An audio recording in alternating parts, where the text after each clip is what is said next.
Alrighty.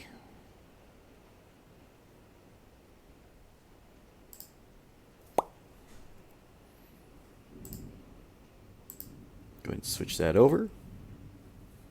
Hey! It's a me.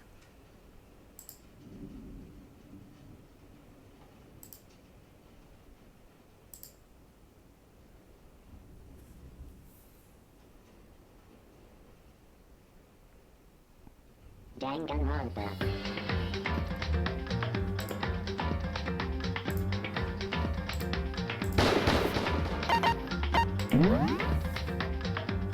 Why does that always reset is my question.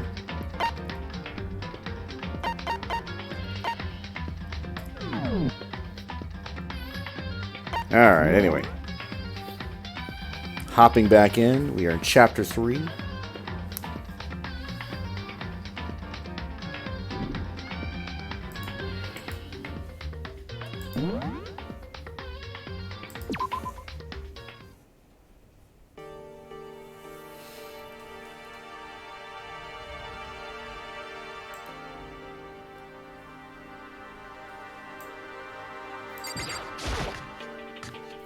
Don't exactly remember what I was doing, but that's okay. We'll figure it out as we go.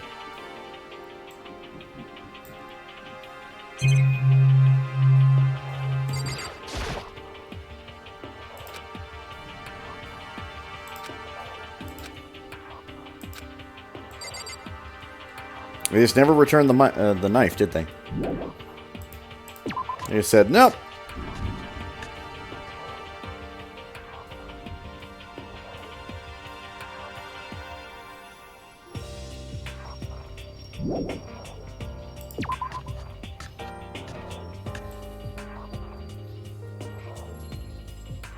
Is this free time?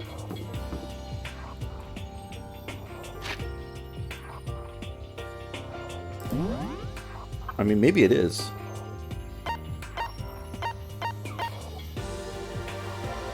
Oh, right, we're exploring. Right, that's what we're doing. Alright, new stuff. Well, it's not the stairwell. Although that would have been nice.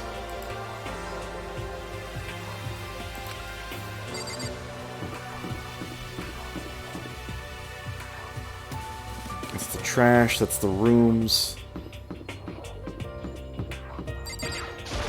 I imagine it's probably going to be the third floor.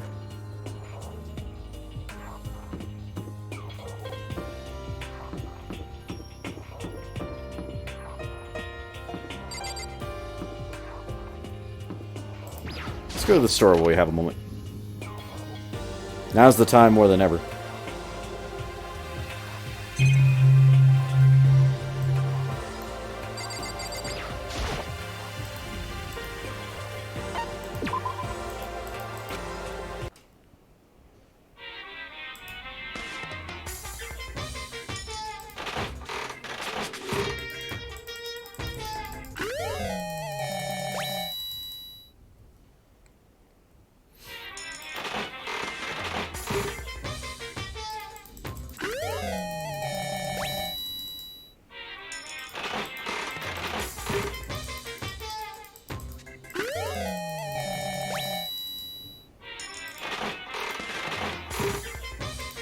Again, 83 tries. That's not too bad.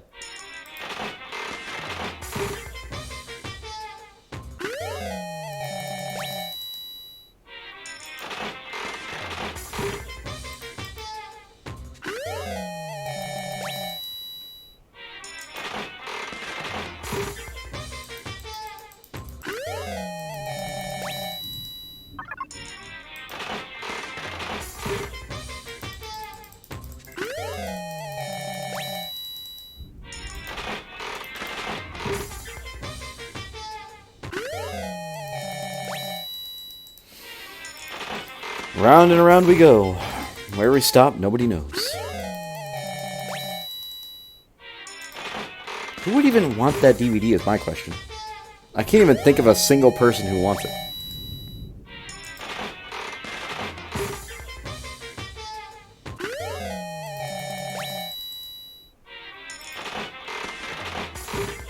Maybe Owlie? don't even know what the hell that is.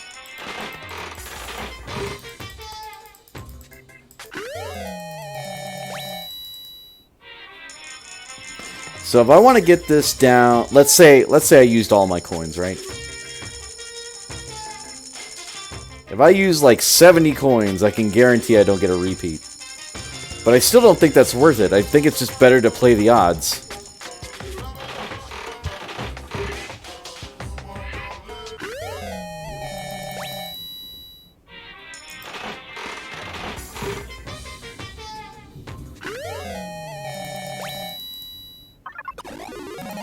Lucky!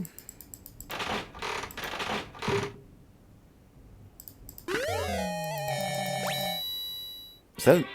I don't even know what that is. Is that a makeup brush, or is that an ice cream thing? Lucky!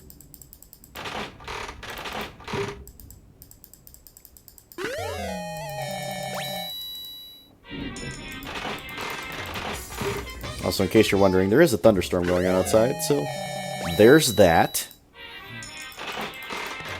That's why it's fucking noisy, but that's okay.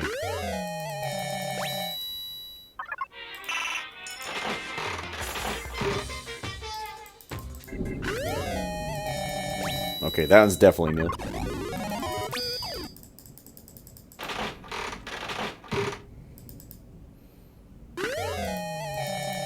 Is that new? Yeah, it is. Oh, I got 2 new items. Nice. Like, the thing is, the value of a single coin is worth way more than guaranteeing a new item for right now. Until we're like in the 90s, and I'm talking like the high 90s, it's not worth it to spend more than a single coin.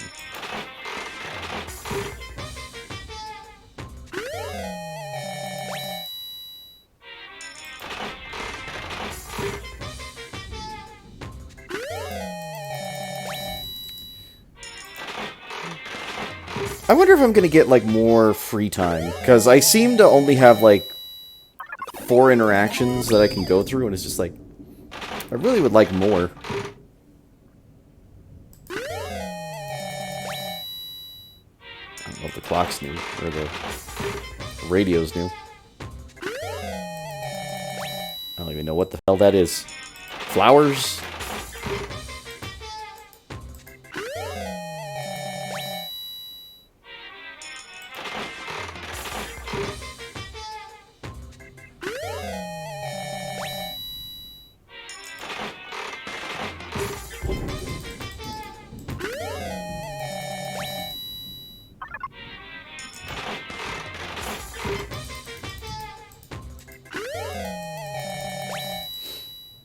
Plus, with each coin meaning a guaranteed item. Yeah, pretty much.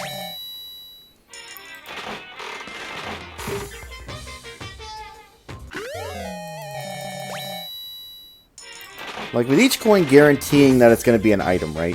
Not that I'm going to use all these items, but guaranteeing an item for every coin, it just seems better.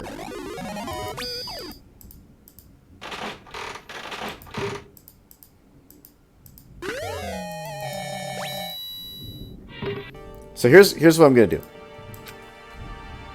Let me reread this. Let me make sure I'm not missing something. Learn more about it. Find cards scattered out this coin. These monocoins treasure the value of kings alike. See how many monocoins you currently have. You put the coins in the machine here. There's a chance you could win a prize of getting something new. So it's literally just... It would be one thing if it gave me, like, a multitude of items. Like, you spend 10 coins and you get, like, 5 guaranteed items or something, right? But because it's percentage chance, it doesn't work out well. Because look. So I put in 1 coin, right? So 77% that it's going to be a repeat. A 1% decrease, another 1% decrease, another 1% decrease. It's not worth it to spend more than 1. It's just not worth it. Like, if I spend 20 at a time, that's still, like, only 50. Which is nuts. I might as well just get 20 items and go with the odds. Because right now, I sit at 25%, or just a little under 20%, so 1 out of 5 items is going to be new. Not guaranteed, but on average.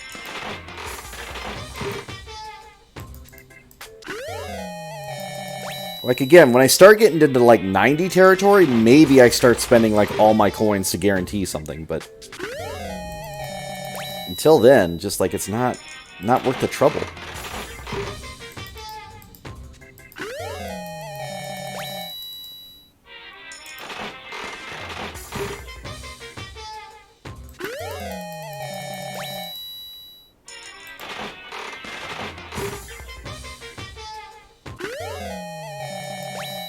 Yo! That was some sick-looking armor.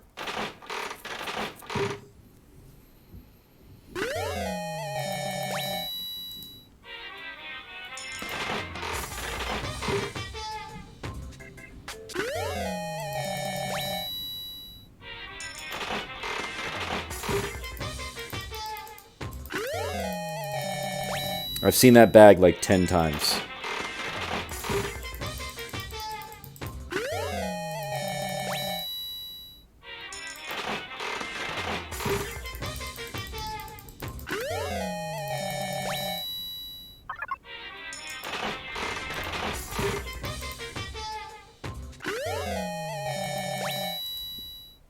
Yo, was that a new Game Gear?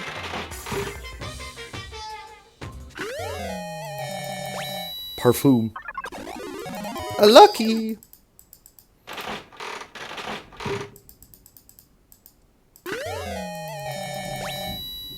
So now we're getting into tricky territory, right? So now we're at 80%, right? So even spending 10 coins, that gets me to where I started when I started spending. So it's just far better just to play the odds. It's just better.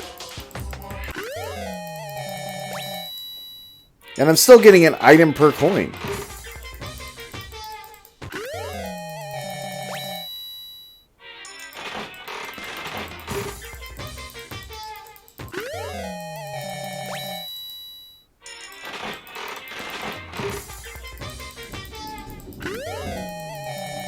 Whoever thought of this machine needed to think a little harder on it. That's all I'm saying.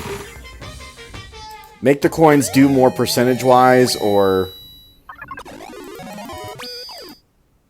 make the spending of multiple coins worth more. And they probably did in the later games. They probably corrected that, but like for this one, it's just like, ugh. Plus, I don't know how the lucky chance works. I think it's just based on how many times you use the machine. And that one you just get for free. Like on top of a single coin use. Those look new. They are new.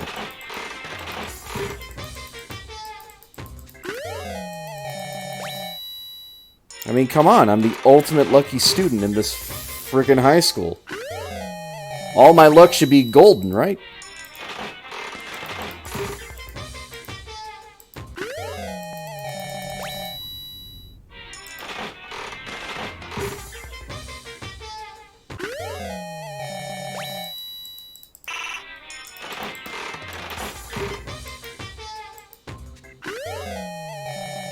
That looks new.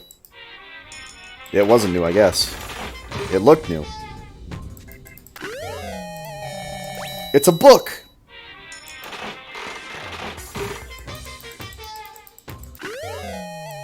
It's another pink suitcase bag that no one in their right mind would ever use. Another fax machine.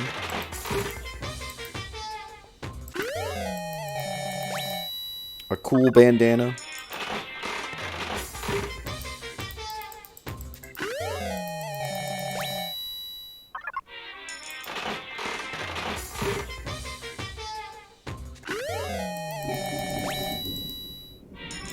If I knew what the shaking machine meant, I would probably, like, do something about it, but I have no idea. And the game doesn't tell you.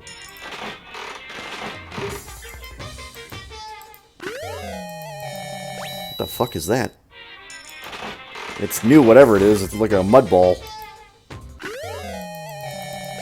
Cat Dog, the magazine.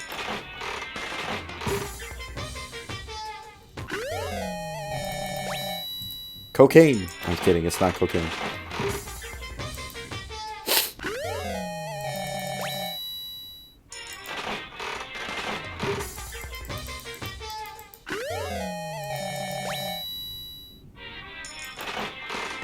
Sure.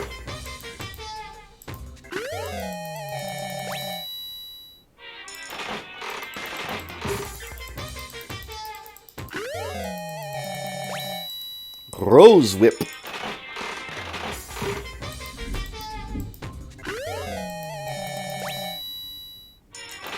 Honestly, Celeste has got to be like going nuts not being able to gamble in here. Is that a pin? I hope it's a pin.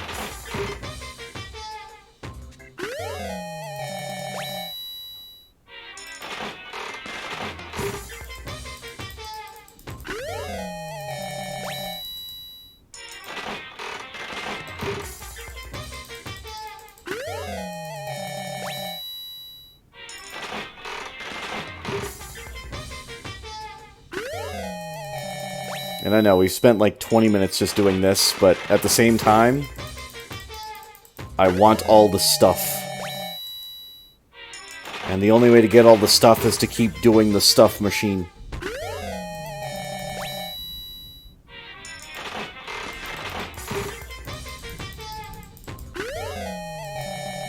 What the hell is that? Now we're just getting some weird shit.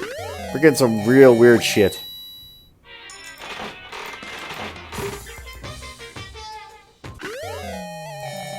Alright, for this last one, I'll spend all my coins.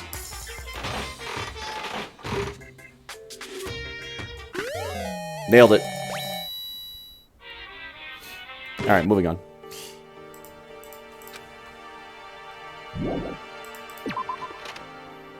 Alright, now it's probably the third floor opened up, let's be honest, right? Oh, wait! Hello? Ah, it's open. I guess now we can get in here, too. Yo, we can check our broken bones. It's a trash can. Don't we spend any more time thinking about it? You never know, Naegi. Trash cans are useful.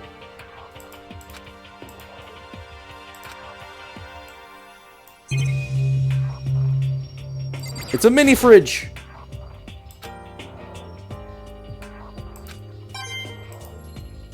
Heh. I got another coin.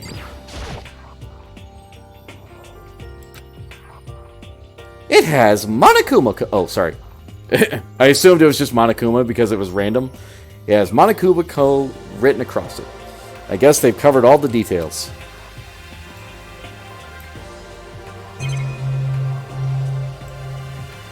I went into instant Monokuma mode. I was just like, yeah! Oh, wait, no.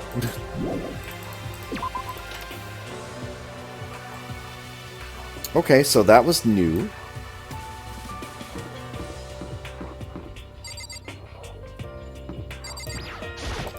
Let me in!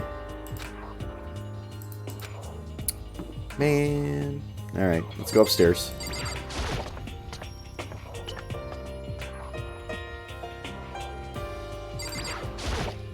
Could it be?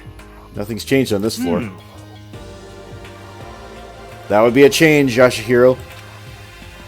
Guess that's where they want to find has next. I wonder what kind of crazy stuff is up there. Nothing's changed! The gate's open, though. Really? Nothing's changed? I think the gate's kind of important. I need to go in here. I don't think I've been into 2B yet. Reality isn't everything.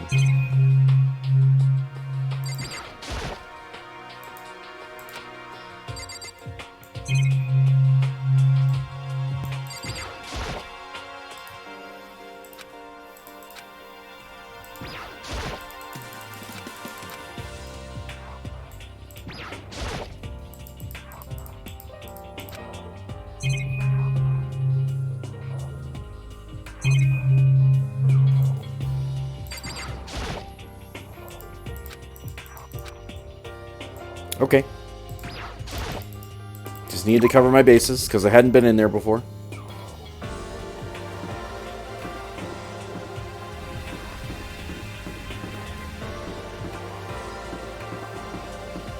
Where is that staircase anyway? There it is.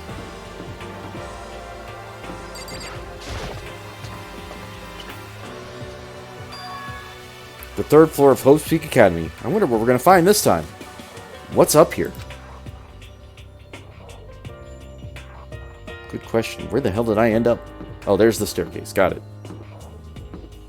So we've got 2 new classrooms, it looks like. 3A and 3B. Let's check those out.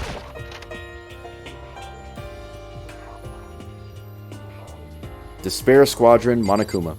Sakura, what do you got? So in the end... Also barometer plates, not surprising I suppose. So a skip still looks impossible. But I better check all the other metal plates again, just to be sure. Sakura looking cute, though.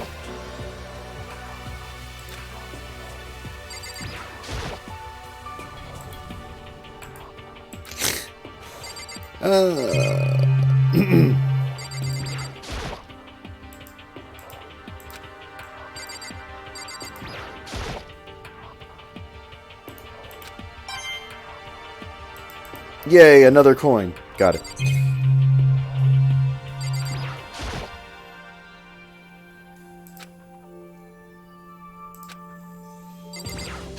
Where's Kyoko? Probably in the other classroom.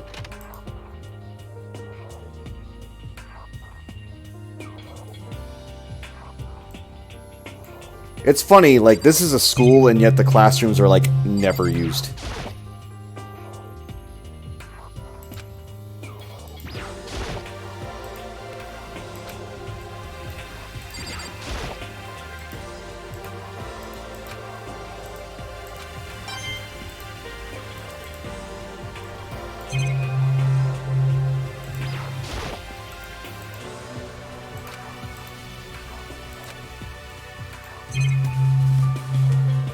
Okay.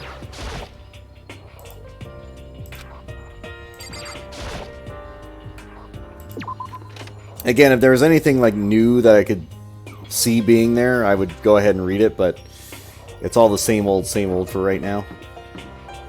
This is the rec room. Okay. Let's go wreck the room then. Yo, pool table! So this is Let's see. a recreation room, a place for students to come and relax. I never would have imagined a school having a place like this. Well, no more school would. It has Othello, shogi, and even a dartboard and a pool table. And look at this! They have even provided us with a remarkable number of magazines. Isn't it wonderful? Those will certainly be helpful in keeping our boredom at bay. Listen up! Ring, ring, ring! Hello there! Allow me to expound. We've got fashion, motorcycles, martial arts, video games, baseball, science, all kinds of magazines. Oh, but nothing dirty. This is a school after all. If you need a quick fix, check out the swimsuit mags. So then... And will you be adding to our collection as new issues come out? Too bad! Sorry, no can do. Even if I wanted to, right now magazines are kinda... Kinda what? Watch out! Oops! Nothing. Never mind. No, no, no. Anyway, that's it for my expoundation. Bye-bye. What a weird word to use. What he just said. I know, right? It bothers me too. Most unfortunate. Life here would be that much nicer if he could add some new issues once in a while. How disappointing. Really?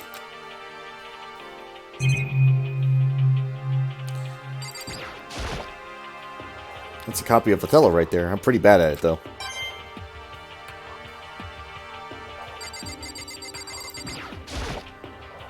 A pool table isn't normal school equipment. Is this thanks to Monokuma, or did the school buy it? There's even a dartboard. Did Monokuma put this here, or was it part of the school? I'm just finding coins all over the place.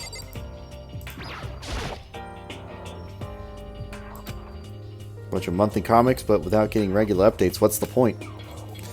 True! It looks like some kind of bottle, but what the heck is it? Maybe it's just for decoration or something.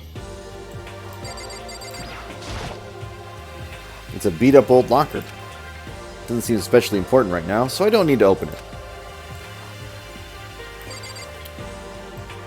What a weird thing to say. It doesn't seem important right now. I won't open the locker that may have information in it.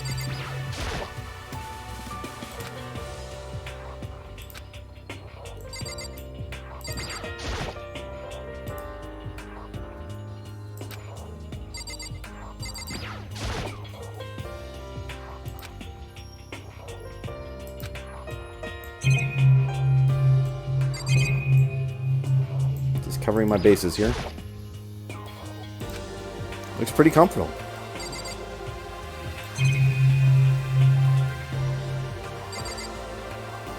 Yeah, we already talked about the mags. Okay.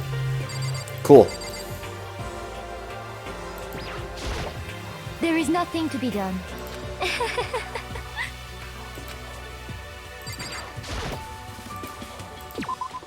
She likes the little hideaway. And of course, it would make sense since she likes to gamble.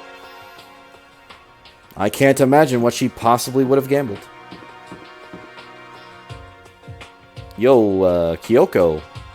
You know, don't mind me, but what you doing over here, girl? What you doing? What's going on? It would seem... So the third floor opened up this time. After a brief investigation, it looks like there's a physics lab and an art room. Whew. I also found a huge machine of some kind in the physics lab. I wonder what it does. You gonna talk at me or around me? Whew. Just around me. Okay, that's fine. Cool. It's alright, Kyoko. Don't worry about it. I'll figure it out. I'll figure out what the machine does. I'll push the buttons. Art. Do we have anybody that does art? Oh, that's right. At first glance, this looks like any normal art room. But something seems off. Or multiple somethings. Well, let's focus on the big something in the room. Well, well. Look at all this equipment. It certainly scratches an artistic itch of mine. Art supplies, of course. But they've also collected all kinds of sculpting tools. So, Hifumi, do you like sculptures and figurines and stuff? Yes, indeed. Well, normally I limit myself to 2D, but figurines are like borderline 2D, so it's okay. I don't know how this is borderline, but okay. I'm a fan of Charanbo, Pumpkinhead, and I especially admire anything that Saburo Roppongi makes. Charanbo's ability to express the movement of muscles is exquisite, as is his Mama Cat series. Pumpkinhead is like a little sculptor fairy, representing this century's greatest quality. Saburo Roppongi, meanwhile, is known for his Mecha Musume series, which has led the worldwide tour. Truly, they can only be regarded as the Elite Four. There's only 3 that you mentioned. But one of your elite is missing. You know nothing. Well, the Elite 3 just sounds stupid now, doesn't it? Yes, indeed. Besides, that empty seat rightly belongs to me. It begins. Today begins my reign as the legendary ruler of the next century. I see. Well, good luck with that. Same, bro. It's a Venus statue. Yep, definitely very art roomish.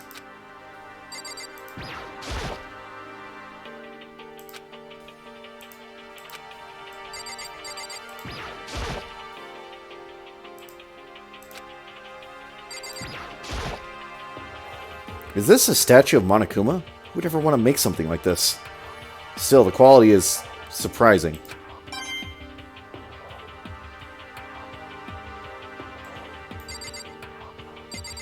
There's a door in the back, too.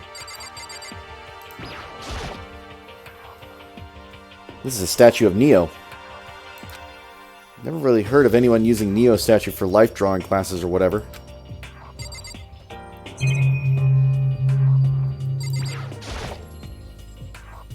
It's a locker. Surely that's what I was aiming at. But it doesn't seem like there's anything inside.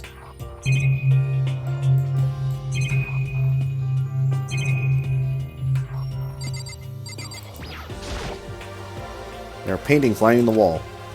Is this really art? It just looks like a bunch of crappy graffiti to me.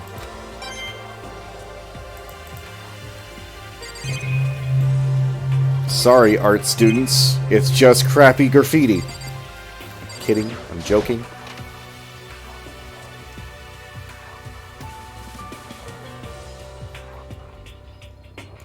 Yo? This is the repository that's attached to the art room. It's used to store different artsy things. There's something on the floor. It looks like a picture. As I stretched out my hand to pick it up, almost if it's on its own, my hand froze. Huh? What I saw in that picture was Chihiro, Leon, and Mondo. And they were smiling. What is this? Questions started racing through my head, one after the other. Why is it only these three people? What are they doing together? How come they're smiling like that? When was it taken? Who took it? Where's the camera they used? How'd they get it developed? And in the picture, the window in the classroom. There's no metal plate covering it. Which must mean wherever this picture was taken. It wasn't here at Hope's Peak? But there was no time to find an answer. All the questions floating around my head were quickly drowned out by... That's mine! Give it back! Monokuma appeared out of nowhere and snatched the photo. Any chance I had it, answers evaporating. Ha! You peeked, didn't you? Well, they had some pretty dazzling smiles, huh? Isn't that wonderful? They were definitely living their school life. It's like they ripped a page right out of the Book of Youth. What's going on with that picture? Do you know? I'm not telling you nothing. Why can't you give me a straight answer? Never mind. I don't even know why I bothered asking.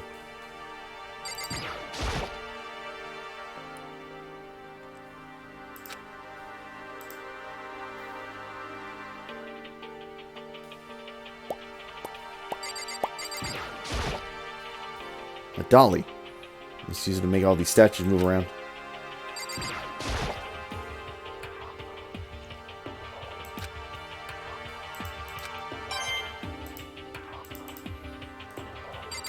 I wonder if it's just if I look at enough stuff that it triggers a coin.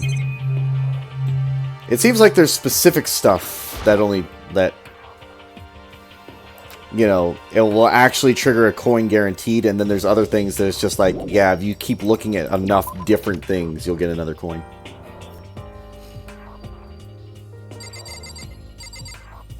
Anything else, Hifumi?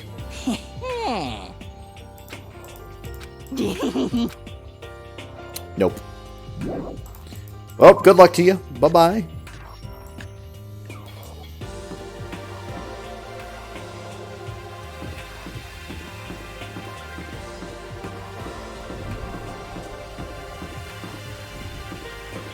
Jesus! Another floor? There are stairs leading up, but the gate's blocking my way. So there's still at least one more floor. Hot damn.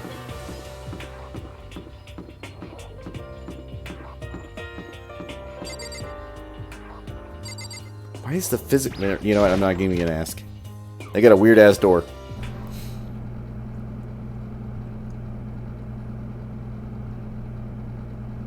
This is the physics lab. It's less like a classroom, more like some kind of research institute.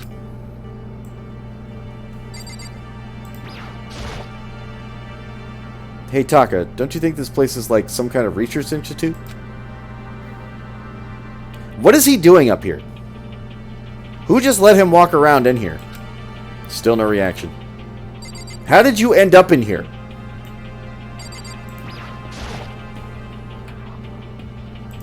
This machine obviously has some kind of purpose, but I don't know anything about physics to begin with, so I wouldn't have a clue where to start with this.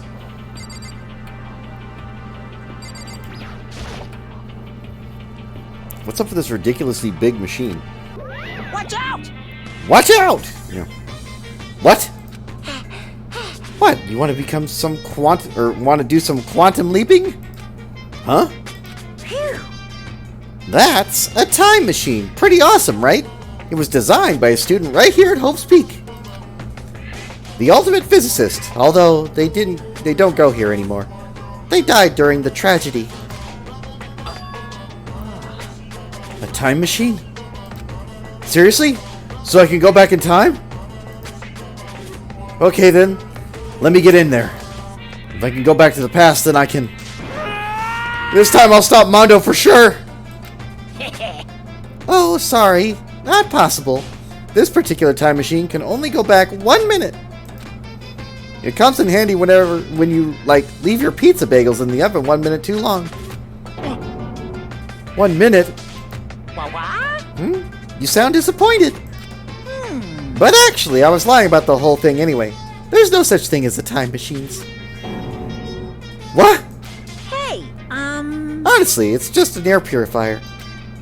Air purifier? in other words, It can produce clean air no matter where you're at. With that thing, you could even live on Mars. But what with the discombobulated gravity and deadly low temperatures, you probably won't want to live on Mars. you guys? Anyway, this machine is the reason you guys all have this delicious air. So don't go messing with it. You'll break it, and it's your butt. This huge thing is just an air purifier? And more than that.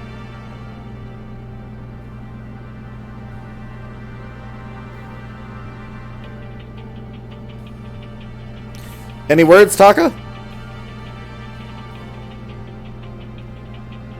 He's thinking. Don't worry, we'll give him some time. So go out of your way to say something you know will hurt someone who's already suffering. God damn you. Why'd I get a coin for that?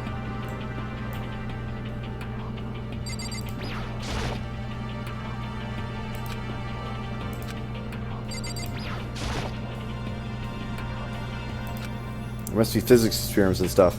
There's materials, pulleys, steel plates, magnets, and all kinds of stuff I don't recognize.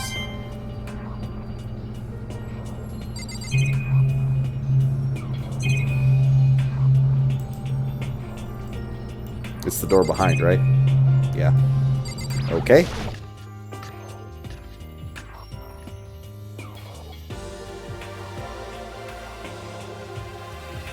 This is the equipment room. It's super disorganized, and there's a strange chemical smell in the air. Ah, this place is so relaxing! So calming! The smell of formaldehyde is almost unbearable! I'm getting seriously excited! It's so tempting! Ah, I just want to dunk myself right in it! Of course, Genocide Jack likes it. That just goes to show how disgusting it really is. Have they not, like... Honestly, you know what? We're just gonna... Whatever he says, it's his lines. There's a bunch of files here, probably old lab files or research data.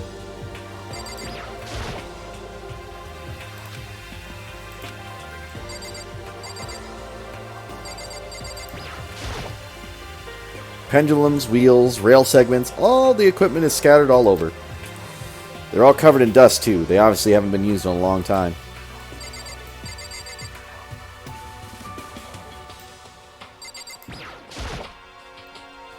This is a tarp. If there's anything strange about it, it seems perfectly ordinary to me.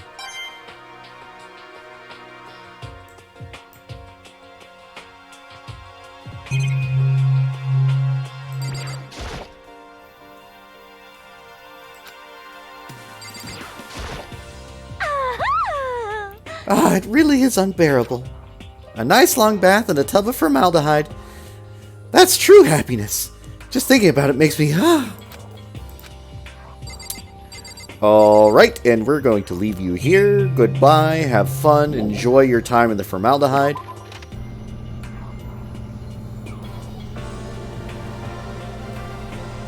Taka, you got this, man. You hang in there. Why?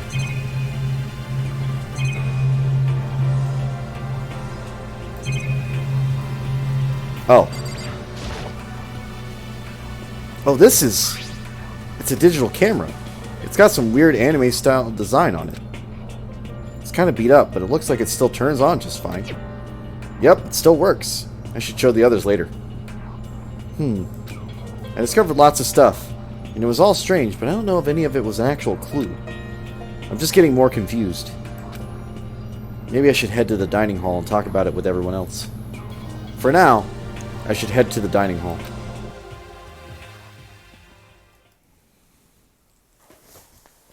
Oh, my arms. When I got back to the dining hall, the first thing I noticed was... Hina? I tried to talk to her, but my voice was immediately drowned out by the others as they rushed into the dining hall. Hina. Huh? I thought she was sick or something. Everyone rushed past me and crowded around Hina. Being surrounded by everyone like that, Hina looked really uncomfortable. Hina. Are you feeling better already? Yeah, I ate a few donuts, and that really helped a lot. You do love those donuts. But wasn't it your stomach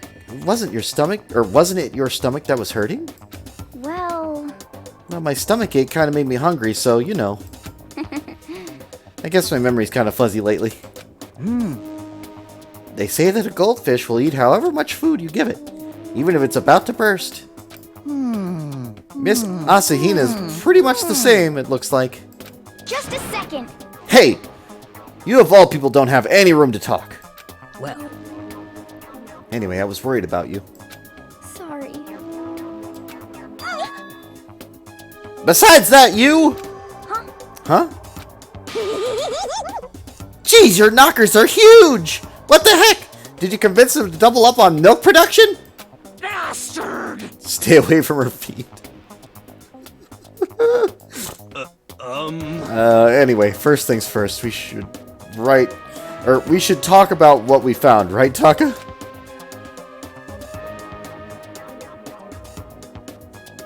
It's okay, Taka, take your time, we've got this. Right!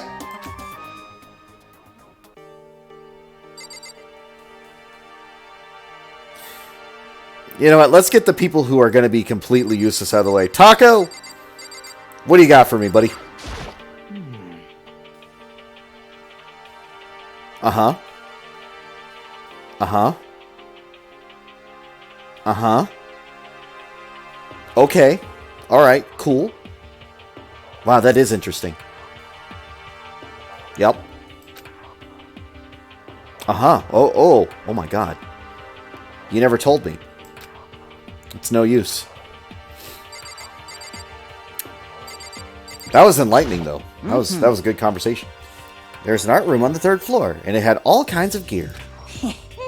Now I'll be able to recreate all my favorite anime characters.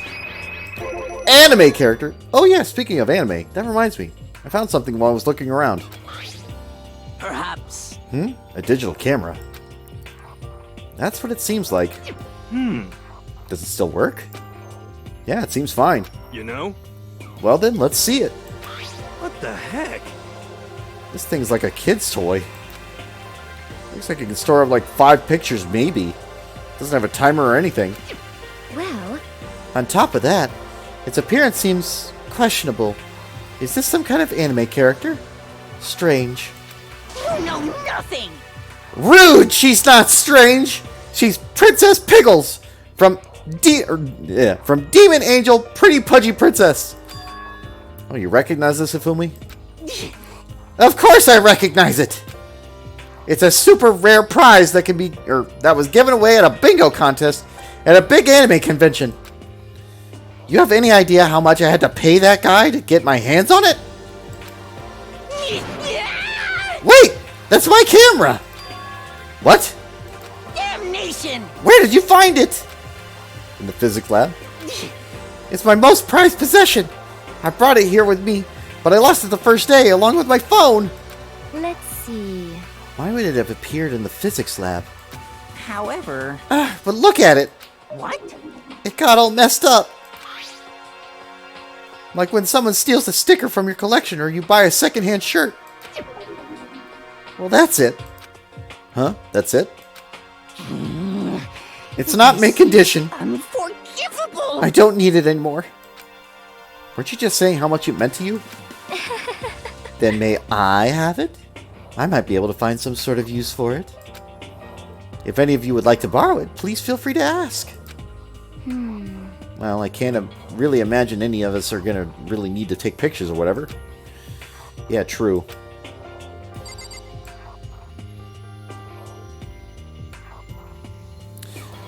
Celeste, what's going on back there, girl? You're kind of hidden away. Celeste? There is one piece of good news. There's just so happens to be a rec room up on the 3rd floor. And I have no doubt that our student life will be even more enjoyable because of it. Will someone join me in a game of Othello sometime?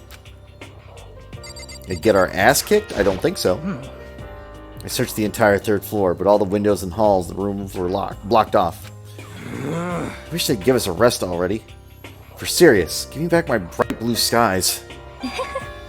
Just forget about it. Impossible. Make it sound like I dropped a nickel or something. Just to be sure, I went from one end to the other, testing each metal plate. None of them budged. So in the end... It would seem escape via 3rd floor is as impossible as we feared. I see.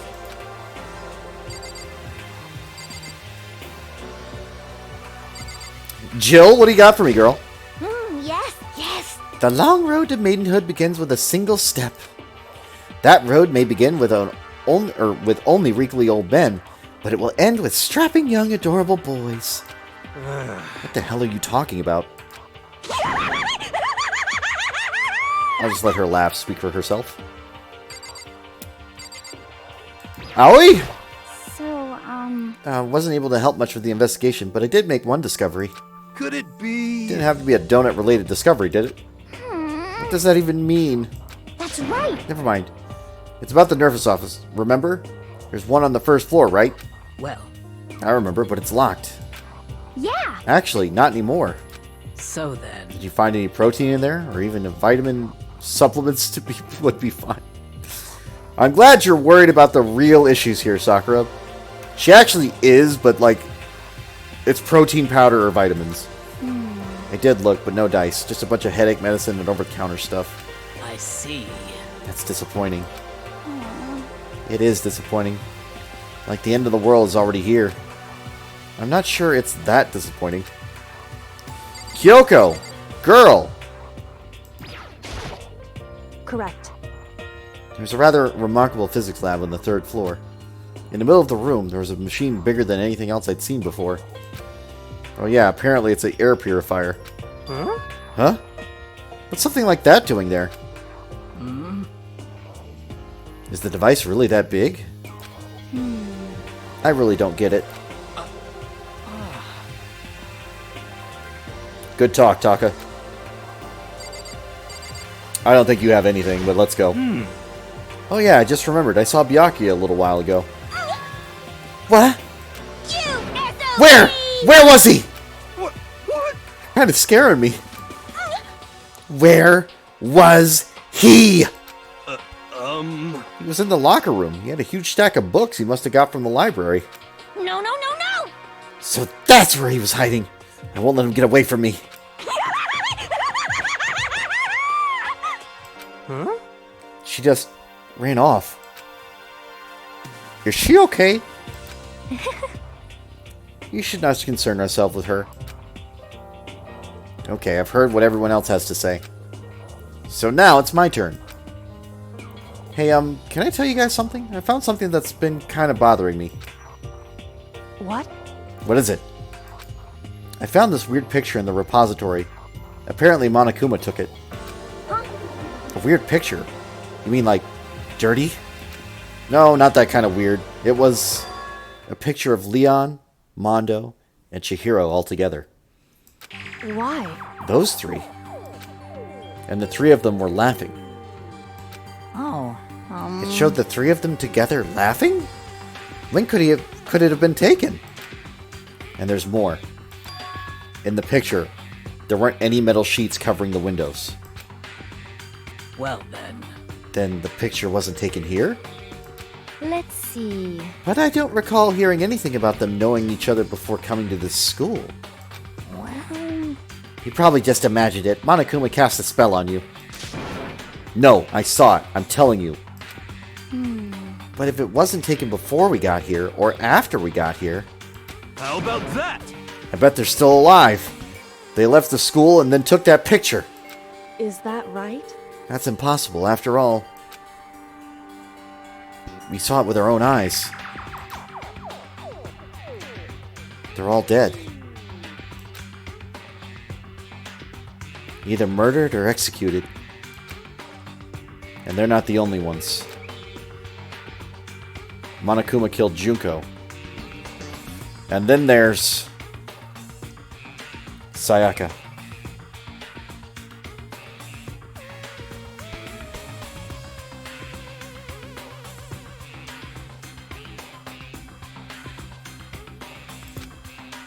That wasn't an illusion.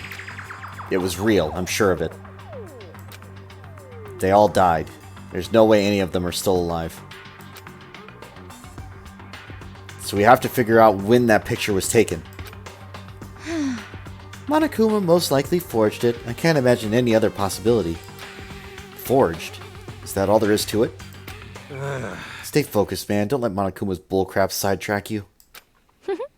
He's right, but more importantly, on another topic, there is something that has been bothering me. I would like to discuss that. Go on.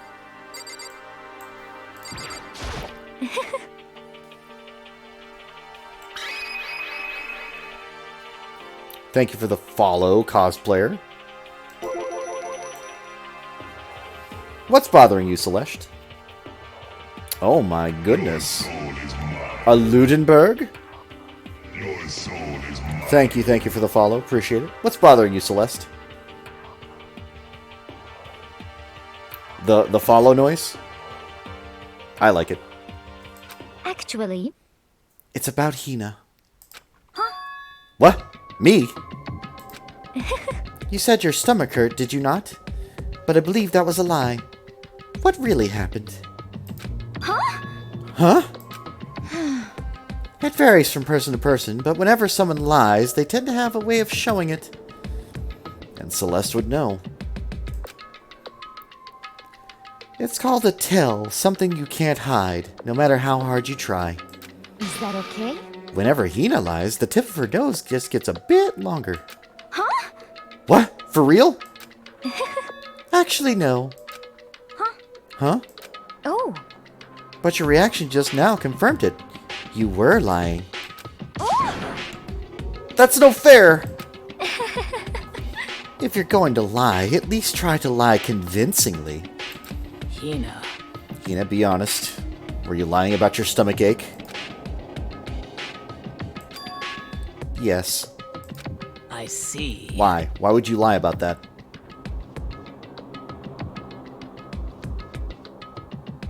No, it's okay. Yeah, no worries.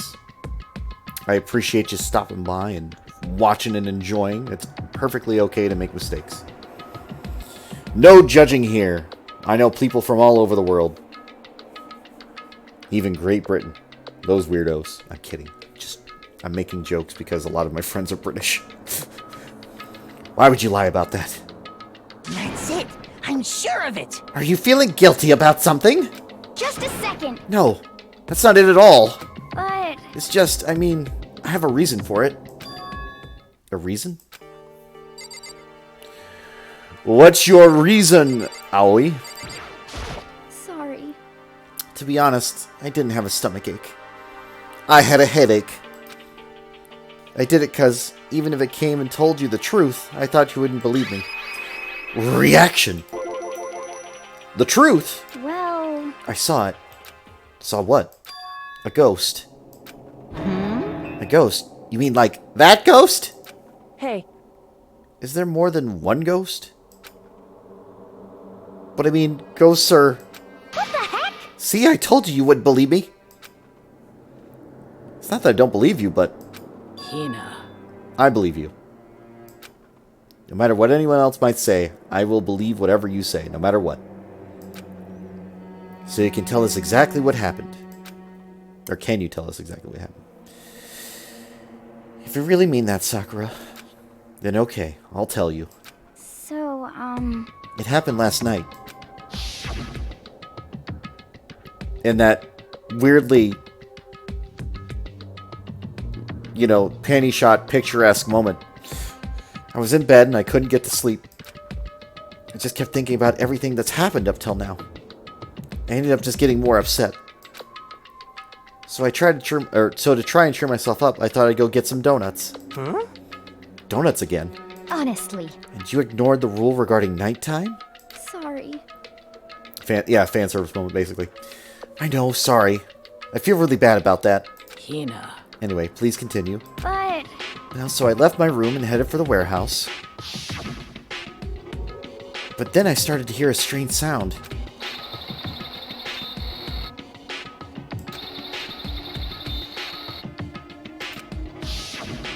well, It was coming from the direction of the bathhouse. So I headed that way.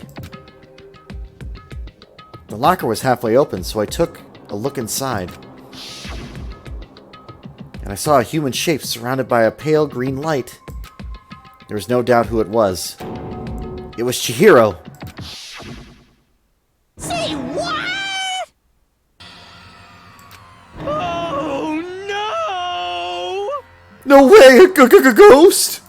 Honestly, It's simply not possible. You must be mistaken. Just as in most cases of paranormal activity, it was born from your weakened mental state. Well then. And all we have to do is go see for ourselves, right? Let's just go to the bathhouse and see what Hina saw. It's a waste of time. Maybe, but there's no harm in it, right? If we don't find anything, that'll be the end of it. What? We're gonna try and see a ghost? Is that really a good idea? It might put a curse on you. what the heck? You can wait here if you want. Please! I don't want to be alone. Take me with you. Hey, What are you gonna do, Celeste? There is nothing to be done. I suppose I have no choice. How about you, Mr. Ishimaru? Are you gonna wait here?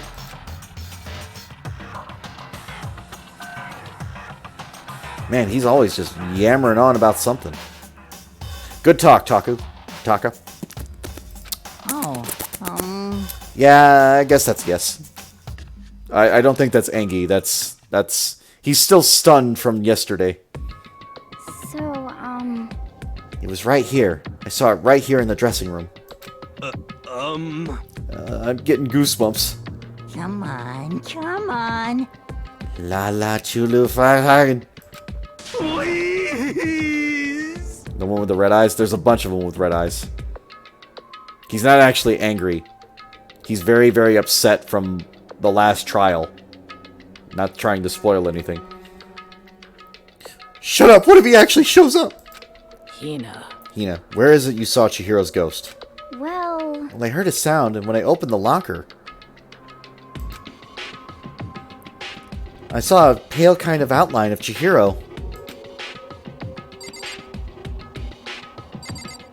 Not gonna lie, like, Celeste is one of my favorite characters. She is, like, the best. Let's hurry up and check the locker. The sooner we do that, the sooner we can put this ridiculous story to rest.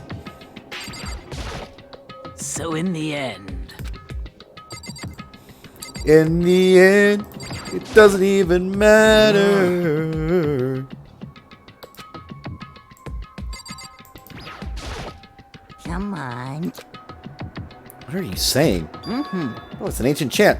Put simply, it's a kind of incantation. Please! That's why I said shut up! Kyoko? listen. If Hina saw something she claims, there might be something in here in the locker. You're right in front of it, girl. Is this the locker? There was something in here. Huh? Inside the locker is a laptop. What's something like that doing here? Hey, I remember seeing this. That's right. I saw it in the library before. It looks like a laptop. The laptop looks pretty old, and it's all covered in dust. So... It's broken. I tried pressing the power button earlier, but nothing happened. It's broken, huh? Too bad. But how did the laptop get from the library to here? It would seem... And I guess it's in sleep mode, but the power is definitely on. Huh? But I thought it was broken. I would bet that Chihiro fixed it. After all, he was the ultimate programmer. Then perhaps... More importantly, Hina, you said you saw a green light, yes? Surely you did not mistake the light of the monitor for a ghost.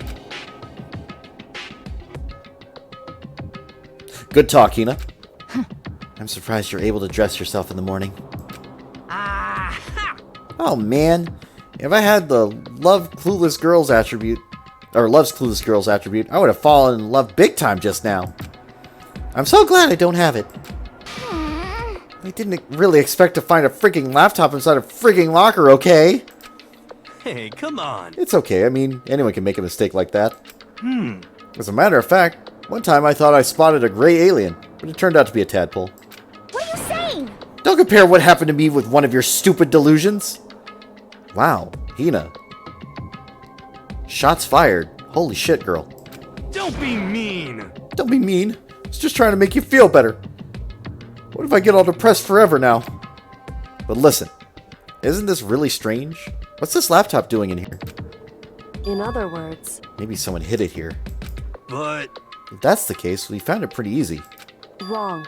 Whoever put it here, I don't think they were trying to hide it from us. Huh? What do you mean? Hey, Haven't you noticed? There's one big difference between this room and all the others. There's a difference? There's no surveillance camera. Fuck! I didn't even look. yes, it's me. Precisely. There's no camera in here, which means this is the one spot where the mastermind is blind. So you're saying someone put the laptop here so the mastermind wouldn't know about it. It's true. And what Hina saw wasn't the ordinary glow of a computer screen. It was the figure of Chihiro shining pale green. Hey, I think it would be best if we investigated this laptop in a little more detail.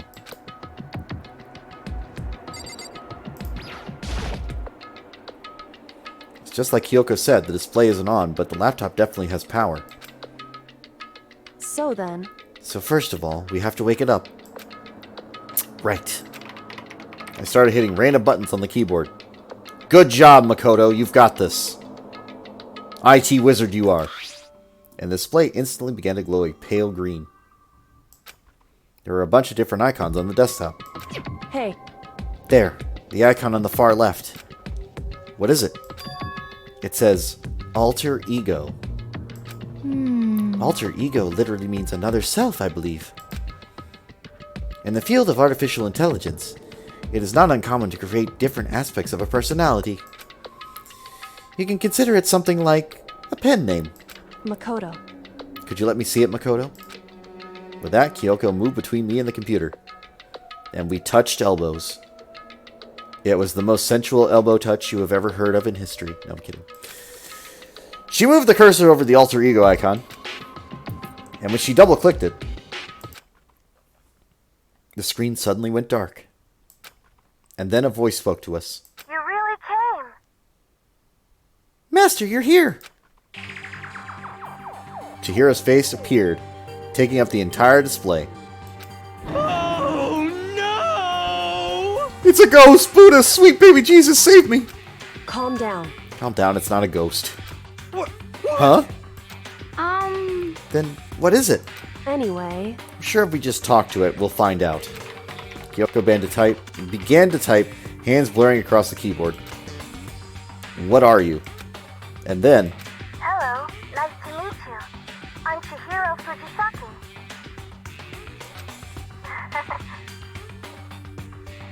I always get so embarrassed introducing myself. That voice, that tone, and everything.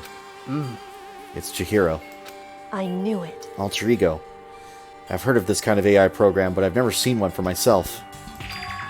AI program? That's right. It's how Chihiro earned his title of Ultimate Programmer. The AI lives in a computer, and by repeating different tasks, it gains knowledge and grows bit by bit. Apparently, Chihiro used a support vector machine and reinforcement learning to develop it, yes. Eventually, he came up with a breakthrough in artificial intelligence design. Support vector machine? Reinforcement learning? It's true. To put it simply, it's a learning method for computers. If you want to know more, That's it. just I'm Google it, sure of okay? In other words, But if this AI continues to grow, it'll become more than just a piece of software to help people. Yeah, no worries, Mortimer. Some say that an AI like this might someday replace people. And that is why it's called Alter Ego? A fine choice then, I must say. It can create memories, have thoughts, and grow up. The process isn't much different from how humans work. If you were to raise your own AI that way, it would make a perfect sense to refer to it as your alter ego. I see. A second, perfect personality that can never forget or grow old. That's what Chihiro created. That's alter ego.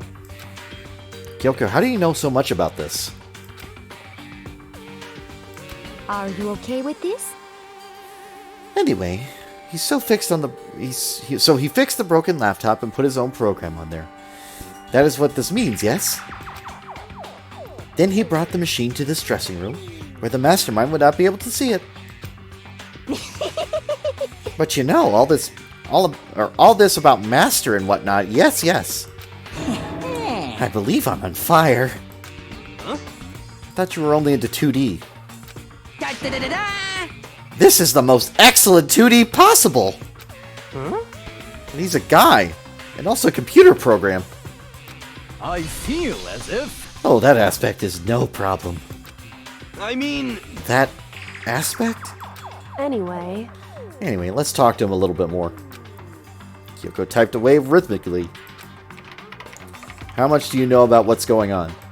Master, Master only gave me the general idea, well, but I do know that things have become very grave. He found himself caught up in this without warning. Kyoko immediately shot out another question. Why are you here? that's right. Are you asking what Master had planned for me? Well, he wanted me to analyze the massive number of files stored in this laptop. I believe the files are related to the school, but the protection on them is surprisingly strong. So it's taking me a little longer than I thought. Master, But here's what Master would have been thinking, or must have been thinking. The fact that the files are protected so tightly means that they contain some important secret. For example, perhaps the secret of this school. While I was busily struggling to make a sound, Kyoko pushed forward and asked her next question. How much longer until everything's unlocked? that's right.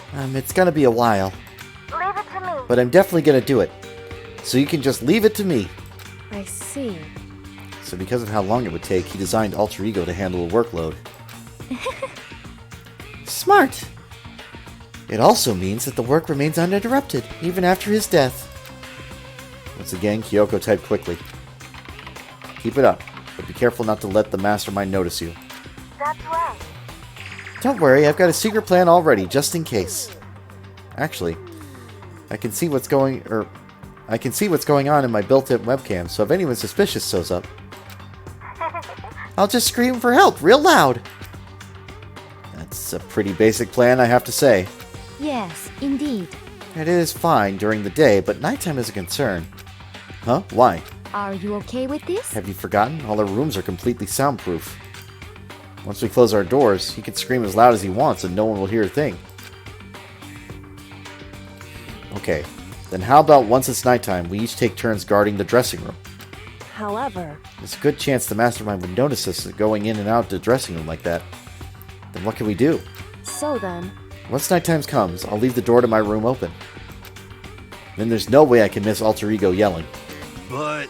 But if you leave your door open all night, then it's true. there's a chance I may become a victim myself. I know. However, But I'm not as weak as you may think. I won't go down without a fight, I assure you. There was an undeniable strength in her voice when she said that. She was totally confident she would be okay. That confidence was something similar to Byakuya's tone, but in a different... at the same time, different. Yeah, it had an entirely different feel, for sure. Like someone who'd been dropped into a battlefield versus someone who'd been born on a battlefield. I felt like there was a fundamental difference. I was pulled out of my thoughts by the voice suddenly emanating from the laptop. So, Would you mind if I asked a few questions? I haven't seen Master for a while. When you got here, I thought it was him, but... Is Master... For a split second, Kyoko seemed not to know what to do. But she recovered just as fast and quickly began typing. Her answer was clear, concise, direct. Chihiro is dead. Mondo killed him. okay then. I see. To be honest, I knew all along. I knew the chances that Master would survive this situation were very low. So I was prepared for this moment. It's like... Somehow I kind of feel sorry for her. I can't even imagine how it must feel to lose your other self. It's a simple computer program. It does not have feelings. What? Are you sure about that? Shall we go? Anyway, that's enough for today. If we linger here too long, the mastermind will start to suspect something. I think Kyoko typed one last sentence. I'll come back later. Yes, please do. It's a promise, okay? Bye-bye. Yeah, I seemed totally different from when we first arrived. He seemed upbeat. Was it just because he was following his programming, or could he have actually been worried about us? Could it be... What's wrong, Hero? You know? Oh, nothing. I was just wondering if we might be able to get this laptop online. Then we could call for help from the outside. This is just a dressing room. I don't think you can get online from here. Well? Well, if we take it out of here and find somewhere that does have online access... That's way too dangerous. The mastermind would find out in no time. Oh yeah, true. Indeed. This is no time for taking needless risks. For now, I'll monitor the progress of the file analysis. I'm confident we'll uncover some kind of clue once it's finished. This feels like a detour more than anything else, but I suppose it can't be helped. Of course. Well, for now, all we can do is wait for Alter Ego to finish his work. You know? So, should we get going? It's true. Indeed. Goodbye. We'll be back, I promise. Come on, Hifumi, let's go. I suppose. Well, okay. We all left the dressing room.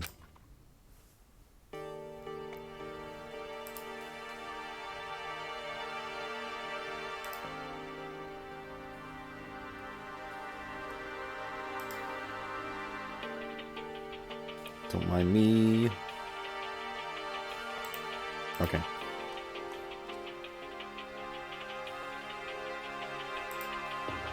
As soon as we were out in the hall, Hina let out a shout of joy, or shoutful joy. Isn't it awesome? I ended up doing something totally awesome, right? It's as if he'd been waiting for his cue. And as if he's been waiting for his cue. Hina has gained enough experience to level up!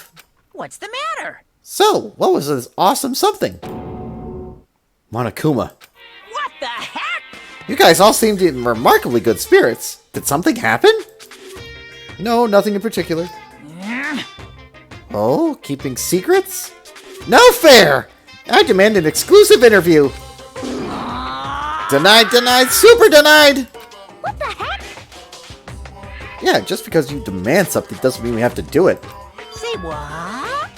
Do it? You mean like, do it? Do it? Huh? Wait, what? What do you mean, do it, do it? Disgusting. Ew, gross. You said do it. Just the worst. What? You said it first! We were just talking about going to the bathhouse. We've not had a chance to relax in some time. Huh? Eh? But unfortunately, the bathhouse is not divided into men and women's sections. So we decided to do rock, paper, scissors to decide which group would go first. Hina won the match for us. And that's why we're all so pleased. Huh? Yeah, that's right. Speaking of which... Okay, boys. Why don't you head on back to the dining hall or something? We're gonna take a nice long bath. Hey, come on. Oh, jeez. What are you gonna do? What are you gonna do, right? We lost fair and square. Well, ladies, shall we go? Celeste didn't hesitate coming up with a ruse, and her poker face didn't even flinch. So she and the other girls headed back to the dressing room. Oh. Damnation! Nuts and damn it! We totally lost! Another day without getting to take my very first bath here.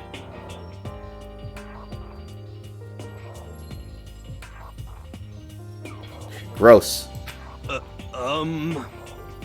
Yeah, but tomorrow for sure. You'll definitely get in the bath tomorrow. Okay, so we should head back to the dining hall now? Hey! Hold on! Hey! Something strange here. Very strange. Strange? What do you mean? What's strange is this is a perfect chance for you to sneak a peek. Huh? That's... Without a doubt. You're absolutely right! I thought you were all about 2D. All of you need to shut up, sit down, and listen to what I have to say. An opportunity like this doesn't come along very often. It's the ideal setting of a man's fantasy. I was forced to ask myself, should I sneak into the bathhouse like Monokuma said, or just go quietly back to the dining hall? Okay, let's go! With the man's fantasy burning in my chest, I decided to head back to the bathhouse.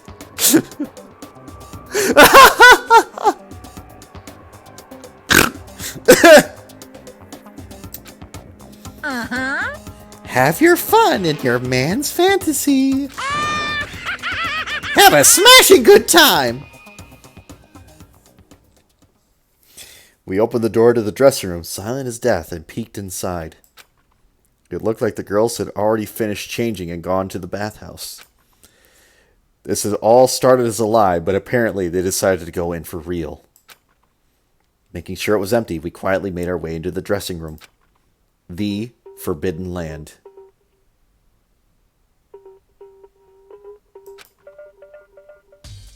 But... They're really taking a bath? Is this what Celeste meant about lying convincingly? Mr. Hagakure, please refrain from pointless whispering. We are deep in enemy territory here. Just up ahead is the bathhouse, and there awaits a great dazzling passion.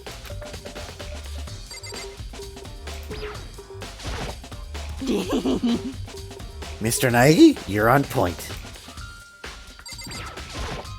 For serious? Be careful, don't get us caught. If Ogre finds us, we'll end up meeting with Hades in no time.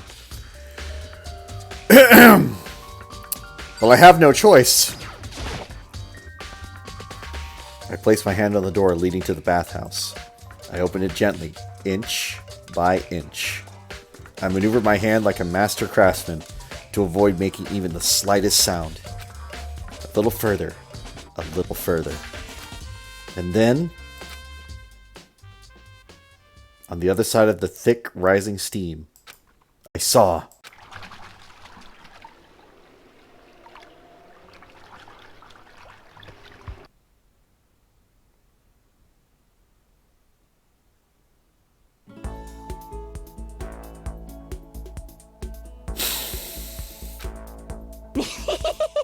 I'm not sure how to put it, but I always feel refreshed after a job well done. A 3D body isn't so bad in its nude state, I suppose. Could it be... But still, I can't believe it. Like, for serious. How about that? Ogre's a girl? Was this really okay? Well, I look too, so I guess I'm gonna have to say yes. Meanwhile, we heard a buzzing of busy voices growing louder. The girls had finished their baths and joined us in the dining hall. You got it. Ah, man, what a nice bath. This is fine. Getting a chance to stretch out and relax after this time is a true pleasure. Indeed. Of course. Normally, after a long bath, I like to make myself a nice protein coffee, but... Sorry, no time for that! So in the end... That's what I figured. Huh? Huh? Actually, You were just saying in the bath how it was about time for you to get up to something. Because After seeing how happy we were, an evil little monster like you would never let that last for long. You're You're all so terrible to me.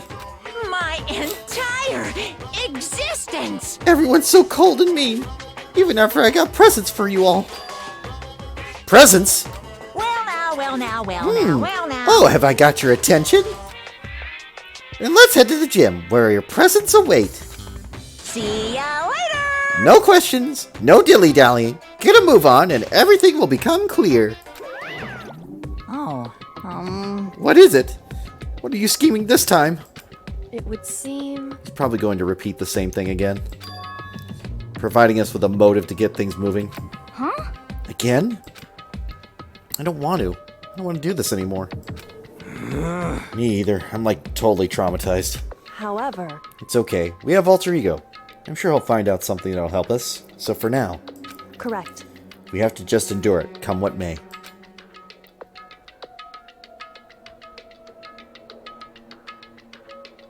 With heavy feet, we made our way to the gym.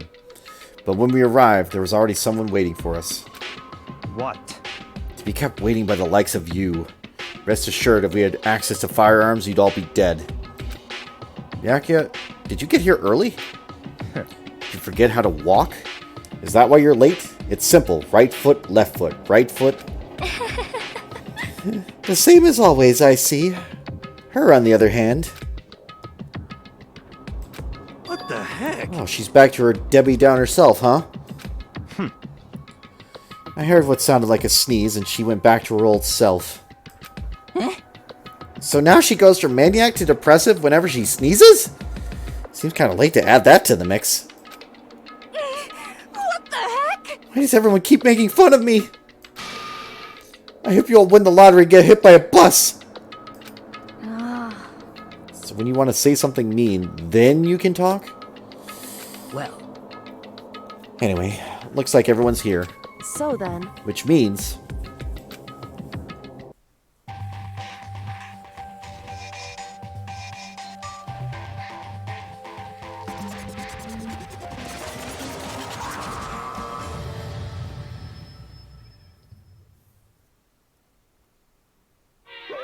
you guys? It looks like everyone's here. So then, let's get started.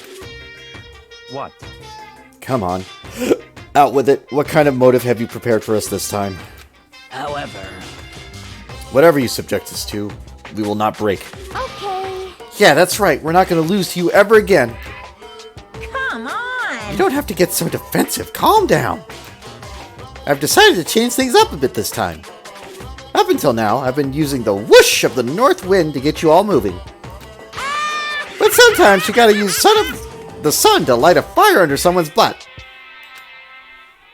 Without further ado, I give you... this! $10 million!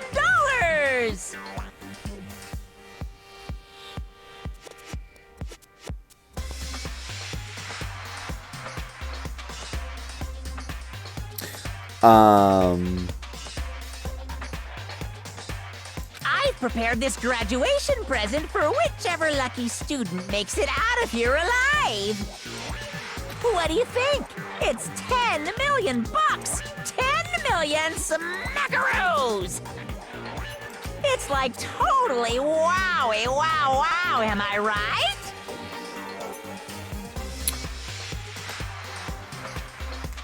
Given the people that are in the room, probably not. So that's the motive you've prepared, is it? $10 million is... It's not nearly enough. It's true. When it comes to motive, money certainly is the gold standard, so to speak. Whether it's a mystery novel or the real world. But... What are you saying? There's no way we'd kill each other over money. Of course. She's right. You can't simply purchase a person's life. Um... You could say 10 million or however much. I don't give a crap, for serious. Yeah, they're all right. Whether it's 10 million or any other amount of money. No, not even just money. From now on, no matter what you do, we won't kill our friends. Come on, stop trying to act tough. I can't wait! I can't wait! The most important thing is to live a pure and moral communal life. Monokuma disappeared, leaving his words on stage along with a massive sum of money. There's nothing to worry about, right? Nobody would kill a friend for money, right? Have you quickly forgotten the lesson from last time? You can't judge others by your own standard. Yeah, there might be someone who's having money problems. Personally, I've earned over $1 million from my gambling efforts. My life is comfortable. I'm telling you! Hey, fool me, what about you? You know nothing! I'm a super popular content creator. I don't have any problem making enough to buy my comics and DVDs. Then... Hey. Just stop pressing others about their personal finances as ugly. Ugly? Don't worry, either way. Whatever's going to happen will happen without warning. That is the nature of this game.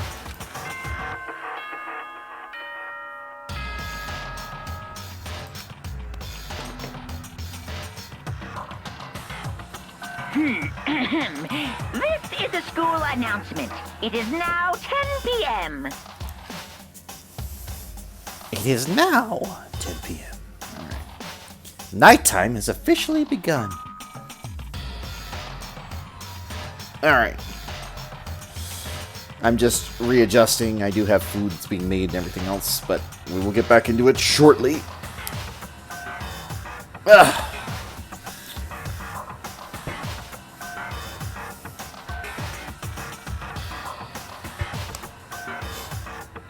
As such, it is officially nighttime.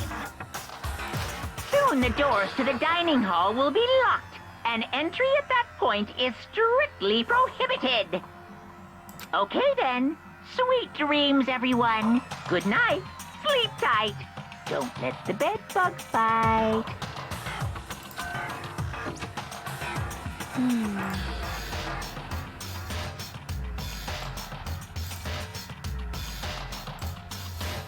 It's that time already, huh? Hey, Before we separate, let me remind you. Starting tonight, I'll be leaving my room door open to make sure nothing happens to Alter Ego. But just because my door is open, don't assume that it will make me an easy target. because... Or the predator may find it herself the prey. Her voice was calm and composed, but it was clear she meant what she said. You know? Okay, let's everyone just head back to our rooms. How about that? And don't think about the whole money thing, got it? Good. Then let's break. How was that? Pretty good, right, Taka?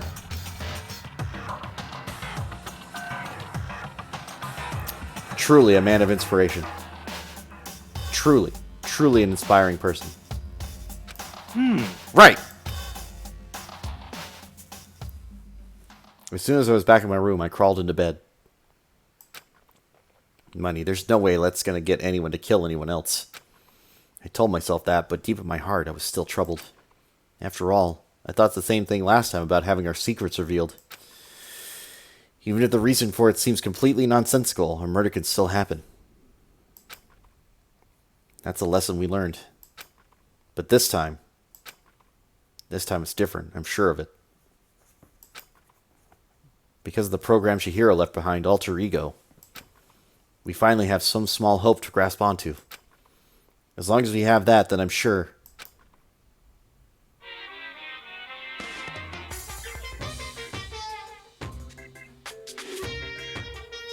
Little kids have it so easy. Because they can put little in front of their name. And right off the bat, everyone thinks they're cute. Well, fine then. I want everyone to start calling me Little Monokuma. See? Just by adding that, my cuteness goes up by at least 10%, right? Yeah, the world doesn't have nearly enough littles.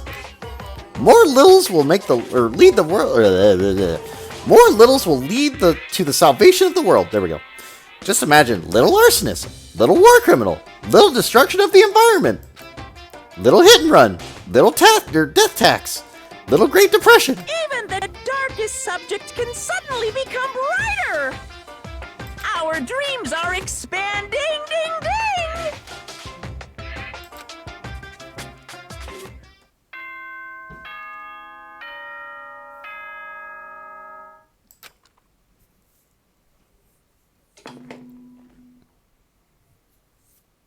Good morning, everyone! It is now 7 a.m. and nighttime is officially over. Time to rise and shine! Get ready to greet another beautiful day! Well, then I guess I should head out to the dining hall.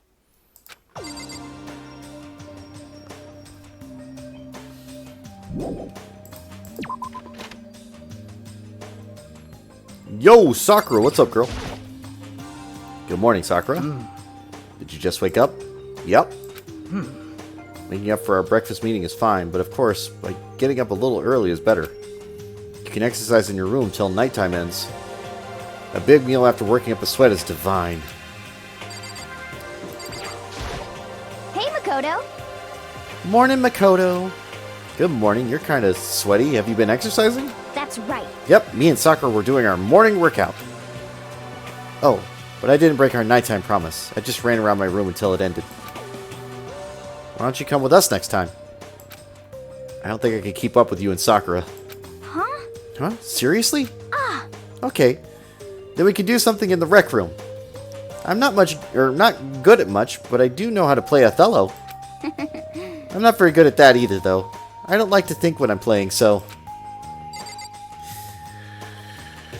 Moving on!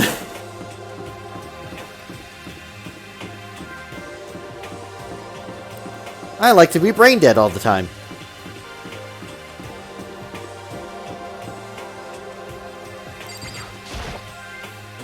Well, Ah, good morning. Morning? Actually, it's a great morning. A morning that has blessed my entire future. Really? Feels like any other morning to me. Maybe you can't tell, but my soul is positively overflowing with strawberries today. Well, I'm off! It was bizarre, I mean, even for him. Did he finally get his bath?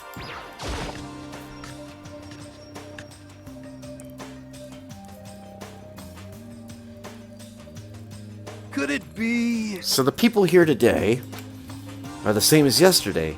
Just us 7. Byakuya and Toko are a lost cause, but... Well, looks like Taka's decided to stop coming for good, too. It's like he's just given up. For people wound as tight as he is, when you snap hard. I wish there was some way to make him better. On another topic, Kyoko, did everything go alright last night? Indeed. Yeah, I didn't have any problems. Correct. I went and checked on the laptop a little while ago, and there wasn't any problems there either, but... Kyoko seemed to hesitate, but... Whew. It's related to this case, so I suppose I should be blunt. Anyway, I have to make a new rule. Using alter ego without permission is prohibited. Someone going in and out of the dressing room would draw unwanted attention from the mastermind. oh, I would have thought that would be obvious. Why do we need to make a rule about it? well, That's a good question. hey, Do you have any thoughts on that, Hifumi? oh, No, it's just like you said. We all need to be very careful. Huh? Say what? Whatever, let's just hurry up and eat. We don't have time to start flapping our lips. What? What are you talking about? Like pissed off drill sergeant all of a sudden. We ate breakfast in a rush, then headed back to our rooms.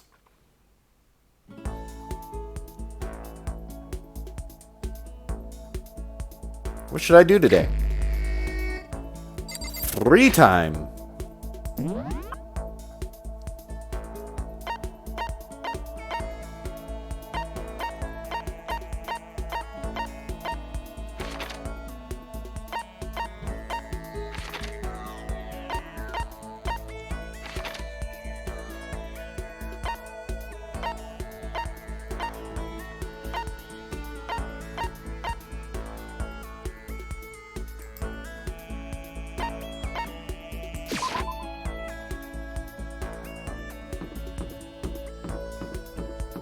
Yo, Sakura, what's up, girl? Did I go the wrong way?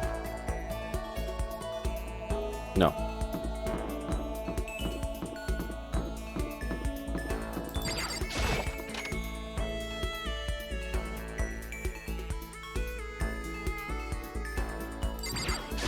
Did you need something? Well, if it isn't the D-ranked Makoto. Is something the matter? Should I hang out with Celeste for a while? Sure. This is fine. Well then, shall we have a bit of conversation? But don't misunderstand. I have no affection for you on a personal level.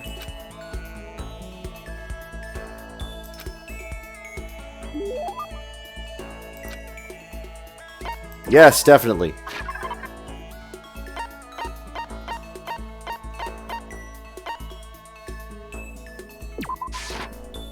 Oh, As it just so happens, the one thing I was hoping for has appeared before me. Must be a gift from the heavens. I will receive it happily. Does this mean she liked it? Makoto, I would like to share something with you. Huh? What is it? My perfect gambling strategy. Is there really such a thing? indeed. Of course there is. Are you ready? Please pay attention. Whatever the game, you must have your mind for strategy. This will allow you to increase your odds of winning. However, the exciting part about gambling is that there is a power which can overwhelm any strategy. There is? Indeed. That power is luck. Luck. Actually, There are only two types of luck. Good and bad. There is no in-between. And that luck is built into every human at the moment of conception, like a computer program. is that okay? Some call it fate. The bottom line is, luck is life. Well, Do you see what I'm saying? You mean that's your perfect strategy? Correct. You see, I was programmed to have good luck when it comes to gambling. That's why I've never lost. So that's all there is to it. You are the ultimate lucky student, yet. Just perhaps does this perhaps exceed my own luck? There we go. One day I hope to put that to the test. I hope you are well. Well then, have a nice day. Without other words, Celeste quietly disappeared.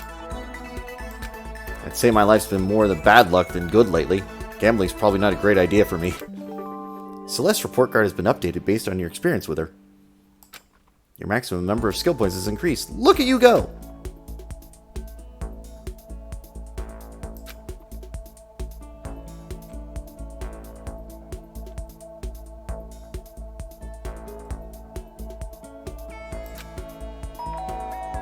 Oh. Huh? Sounds like someone's here. Who's at my door?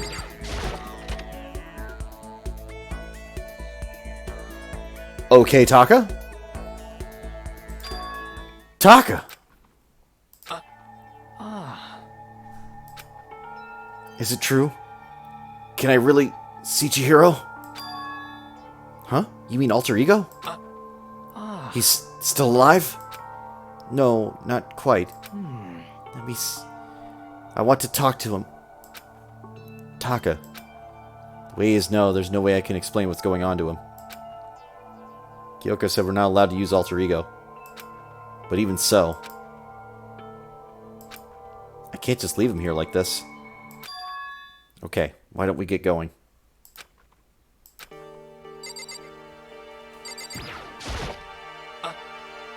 I can see Chihiro? Take me.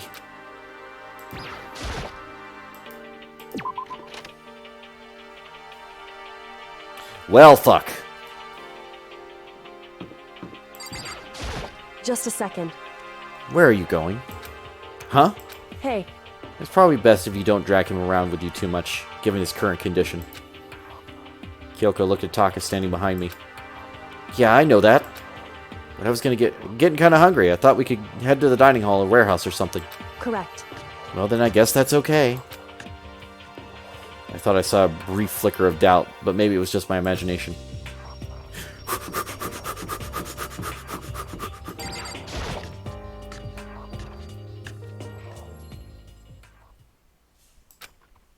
Okay, so there's a laptop inside the locker, understand? And on the laptop there's a program called Alter Ego. How do I talk to him? Oh, well, you just tell me what you want to say and I'll type it in for you. Do you hate Mondo? And since I couldn't stop him, do you hate me? was clear he was forcing himself to get the words out. From his mouth, from the bottom of his heart, forced his weakened voice to make the sounds. Please. Okay. And then...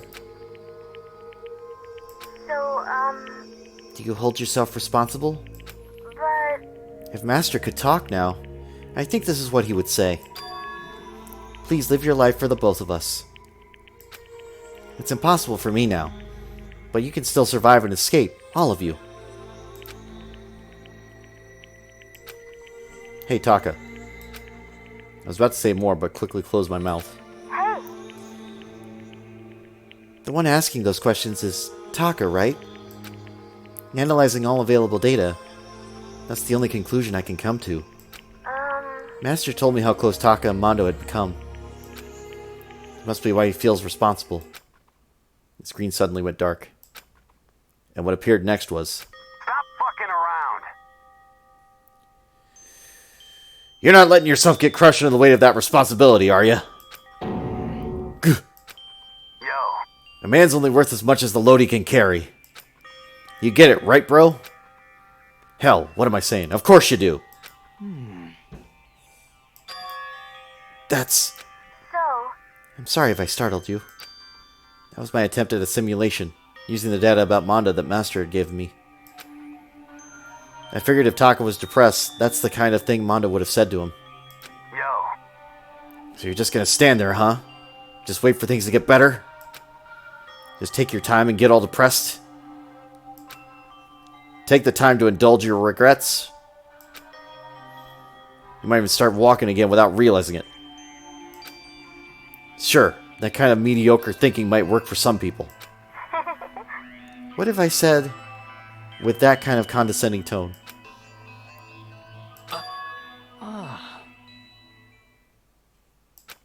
Taka?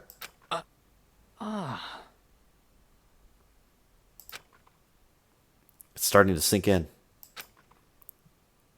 The way a bucket full of water sinks into a bone-dry sponge. Huh? Those words, deep within my heart. They're inside of me.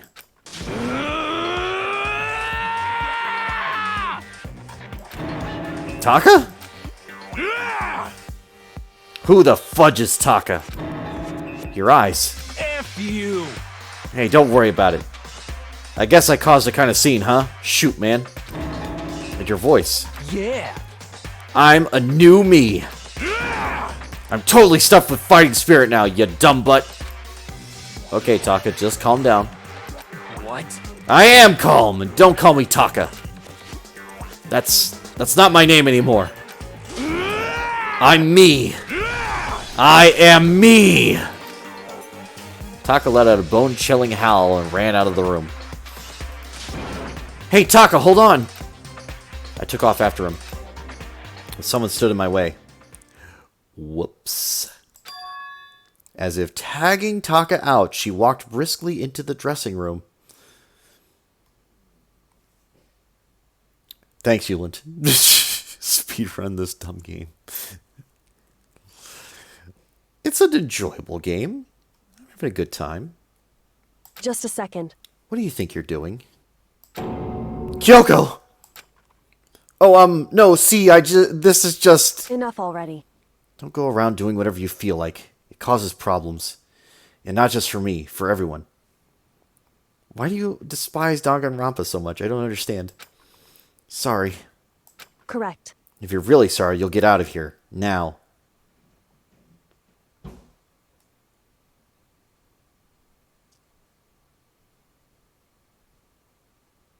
Okay.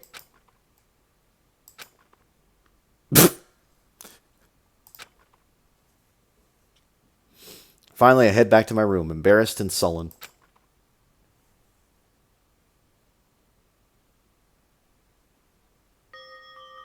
But still, what was with Taka's sudden freakout? I'm seriously worried about him.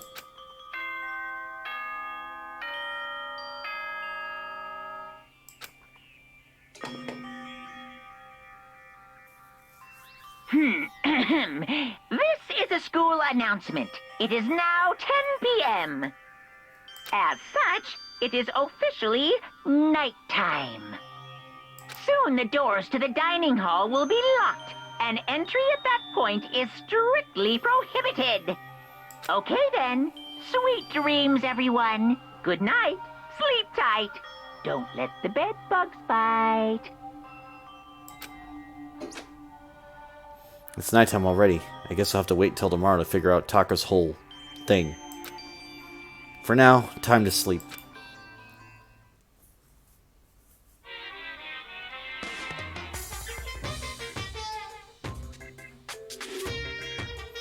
You want to know why I hate video games? You might not believe this, but I had a best friend once. Actually, he was my only friend. But unlike me, he had all kinds of friends. So me and him were at the house one day when a big group of guys showed up to hang out. They just bought the latest big budget video game. They sat there, lost in the game, passing controller back and forth for hours. But not me. I just sat there watching. That's right. I just watched. What's wrong with that? I didn't care. Just by watching, I was able to nail down all the best strategies. Even though I never actually played it. And I don't plan on ever playing it in the future either.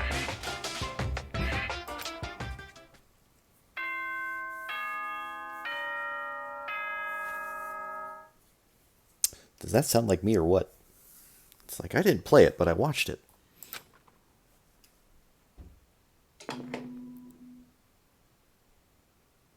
Good morning, everyone.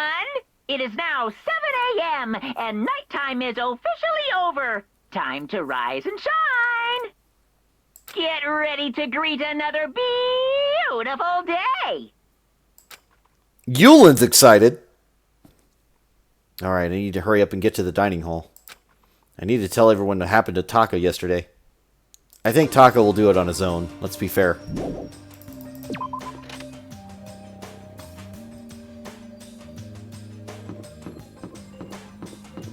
Is anybody out here? I guess not. Nope.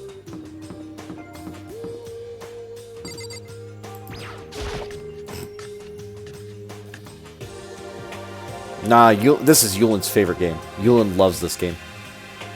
You know? Yo, I've been waiting. Huh? Are you the only one here? Where's everyone else? They went on ahead. Went on ahead to where? Hey, come on. We can talk about it later. For now, let's go take a bath. Bath?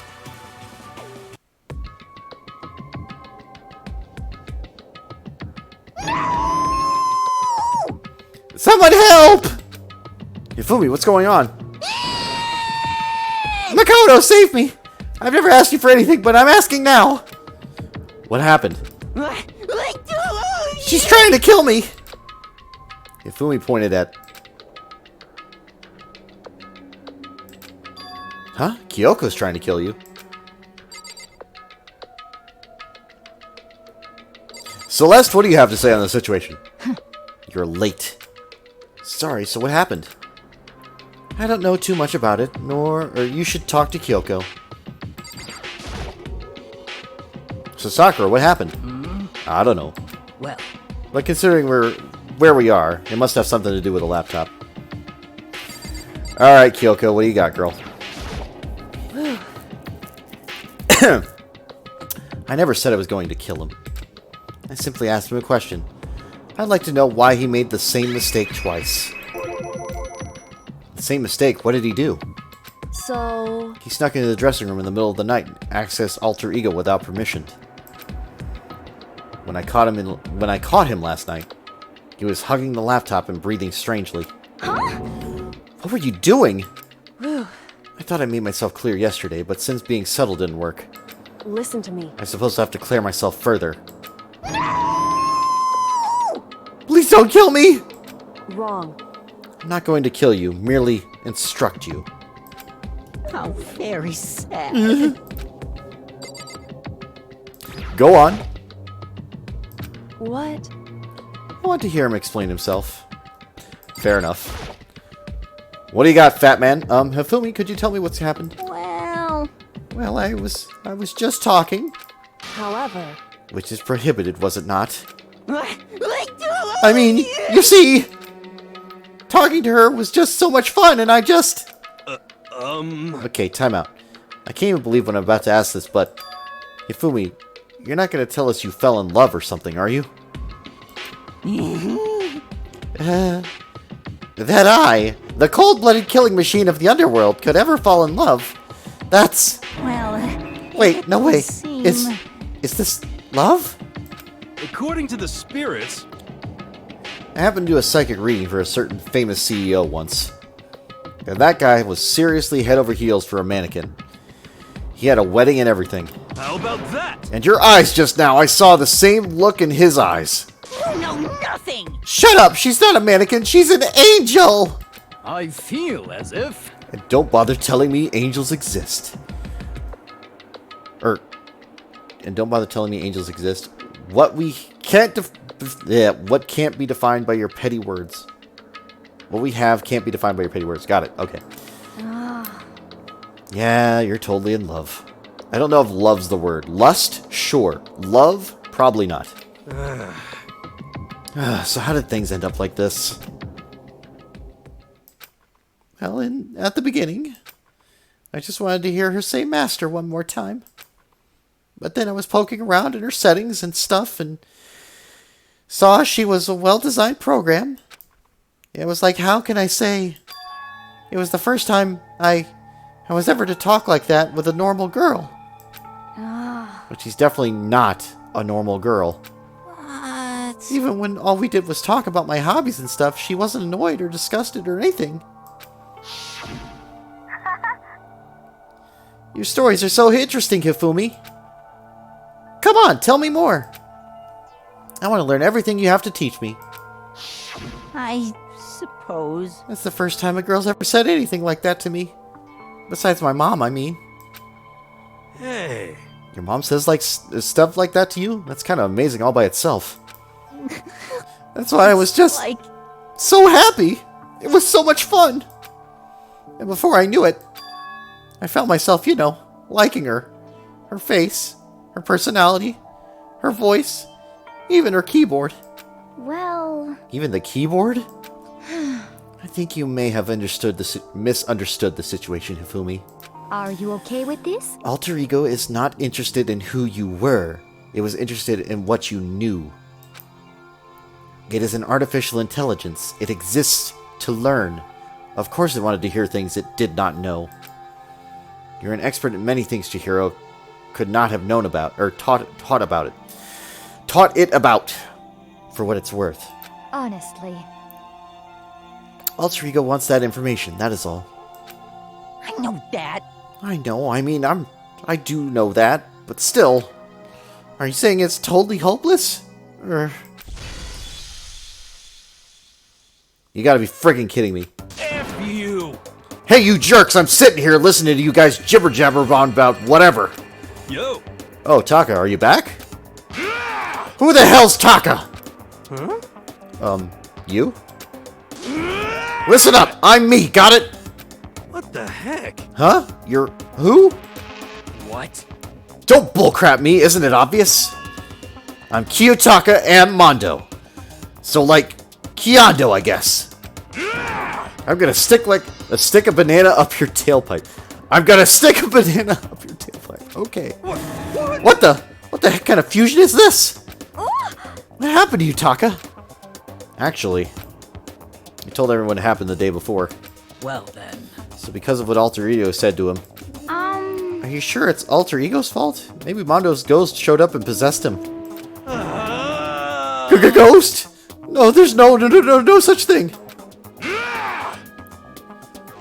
What are y'all whining about? Come on! What? God, you're really cheesing me off. I like how he actually can't curse. He refuses to actually say a curse word. He just can't do it. Hey, Hifumi. Yes? Yeah! I don't know what you're thinking, but F you! bro belongs to me. Yeah! Alter Ego, He's an exact copy of the one who gave me my soul back. And I'm not gonna let anyone else have him again. Fudging idiot. I'm afraid I can't allow that. What? So it would seem. I can't withdraw. Mr. Ishimaru, since I have this opportunity, let me say this right now. That's it. I'm Destiny sure has of it. bound me and her together in the Gordian knot of true love. Well, me and him have melded together in white-hot heat of friendship. Hey, come on, you guys. Moron! Tuck down to me and I'll ram my fist right on all 4 of your vital points. Completely Well, I punch at a speed of sound, and I don't have any arm hair, so there's no drag. Enough already. Knock it off, both of you. Hey, This doesn't belong to any one person. Chihiro left him all to us. To all of us. There we go. We can use them to finally gain access to vital clues. Kyoko's right. If anyone dares disturb our peace any further, Hey! they'll have to deal with me. What? Wow, even Kiyotaka like just backed off, just like, nope, I'm done. anyway, Until Alter Egos finish his work, don't do anything weird. Have I made myself clear? So? I can't hear you. I suppose. Yes. Yeah! Got it. so then, Okay then. Let's get out of here. We can't afford to linger here too long. Hey! Are you sure it's okay to let them off with a warning? indeed. Yes, I have a plan. It'll be fine. After watching Hifumi and Taki leave dejected, we all went back to our rooms. It's still morning, but because of everything that's happened, I'm tired already. Well, anyway, I just have to pull myself together. What should I do with the rest of my day?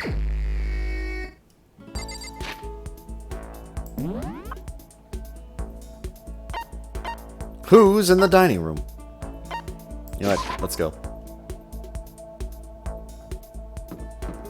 That's the bath. That's the dining room. There we go.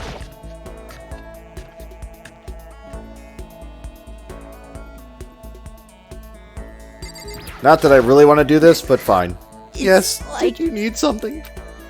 If you don't have business with me, please leave me alone. Sure. Are you trying to cheer me up? You don't have to worry about me. I'm just really exhausted. But I do appreciate it. It's nice having friends to check up on you.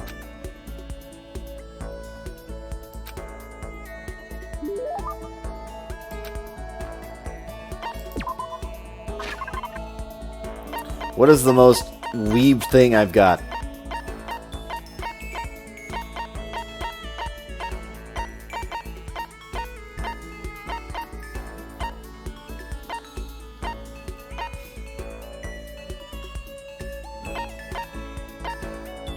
Honestly, probably that would be his thing, but let's go with this. I mean, I guess it's okay. Anyway, if you wanted to hang out for a while. I see quality in you, Mr. Naegi. True quality. Mr. Naegi! And that's why I've decided to present you on my lecture on nature of fanfiction. If you're going to be friends, you must be fully informed. No permit no fanfic bigotry whatsoever. I don't think I have any fanfic bigotry. I mean, I don't know anything about that kind of geeky stuff anyway. And there's the bigotry. See, there it is. To you, fanfic equals geeky, right? But is that all the world is worth, or all that word is worth? Huh? Did I say something wrong? Yes.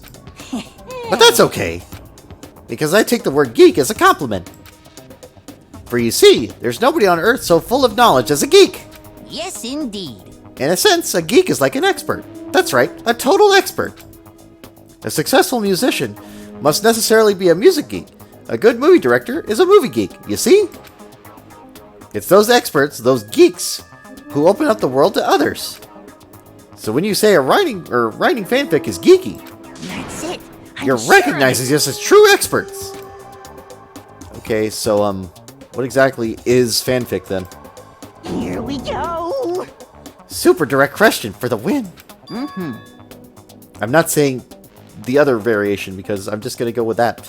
Basically, we have all different kinds of stores and events, right? These are where groups of holy warriors sell their own stuff based on games, comics, anime, everything. And the stuff those people make is fanfic? Comics are the most common creation. But it also includes games, music, and even merchandise. By the way, there's a name for when a group of fanfic creators come together.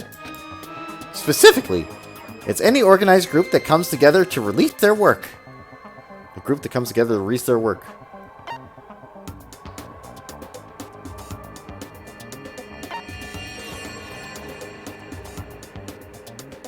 I mean, menagerie would be... I'm just going to say circle. Is it a circle? It sure is! Of course you knew that. I mean, it's only common sense. I certainly hope you don't expect me to explain such common sense topics every time. Well, like I said, I don't know too much about this stuff. Without a doubt. This goes well beyond I don't know too much. But I guess I can't blame you. The propaganda never touches on that. So as a fanfic ambassador, by the time I'm done with you, you'll be itching to buy a premium pass to the next fanfic con. Right? Obviously, he's excited, but... That's it for today. I hope you're excited for your next lesson. I can't wait to see what the future has in store for the two of us. Kind of scared to see what the future has in store for the two of us. You just unlocked the skill handiwork.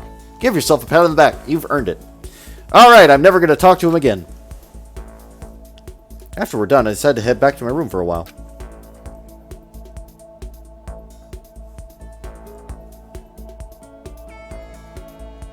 Still have some time.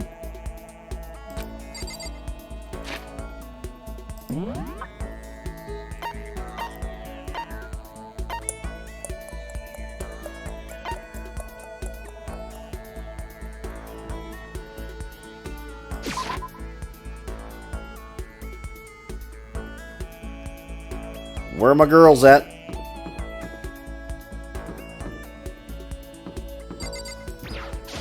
Just a second. What's the matter? Why are you bouncing around like a little rabbit? Don't you have anything to do? Yes. Certainly. There's no reason to decline, and I'm not the type to decline anyway. And Besides, I find myself more and more intrigued by someone like you. Wow! Alright, damn. Did not expect that one. That was just out of the blue. I spent some time with Kyoko. Kyoko and I grew a little closer today. Yes, definitely. Good fucking question. What would she even want?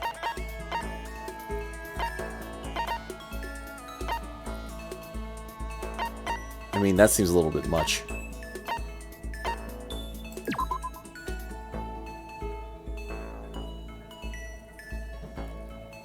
Bold of you to assume it was a compliment.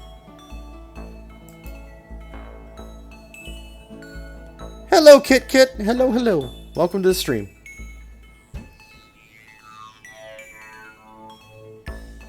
Could be an intriguing train wreck, you're right.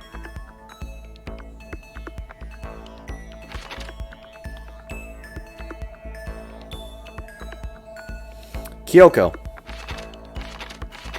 I'm just going through. I'll figure out if I have something in mind.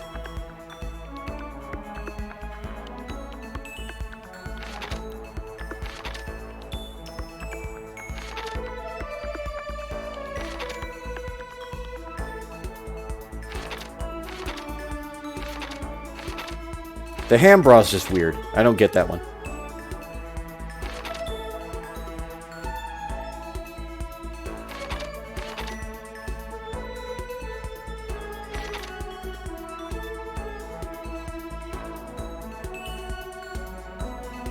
Reacting to various pieces of art.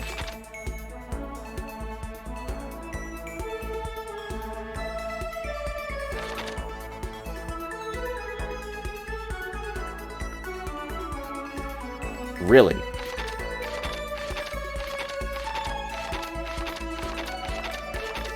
I think I've got that perfume somewhere.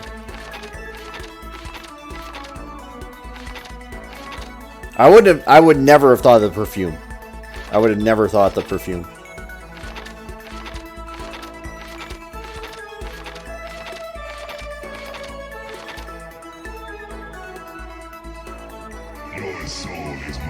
Thank you for the follow, Kit Kat. Or Kit Kit, sorry.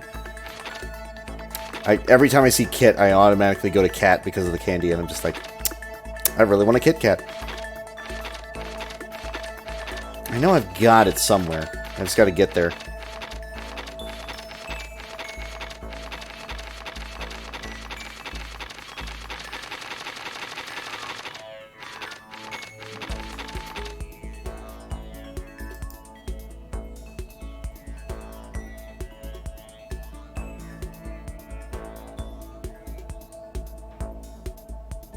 Might be better. I'm not going to judge.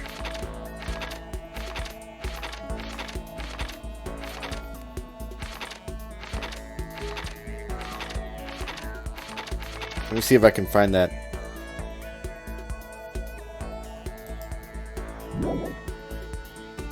Really? Very popular with men these days, but to be honest, although it does attract the ladies, most guys hate the smell. You know what? Let's give it a shot. I've got 7 of them. What? How did you know I was interested in this? You're an enigma, Makoto Naegi. There we go. Seeing Kyoko so pleased with something I give her makes me happy. Are you scared, Makoto? Huh? Hey, Being trapped in a place like this. Who wouldn't be? Of course I'm scared. Being trapped in this insane school.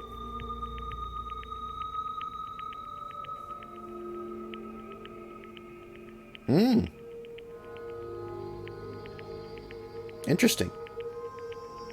No, that's fine. Yeah, just... Yeah, no worries. correct. Ah, that's good. That's good? So, Fear is proof that your imagination is still functioning.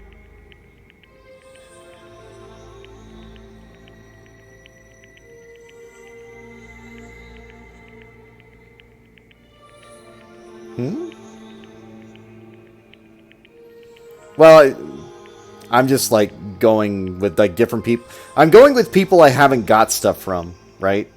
Like I haven't talked to her yet. There's a bunch of other people I haven't talked to yet.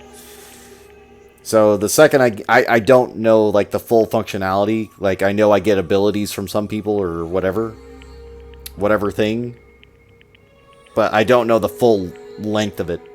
So I'm just going with whatever I know. Frankly, I feel bad for anyone who can't feel freer. whew.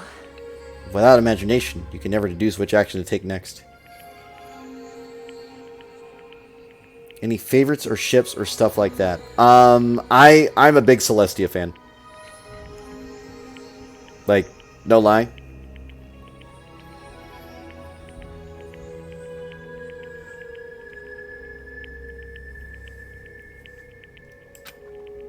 What about you? You seem totally calm. You don't act afraid at all. Wrong. I'm scared too, of course. I simply hide my emotions. There's no advantage to be gained from letting others see how you feel. You hide, huh? Correct. What I mean is, I'm not as foolishly open as you are. Foolishly open? Listen. Also, the fear I experience is a little different from yours, I imagine. Huh? What do you mean? So, You're afraid of what you might lose, right? correct. But what I'm afraid of is what I already lost. I'm sorry, I don't understand. I know. She didn't bother answering any further. She just turned and... Goodbye. Goodbye. Yep. With that, she was gone. Well, we were just starting to get to know each other. Maybe we should talk more next time. I don't think I understand her at all yet.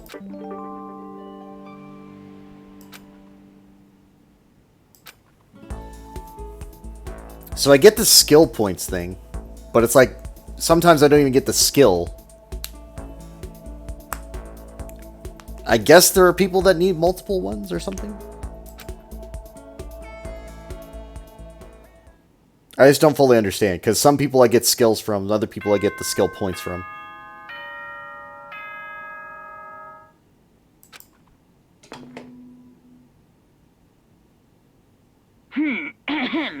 This is a school announcement. It is now 10 p.m. Most of not all. Like, I've just been getting, like, the skill, the point gainers. Like, the skill point, like, go uppers or whatever, you know? Like, that's most of what I've been getting. As such, it is officially nighttime.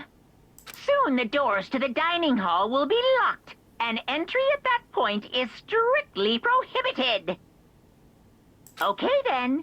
Sweet dreams, everyone. Good night. Sleep tight. Don't let the bed bugs bite.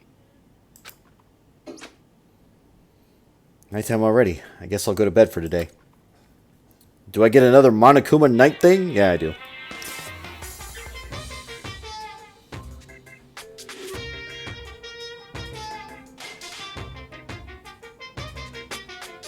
Ah, I see.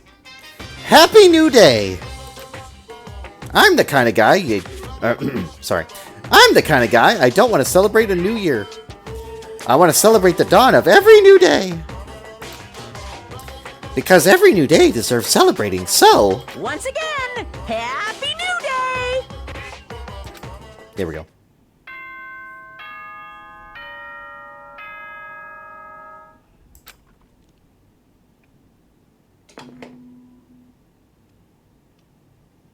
Good morning, everyone. It is now 7 a.m. and nighttime is officially over. Let me go check something real Time quick. to I'll be right rise back. and shine. Because I did have food that was being prepared, but it's been like a long time. So let me go look.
Alright, ladies and gentlemen, sorry for the wait. I know Yuland was anticipating my return. I apologize. I worked as quickly as I could. Alright, here we go. I probably should have said everybody go to the bathroom or get something to drink or something like that. But I have my food with me. So if you are not a fan of mastication, by all means, give me a mute for a second. We will let this rock, though. Get ready to greet another beautiful day. Mm-hmm. I better get to the dining hall.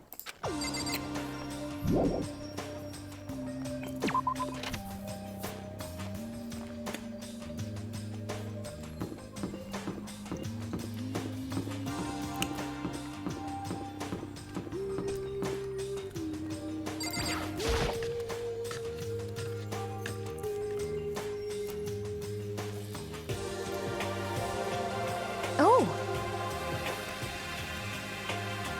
Taka and Kyoko are not here today. You know? Kyoko's still on guard duty, probably.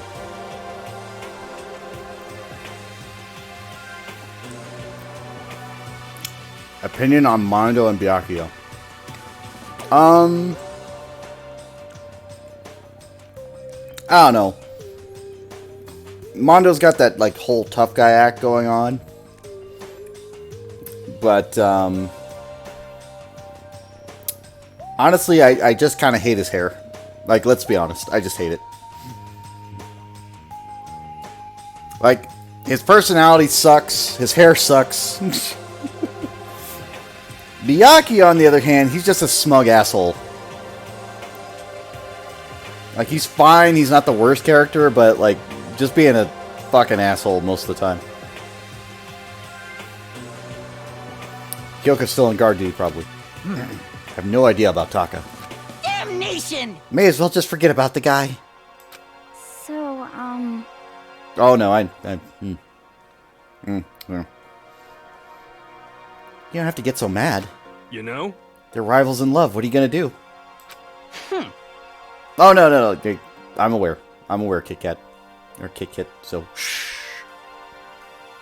This is for people who may not have seen yet, or don't know yet. I'm also trying not to make any inferences about anything that I may know. Don't put him at the same level as that virgin! I might catch his virginity! But...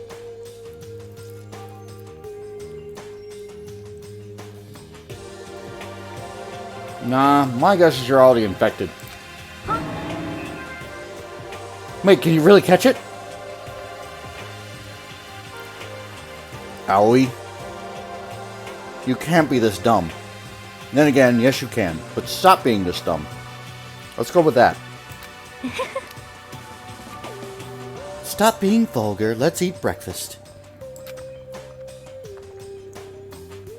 But as soon as my hands approach my food... That voice! The doors to the dining hall exploded open, and a figure appeared. Sup, girl? So in the end...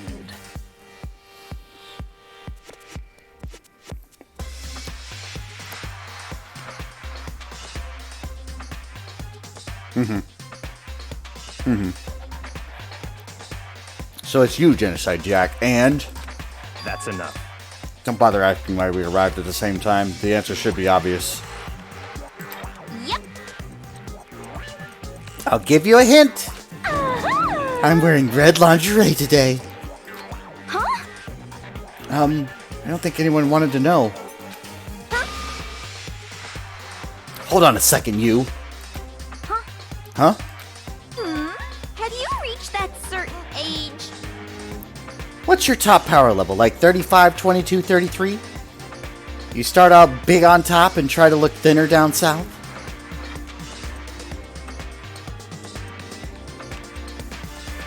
Oh, for sure. You SOB! Look at your melons! They're seriously gargantuan! Did you dunk them in milk every night or something? Ooh. You're starting to freak me out. No forgiveness! If you lay a finger on Hina, I'll show you no mercy. So, what do you want? Surely you're not here to join us for breakfast. Naturally. Of course not. I came to hear a story. A story? A story that no one's bothered to tell me yet. Are you talking about alter ego? Sorry, we can't talk about that right now. What? Why not? Because of certain circumstances. Up till now, you haven't gotten a crap out of anything, and now you're all concerned. I don't buy it. It's all clear now. I've just made my decision. When we get out of here, I'm going to feed your body to the vultures.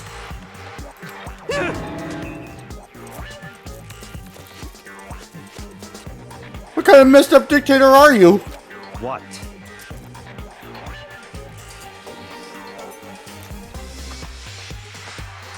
But this isn't a democracy. Or would you exclude those who don't fit your tyrannical majority?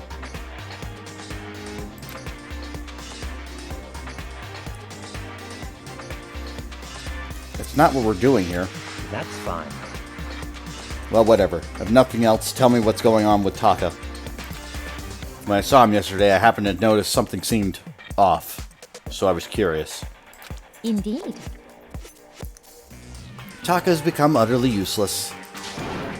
Celeste, you don't have to say it like that. I see. Did his spirit collapse or something? Or was he unable to withstand this environment? Those men who clothe themselves in cheap fabric of justice are often the first to fall. But perhaps that will make things all the more interesting. Interesting? Such ignorance. Let me leave you with a bit of advice. Don't come to rely on false camaraderie, or you'll reap its bitter reward. What the heck? That's why you came? Just to give us this amazing advice? It seems I'm unwelcome here, and I will grant your desire and remove myself. Yes, yes. Yeah, let's get out of here. Stop talking. You don't need to come with me. Yep. You don't have to play hard to get master. You can just play hard.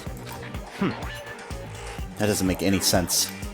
Byakuya started slowly back out of the room. He started picking up speed, and as soon as he was sprinting out of the dining hall. What? He ran away? So now he's running hard to... Oh, wait.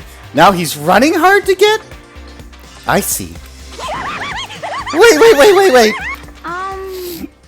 So at the end there... What was that all about? Just now, Byakuya was like... Maybe he's like the mean guy who starts acting different and all flustered when things change. I guess so. We went back to our rooms.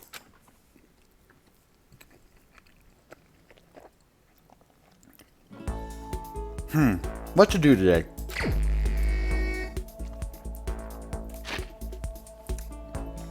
Where my girl at? Damn it, Hifumi.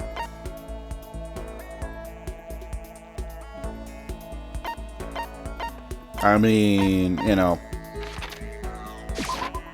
Shit. No, that's not what I wanted.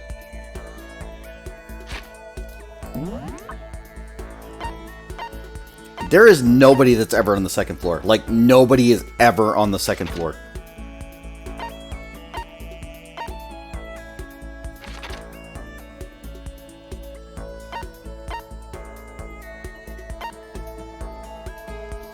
That's where I'm going.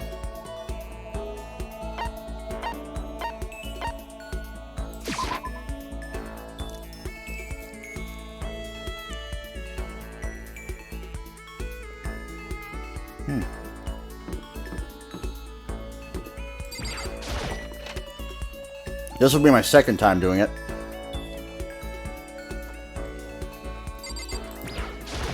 How are you? Sup, girl? Yeah, Makoto, how are you? Yes. Indeed. Would you like to play a game of chance with me? I would be happy to empty your wallet and show it to you. Celeste gave me the business.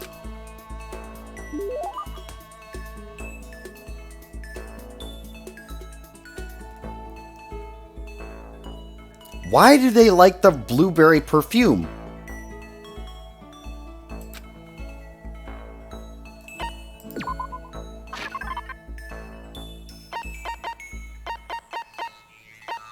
She liked the black croissant, I think. What if I just give her the underwear? You know what? I need to get rid of this underwear. There it is. Oh.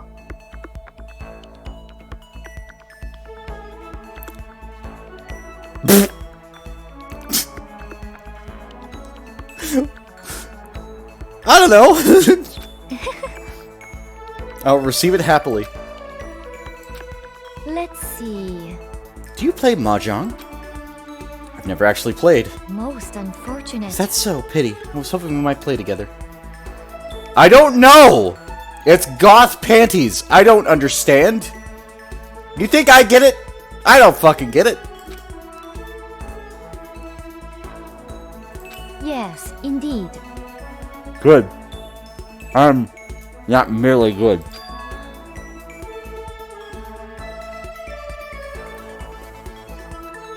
I'd like to play a game of Russian roulette mahjong and won. Russian roulette? It was truly a fierce contest, put on by a half-insane billionaire in the basement of his mansion.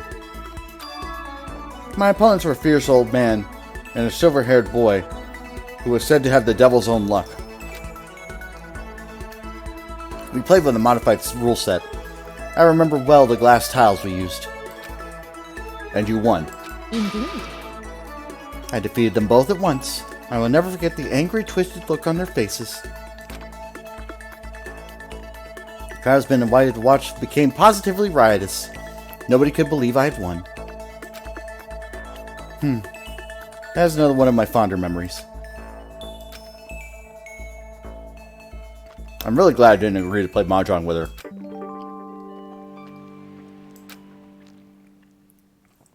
She's just been giving me skill points.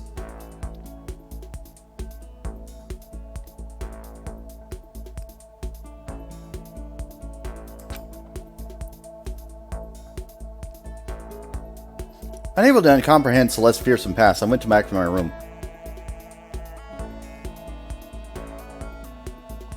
Stick with her, huh? Still have some time. Alright, where are you, girl?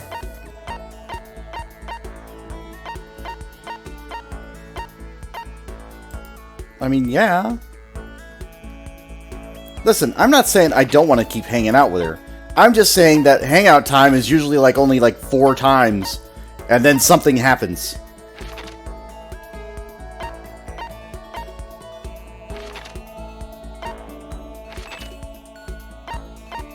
Am I blind?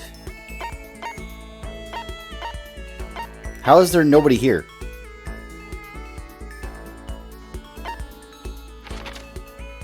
Well, that's what I'm saying. I don't see anybody right now.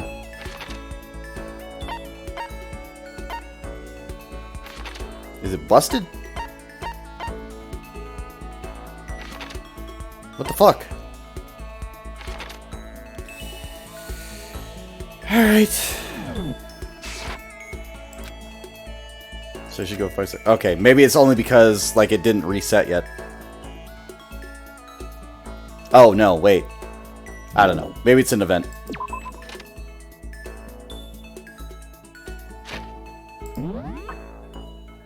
There they are. Okay.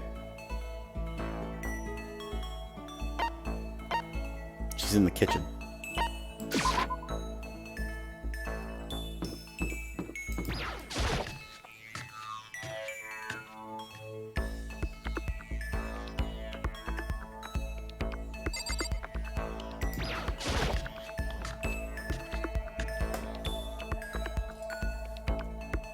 Could be. What's up, girl? How are you? Ah, Makoto, how are you? Yes. Indeed. No.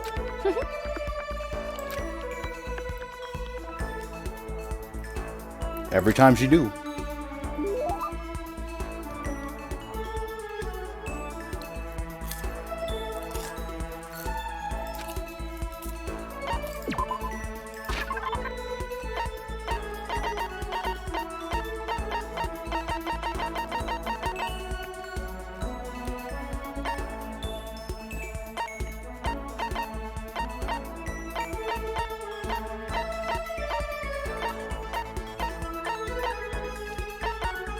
Oh, it's a vice.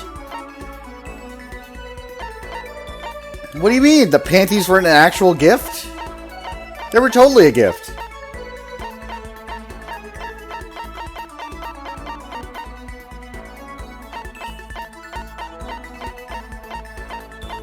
I'll give her the hand bra. She'll love it.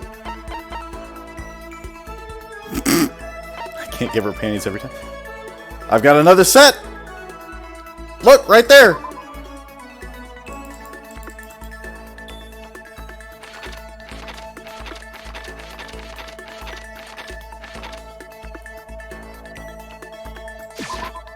I am so happy. Are you paying tribute to me? How delightful. Celestia Ludenberg. Celestia Ludenberg. What are you doing?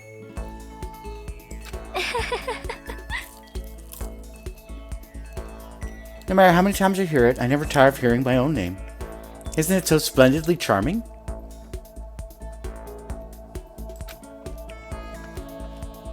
Oh yeah, I've been wondering about that. Why that name? Well, Why? I mean, is it from something? Why'd you pick it? I did not pick it. My name was given to me from my mother and father.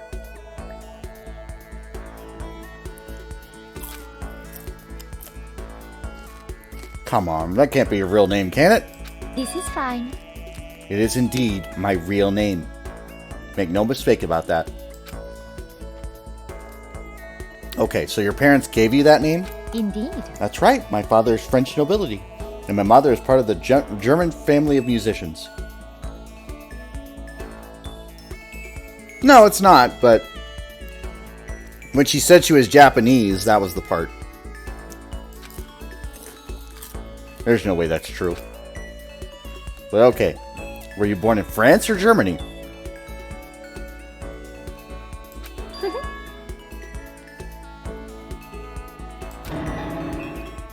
Now we're getting somewhere.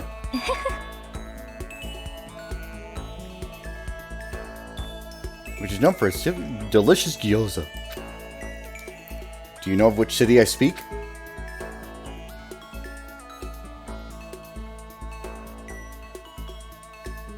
No. I don't know.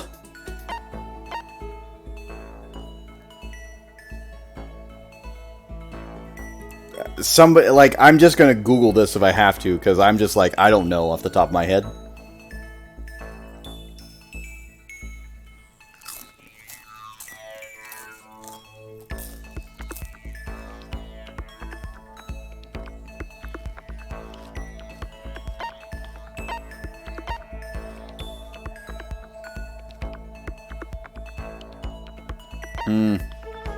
Alright. I'm gonna guess. There we go. Sure. Oh, That is correct. You have proven you are roughly as intelligent as an elementary school student. Or a high schooler, maybe. actually, You may be surprised to learn that I absolutely adore gyoza. I love its stench, its base vulgarity. So as you can imagine, I'm quite disappointed that I can never taste my hometown's gyoza again. Never say never, you know? Once we get out of here, is that okay? we will never get out of here. How long will you continue with this ridiculousness? You should give up. Do you understand? If you don't, it can only lead to murder. Celeste's eerie words stuck with me long after she'd left.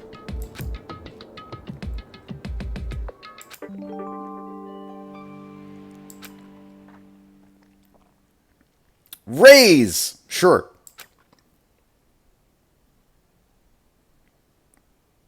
That's actually useful. I'm okay with that.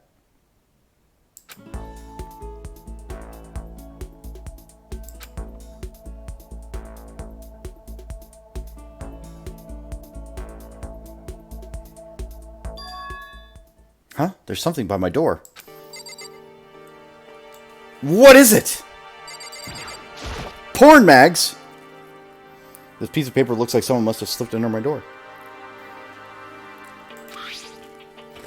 Meet in the dining hall. The handwriting is really good. But to want to meet up so badly. Or so suddenly. Who wrote it and why? What's the point of calling me out like this? I'm kind of nervous, but there's no way I can't check it out now. And then he died. Leave the area? Yes.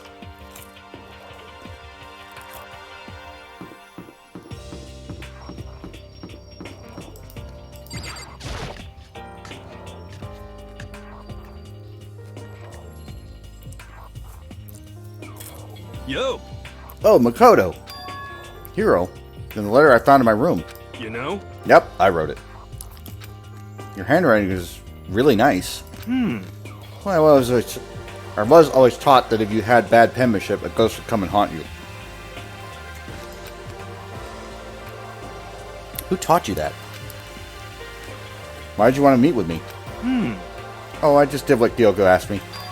Kyoko? Actually, I'm just an errand boy on this. Anyway, what do you say to a late night bath session? Huh? you know? Okay, let's do it. No, I was totally lost. Hero grabbed me by the shoulder, pulled me close, and whispered in my ear. For serious? It's all an act, so the mastermind won't notice. Everyone's waiting in the bathhouse. What? Did your alter ego finish your search? You got it, Hero. Let's go take a dip together. It's probably louder than I need to be.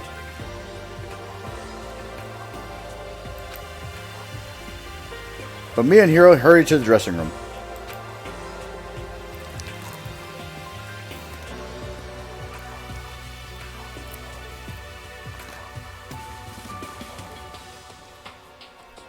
Of course it did. As soon as I got to the dressing room, an angry voice echoed out. F you! Hey, you! How long are you going to keep us waiting? Taka's irritated voice pierced the air as he stared pointedly at his wristwatch. It's almost 10 o'clock, you know that? Bedtime for all the good little boys and girls. Shut up. What? What'd you say? You want me to make you cry, little girl? Taka, he seems to be even worse off than I'd heard. Well, maybe it's a good thing. Maybe he's finally starting to grow a personality. What? You got a lot of poop falling out of that mouth of yours, you know that? I love how he still can't curse. Like, he's just angry all the time, but he cannot curse. What the heck? How rude. A maggot like you has no right to speak that way to our heaven-sent master. Oh,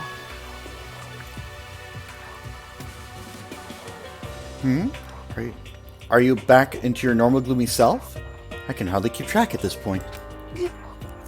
Shut up. Hey, come on. Well, anyway, everyone's here, right? Then my messenger duty is complete. Hey. I think Byakuya is actually cursed a couple of times.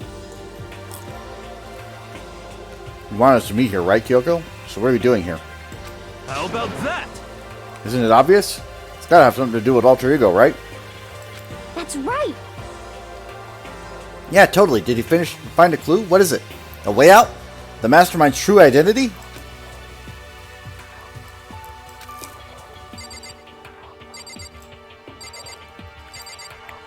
What up, girl?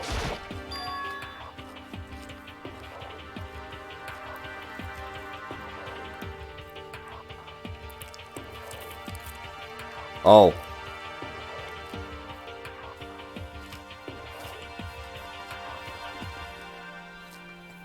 It's gone. Gone? I came here a little early to check up on things. And that's when I discovered alter ego, the laptop, has disappeared. What? No way! You're kidding, right? Oh. Huh? What?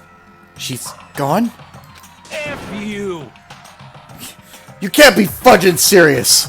What'd you do to him? Or what'd you do with him? Was it the mastermind? Did they finally notice what we were up to? Wrong.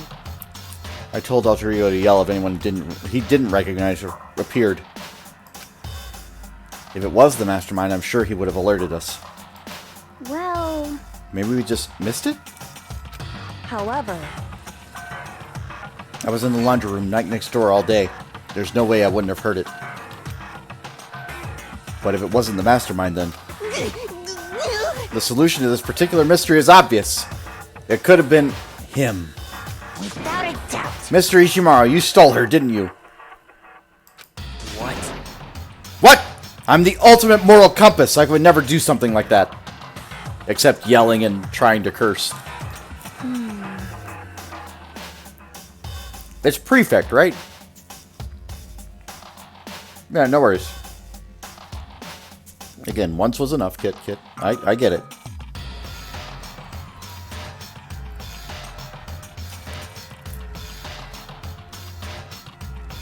Oh, no, it's great. I don't think it counts when you say about yourself like that. F you! You're the suspicious one here. You're nothing but a fat, jiggling sack of fat. That's actually, like, the best insult he's come up with the entire time. Shows what you know. This isn't my true form. I still have 3 more transformations left. Damnation! Or wait, I mean, it wasn't me. Everyone knows you're the thief. Wrong, it's you. We're serious. Well, I'm sure it was one of you, so whoever did it, just hurry up and confess. wrong. No. There's no way either one of them did it. Huh? Huh? Why not? So, I told Alter Ego to yell if either Taka or Hifumi came into the dressing room. What? What? It was a countermeasure against the clear danger that one of them might come for it. But I never heard any yell. indeed. Exactly, which means it wasn't them. But... And who was it? So that's it. The fundamental circumstances are becoming clear.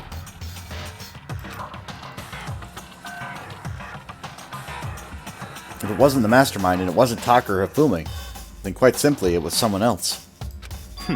Makoto, Celeste, Sakura, Hina, Toko, or myself. One of us has to be the thief. That's terrible!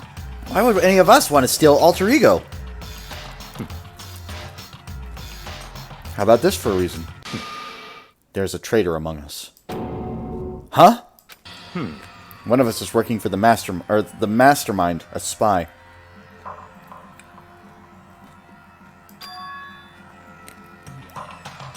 And that's the one who stole Alter Ego. Can you deny the possibility? It can't be. I've actually been thinking for some time now that there might be a spy among us. The mastermind brought someone in to help keep things moving smoothly.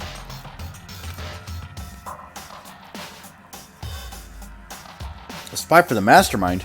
A traitor? No, it's impossible. Something that horrible. There's no way. What? Why do you not speak? Are you struck silent by your inability to comprehend such a possibility? Say what?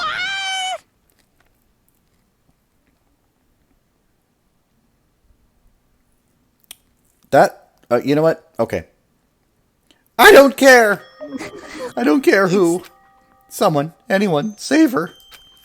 Please rescue her. I'm begging you. I want to see her smiling face again. Damn it! Same here.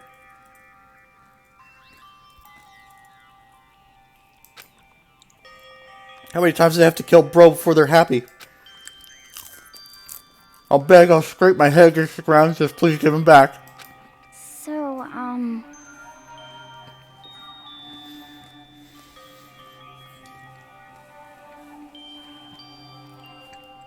Well, if it was Kyoko, she wouldn't have called the meeting.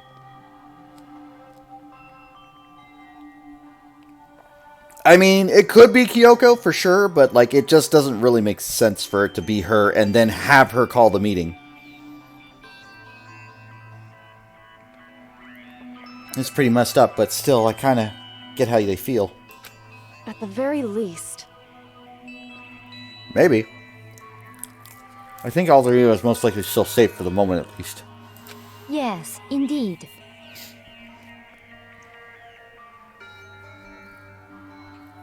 If they wanted to destroy it, they wouldn't have taken it. They would have just done it right here. I see. I mean, maybe. So you're saying whoever did it has something else in mind for him? Something else? Damn it! That doesn't matter. Nothing. Nothing else matters. No matter what it takes, I'm gonna get him back. That's my promise as a man. I swear I will save her! Again, Kit Kit, I kind of know. I'm not going to mention it, but I know.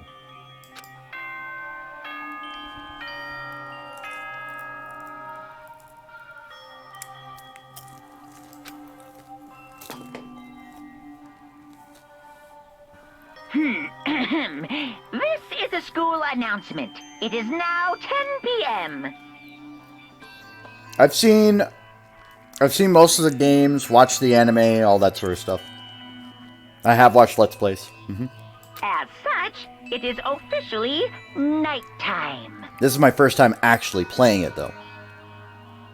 Soon the doors to the dining hall will be locked, and entry at that point is strictly prohibited. Okay then.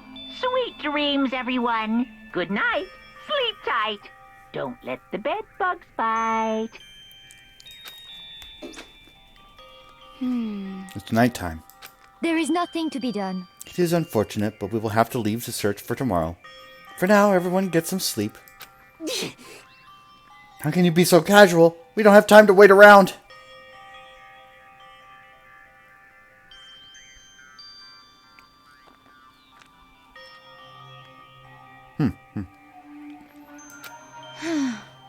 What good are you if you're too tired? You'll be much more effective after a good night's sleep. Who gives a crap about effective? We're talking about our feelings here. Calm down. Anything we do at night brings a higher chance of the mastermind noticing us. Celeste is right. We should begin our investigation tomorrow morning. What do you think, Makoto? I agree with you. If we run around tonight in a panic, the mastermind is sure to notice. We won't get anything done. Taka, Hifumi, I know how you feel right now, but...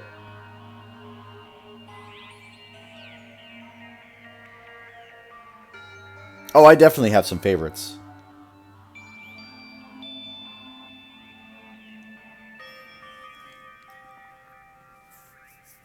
I'm not going to mention any names, but I do, have favorites for sure. Obviously, I can mention Celestia because we've seen Celestia.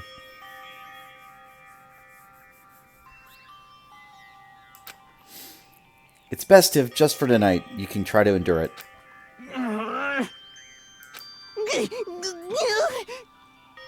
This is fine. Okay, let us part for the day. We begin our search for Alter Ego in the morning. And you should think about what I said. Someone may very well be a spy for the mastermind.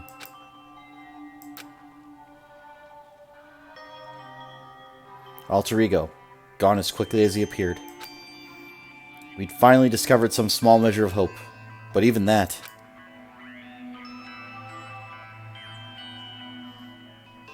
Well, I'm trying to do every free time event. I've done every one so far. That doesn't mean I've gotten anything, worthwhile, because there's definitely been some people who have passed. We were given hope, and then the hope was taken away. Despair. It's just like... finishing them after? Ah, I see. Just like what the mastermind is doing with us. Then could it really be true? Whoever stole Alter Ego? Could it really be working for the mastermind? And if that's true... No, it can't be! There's no way! Didn't even realize I yelled that out loud. Oh, that'd be good. Scary thing isn't the idea of someone spying on us. What's really scary is the idea that we started doubting each other again. That scares me more than anything. Damn it.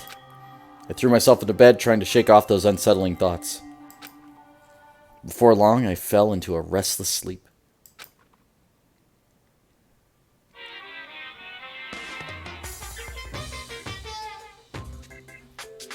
Murder is a word whose definition changes with time, with place, with society. If murder is evidence of abnormality, then all history's greatest heroes must have been abnormal. Sometimes the murders that people forgive are way more abnormal than the ones they don't.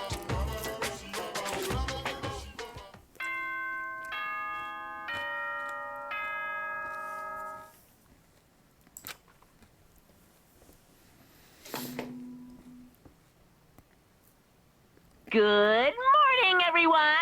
It is now 7 a.m. and nighttime is officially over. Time to rise and shine! Get ready to greet another Beautiful day! Today we have to look for alter ego. Okay, first things first. To the dining hall. Away! I found myself in surprisingly high spirits and hurried to the dining hall. But when I found out what was waiting there for me...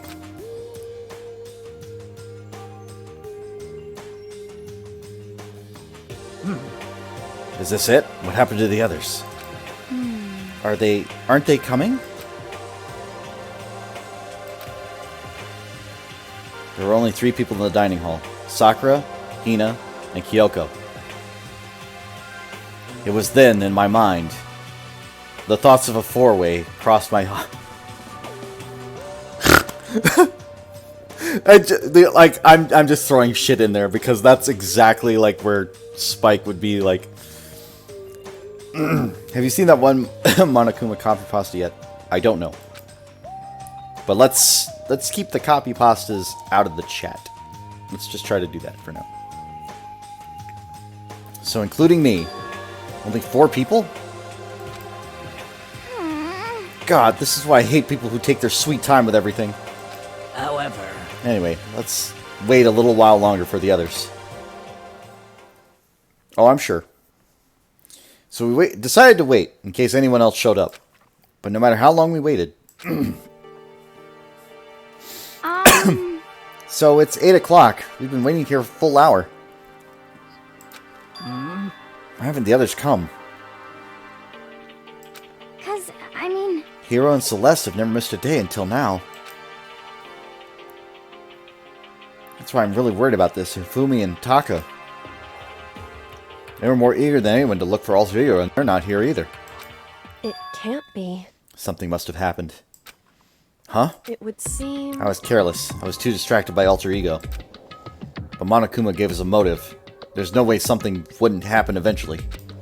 Monokuma's motive. The money? $10 million! I've prepared this graduation present for whichever lucky student makes it out of here alive. What do you think? It's 10 million bucks! 10 million smackaroos! It's like totally wowie, wow, am I right? What is that, like 1 billion yen or something?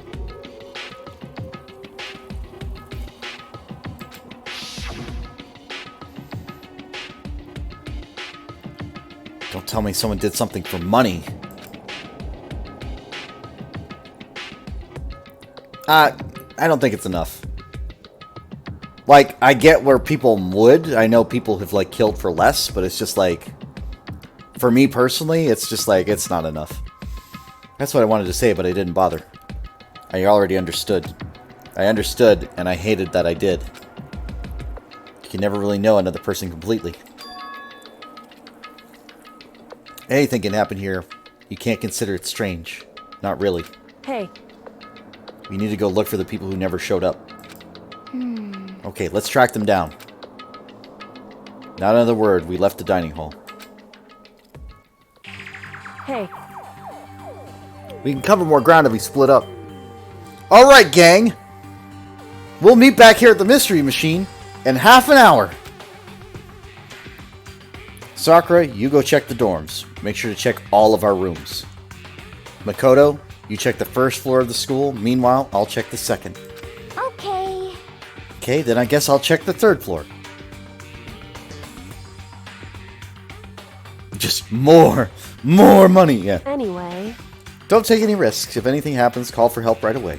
But I really hope nothing happens. So do I. Well then. Okay, let's go. Anxiety is written across each of our faces as we went our separate ways. Without hesitating, I rushed to the first floor of the school.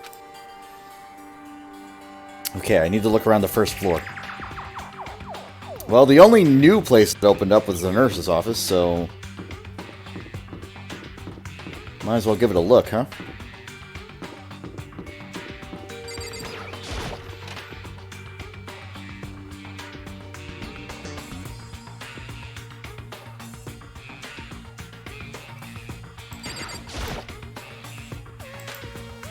It's a normal trash can.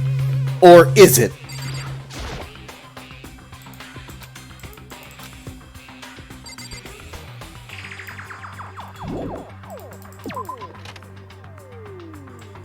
Okay, it was not in the trash can.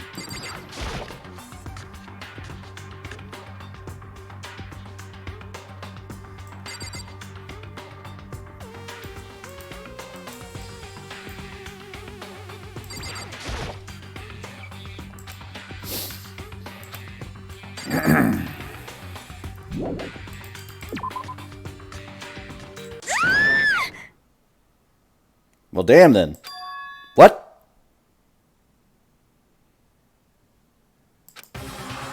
That was Hina. She's supposed to be checking the third floor. There's no time to think. I was running for the stairs before I knew what was happening. Thank you, teleport. I flew up the stairs leading to the third floor.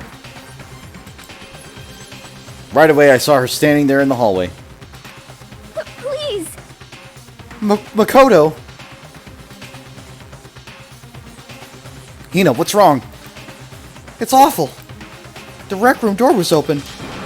And when I looked inside, I saw. What did you see? I better get the others, right? I'm gonna go get them. You go ahead, Makoto. Before I could say anything, she was rushing downstairs. The rec room? What did she see in there? But at this point, I was used to acting without thinking. So without thinking, I leapt to the rec room. The first thing I saw when I got into the rec room.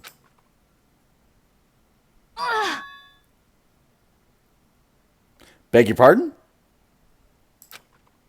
It was Celeste, and she was hurt. Alright, what's going on, girl? Makoto. Celeste, what happened? I was stupid. I got attacked. Attacked by who? I'm not sure. Some sort of strange man. Strange man? A suspicious person whose existence is so unusual. I can't help but call him strange. Without a doubt, it was some sort of strange, suspicious individual. And that man attacked me with a hammer on the ground there.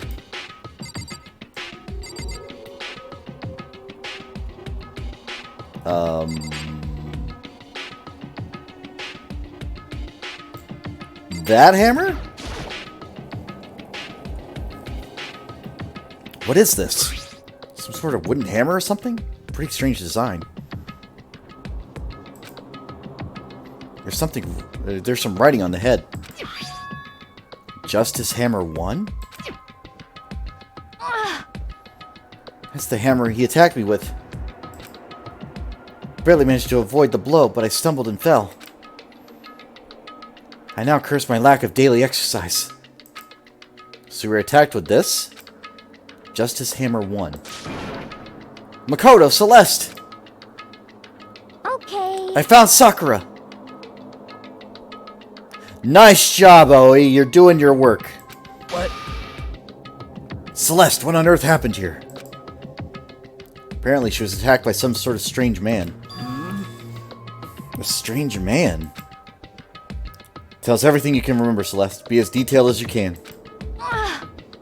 What the hell happened earlier this morning? I woke up a little before 7 a.m. Nighttime was not yet over. But I knew it was about to end, so I decided it would be okay if I decided to take a little stroll around the first floor. I understand now that that was a mistake. Anyway, that's where I first saw the strange man. I was immediately wary of him. He was obviously suspicious, so I decided to follow after him in secret. As I followed, I saw him go into the rec room. Tried to peek through the gap in the door. Which is when he noticed me and... That's when you were attacked. It happened after 7 a.m., just after nighttime had ended. So if it happened just after 7 o'clock, then that was just about an hour ago, right when we were all meeting in the dining hall. The attack caused me to lose consciousness, which would mean I was unconscious for about an hour. But... I'm glad you weren't hurt too badly. That is because I begged and groveled for my life. You did. as for me... I told him I would do anything if he spared me. I offered to lick his boots, whatever it took. I see. So you're willing to throw away all your pride. Indeed. It is a necessary skill for survival. Anyway, the important thing now is that we go search for the suspicious individual. If we do not hurry, it could become a serious problem.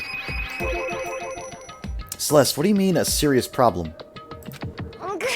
When I looked in the rec room, I saw that the suspicious man was not alone.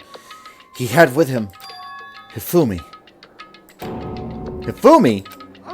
After he attacked me, he dragged Hifumi away. What? You mean Hifumi was kidnapped? Shouldn't we start looking for him then? Listen, Celeste, did anything in particular stand out about this strange guy? Did anything stand out? Well, rather than trying to explain it, it would probably be faster if I simply showed you. Show us? Indeed. This is Hifumi's hand-me-down, his digital camera. You don't mean... Actually... I was able to photograph the suspicious individual without him realizing. Yeah, take care. Huh? Seriously, let's see it. I would tell you not to be shocked, but I fear it would not do you any good. With the strange comment in mind, we all looked at the camera. Huh? What? Oh, you were definitely right about the strange part. Their face is totally covered.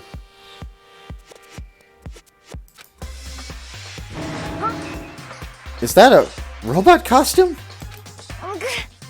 As I said, very strange and suspicious individual, yes? So this weird robot guy dragged Hifumi away. And I took this right after being attacked. In other words, a full hour ago. Which is why if we don't hurry, it could become a serious problem. I see.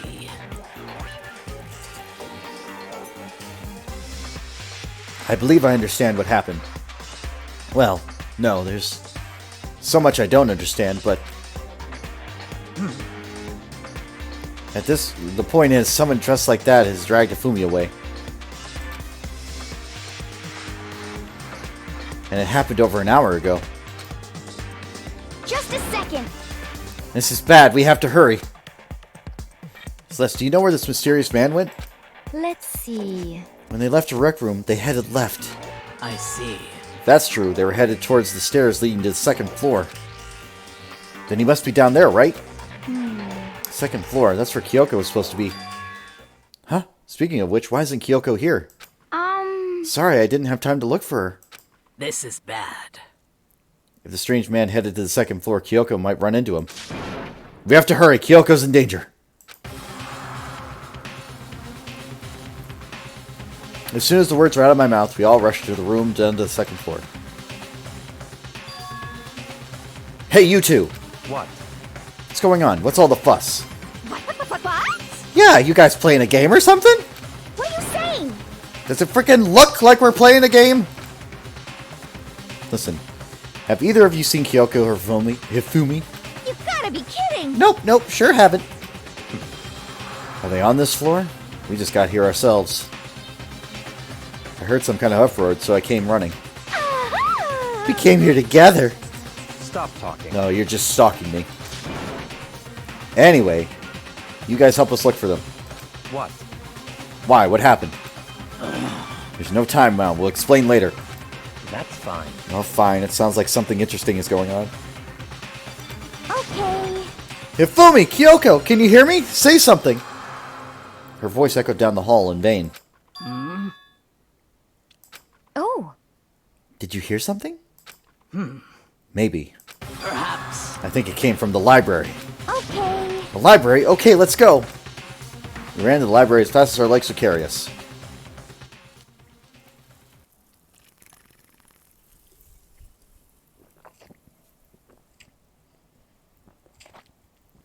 When we opened the door to the library... It hurts! It hurts! We found Hifumi seriously injured. Are you okay? I'm glad to see you're still alive. It's super bad though. Look at all the blood. What? How did you get hurt? That guy hit me. What guy? Robo Justice. That's what I decided to call him just now. What did you say? What are you talking about?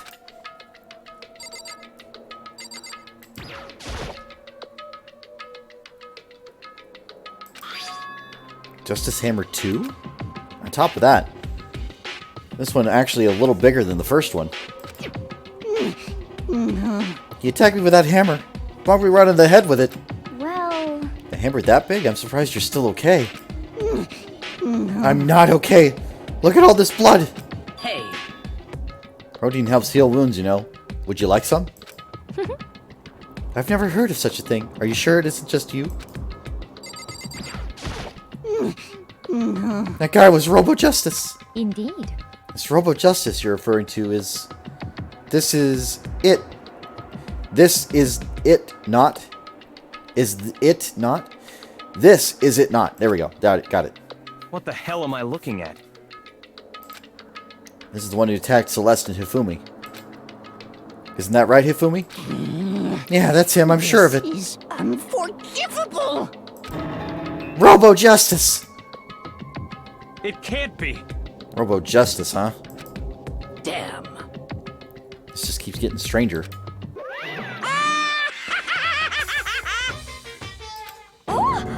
It's him! A robot of justice, huh? Now things really are starting to get interesting. Exciting. Ahem. I'm gonna get this correct eventually. What kind of special moves does it have? Can it fly? Can it combine? What? Why is he here? Are you okay with this? Let's not concern ourselves with him. What we need to do now is get Hifumi to the nurse's office right away. Whatever else we do, he needs to be treated as soon as possible. Yeah. You're right, let's go.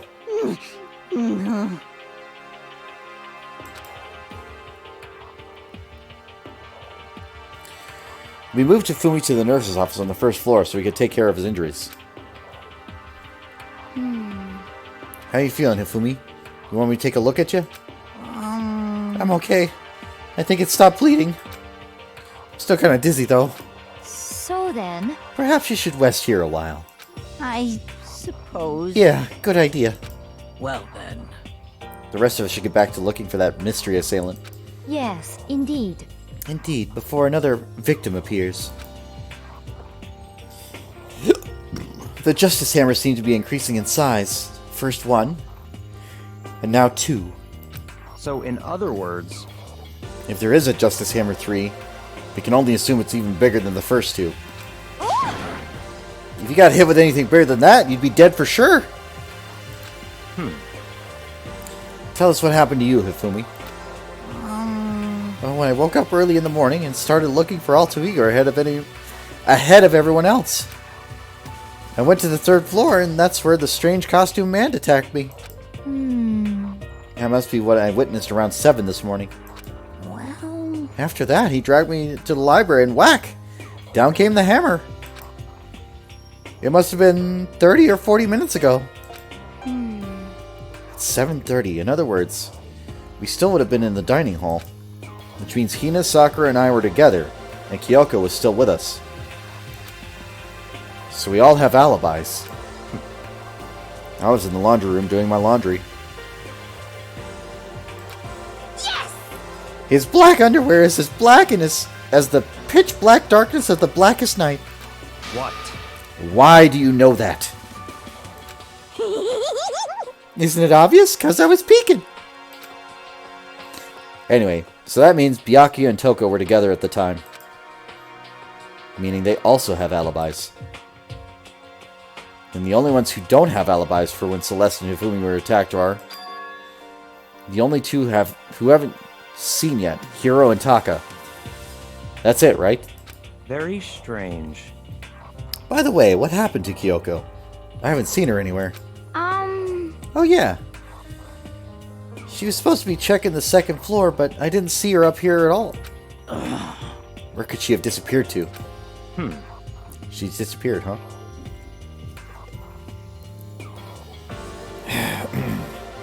One second.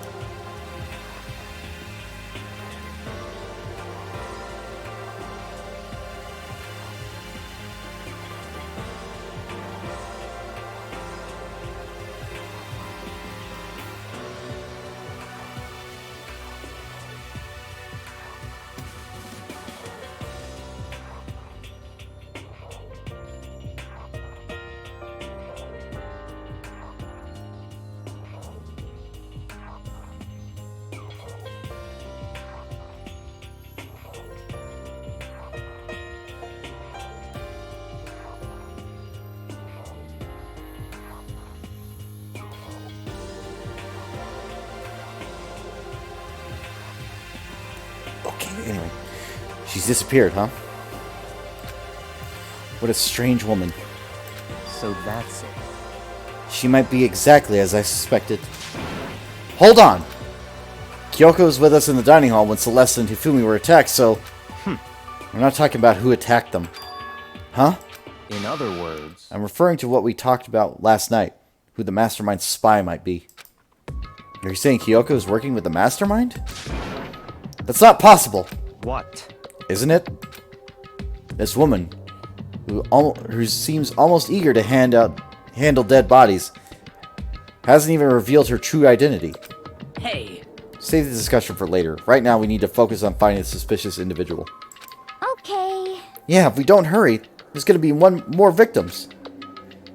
That might be why Kyoko and Taka and Hiro haven't shown up yet. She's right. We have to do something about that mystery man first. Don't worry about me. I'll catch up with you guys after I rest for a bit. Understood. Take care of yourself. well then. Okay, let's go. So whoever is running around, why are they wearing that weird costume? Don't bother looking for a reason from a deviant. What to do? What to do? So, what are we gonna do? Split up and look around? Huh. Our opponent's very dangerous. We don't know what they're even capable of. Even here. What? What's wrong? I saw a shadow. Something move around at the top of the stairs. Really? Up on the second floor then? Damn. You bastard, you want to get away from me. We all shot towards the stairs.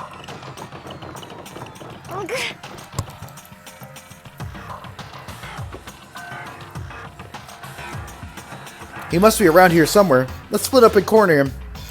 Well, But don't take any chances. As soon as you find him, call out and I'll come running. Oh, Okay, but what should we yell? just a second. Anything, it doesn't matter. So then, Then it's ha, okay? what are you saying? Ha, doya, or whatever you want. Just yell loud enough so we can hear you. Doya? I've never heard such a reaction. Okay, whatever. Just hurry up and start looking, okay? Let's go. Hey, Mr. Robot, where are you hiding? If you don't come out, we're going to decommission you. There we go. We spread out in every direction to track down this costume suspect.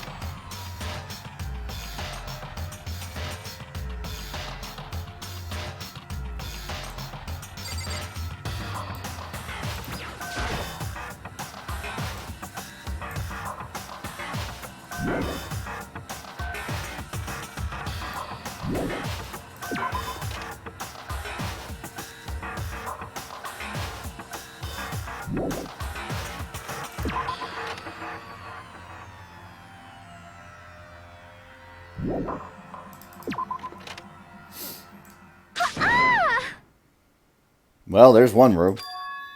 That strange cry. It had to be Celeste. It came from the floor above. She's on the 3rd floor. Sprinted up to the 3rd floor. Everyone. Over here, everyone. Everyone who heard the scream had come running. Just a second. Celeste, what's wrong? What? That was a rather intense scream for someone like you. Ugh. I saw him, the strange costumed man. He ran off as soon as I screamed.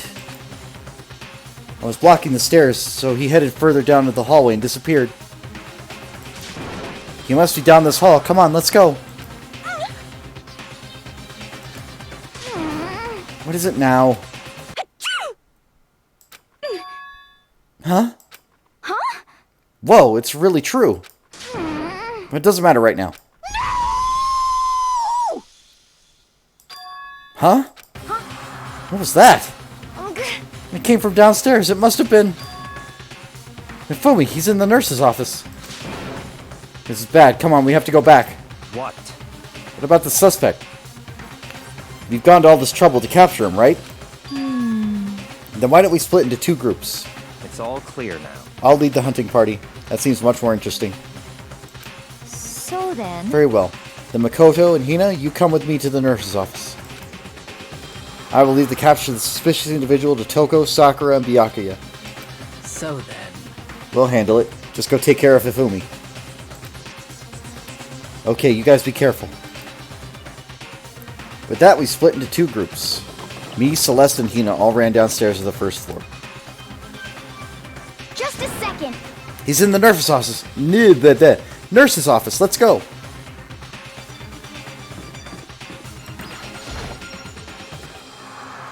We stormed into the nurse's office, and what greeted us was a world of dripping crimson.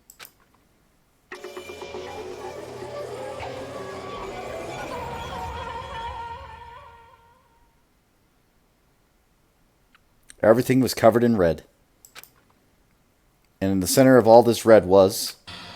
Hifumi? No! What the... It looks like something very bad has happened. I certainly was not expecting this. I did not imagine that Hifumi would be murdered. No way! Murdered? You're not serious, are you? He's not really dead, is he?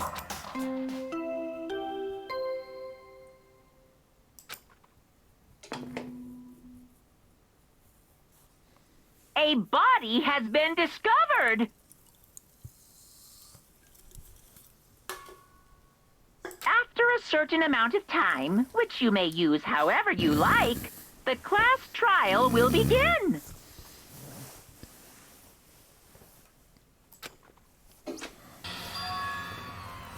What the? That was the body discovery announcement. The body discovery announcement. Would 3 or more people discover a body after a murder? That's what plays. And since we just heard it, that means... It must be Hifumi. Someone killed him. One of us. One of us? And look at that! When Celeste said that, she pointed at something. Something on the floor. Something that had also been on the floor after the last 2 surprise attacks. Another hammer. Justice Hammer 3. It's even bigger than the other 2. Just as I suspected. One strike from that and you're finished. Then the killer. There can be no doubt. The suspicious individual. Going by what Hifumi called him, the culprit must be Robo Justice. Whoever's hiding in that costume is the one that killed Hifumi. But wait. You saw him on the 3rd floor, right? Running back into the hall? So how did he end up in the nurse's office? You're not saying they like teleported or something, right? Are you okay with this? We can figure that part out later. Right now we have to tell the others. You're right. So then... Then shall we go? Her brain stopped working. Hina, snap out of it. Huh? Are you okay, Hina? Sorry. I'm not sure I can move right now. I'm feeling kind of... This is a problem. We can't just leave Hina here alone. Okay, I'll go get everyone. You stay here, Hina. Or stay here with Hina. Very well, I'll leave it to you then. Okay, I'll be back soon. Try to sound confident and upbeat, but I still haven't stopped trembling from what I'd just been through. Everyone else is already on the 3rd floor. I have to hurry.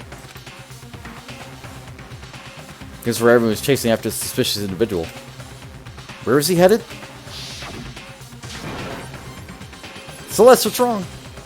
Rather intense scream for someone like you. Saw a strange costume man blocking the stairs, headed further into the hallway and disappeared. He ran off, going further down the hallway. Fleeing to the back of the hallway?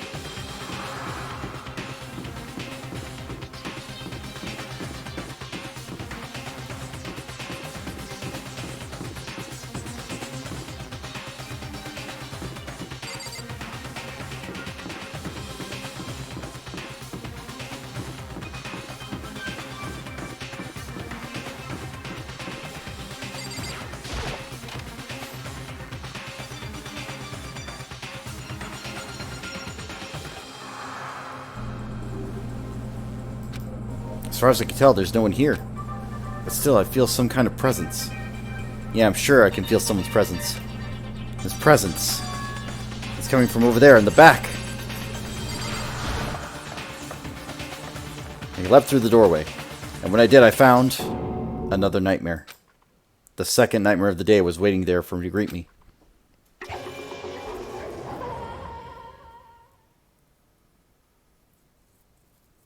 There in a pool of his own blood was Taka, dead.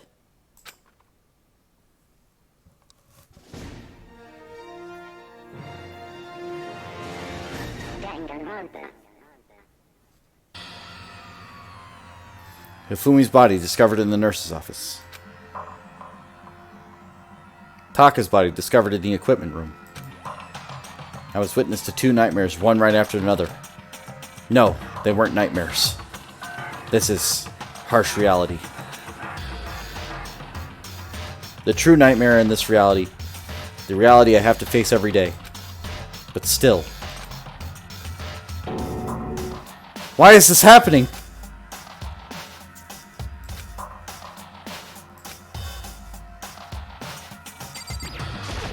And she passed out. Toko! Don't tell me, Toko too?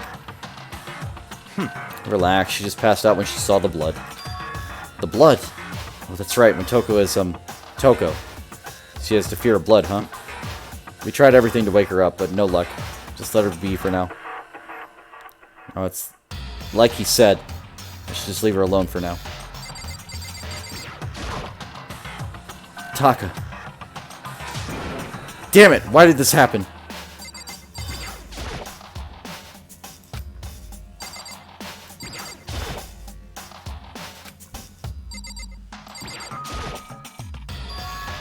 Another hammer. Now it's Justice Hammer 4. It's even bigger than before. Is that suspicious individual responsible for killing Taka too? However... Well, why is it Justice Hammer 4? Huh? What do you mean? Celeste was attacked by Justice Hammer 1. Then Hifumi was hit with Justice Hammer 2. But this time it was Justice Hammer 4. What happened to number 3? Ah. What? What's the matter? Well, you mentioned Justice Hammer 3. You just reminded me. What? Out with it. Do you know something? Actually, Taka's not the only one that's been killed. Hifumi's dead too. What?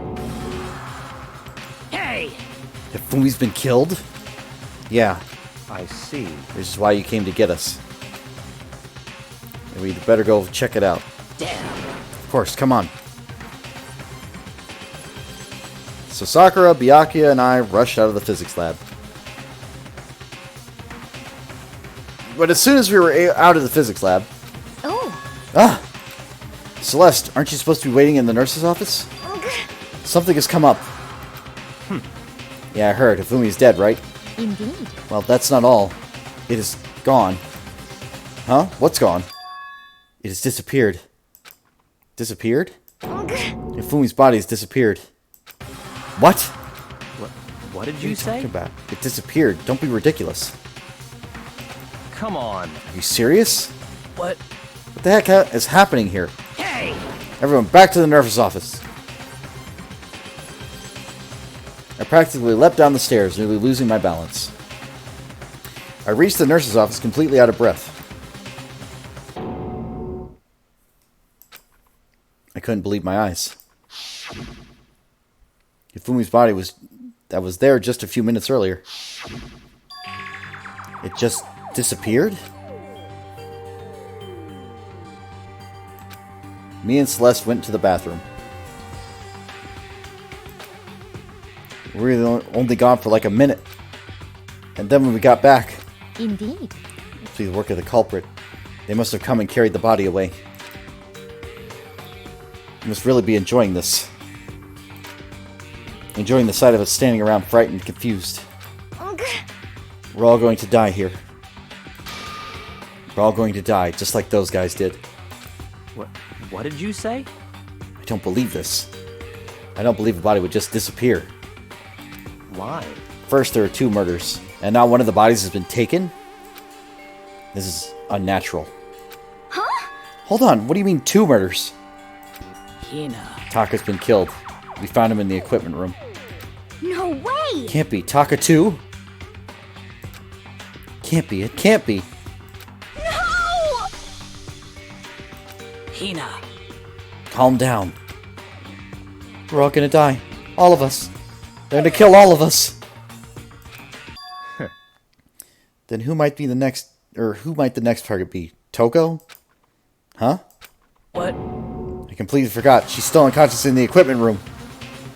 Well, You left her at the scene of the crime? You didn't have a choice. She passed out and she refused to wake up. huh? So she's still unconscious? Damn. Wait, so you knew she was still up there and said nothing? Why? That annoying little insect that clings to me wherever I go? We'd be better off without her. Bastard! You bastard! Calm down. You forgot about her, didn't you? You have no right to blame me. Everyone, stop fighting! Right now we need to hurry back. Huh? I can't take this anymore. I don't want to see anyone else die. Damn. Yaki, if something happened to Toko, I'll never forgive you.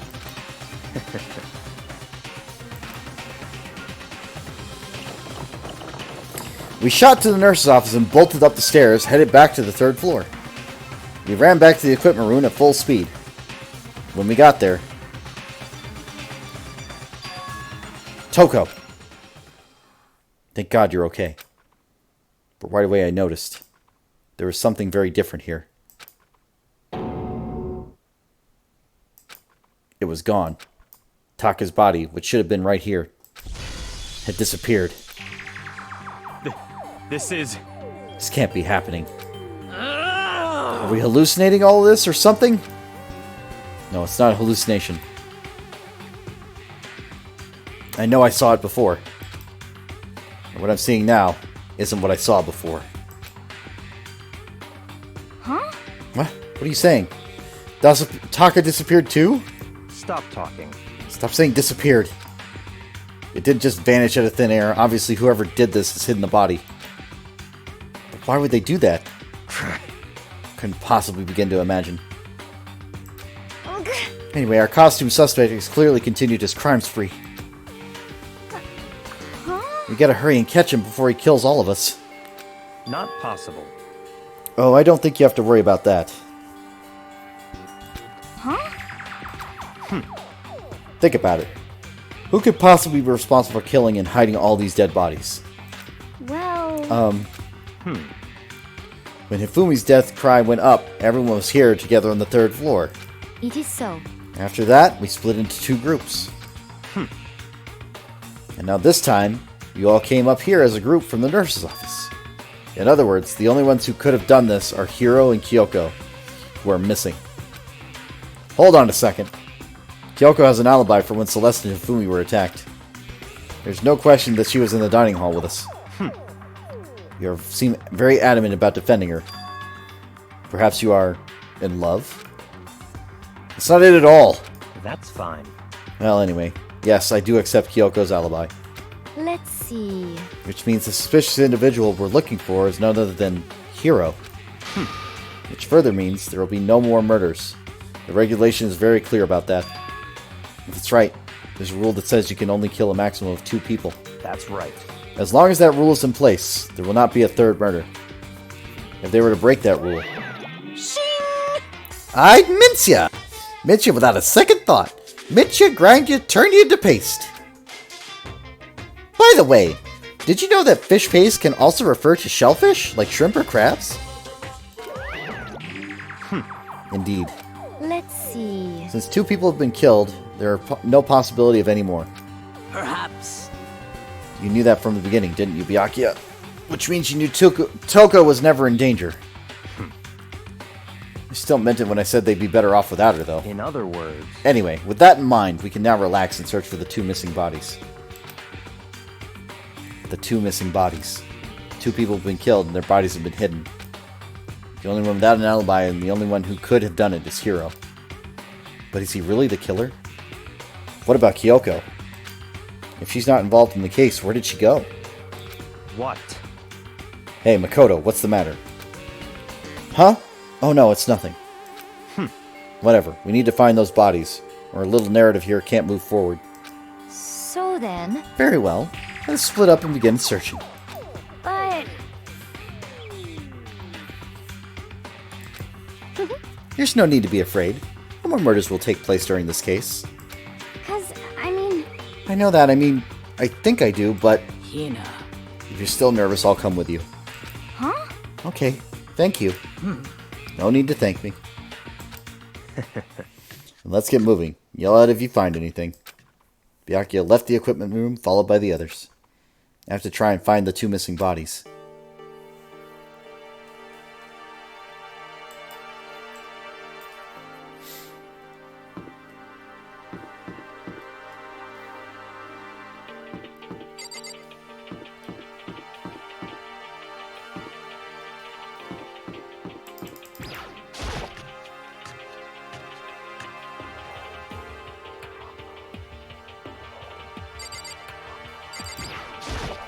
Huh?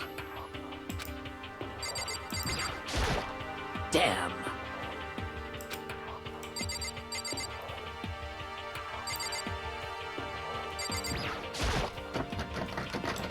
Huh? The door must be locked.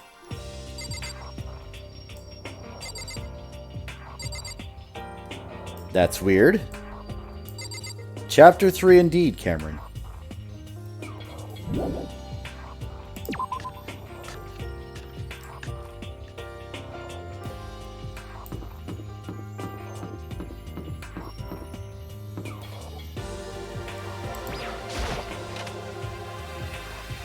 Two questions, okay? Ask your questions.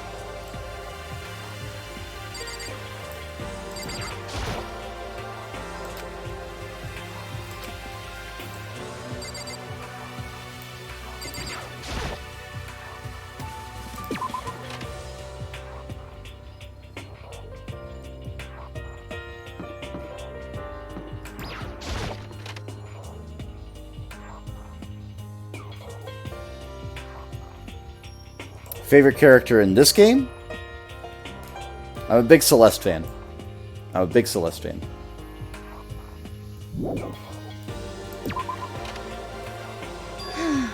Makoto, Come on. why are you just standing there? We need to get to the repository. Huh? You mean? Indeed. I found them. Hifumi and Taka's bodies both been hidden in the repository. That's where I went in the first place. Goodbye. I've already told Hina and Sakura. We'll go on ahead. Their bodies were in the repository.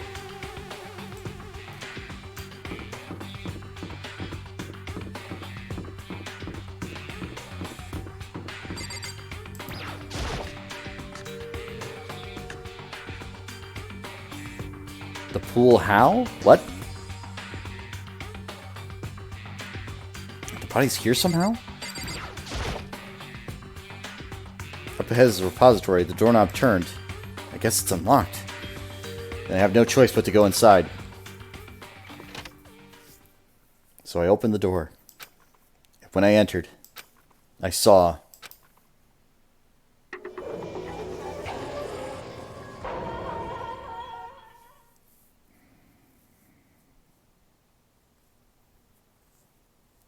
Well, yeah, but it's the school of the elite.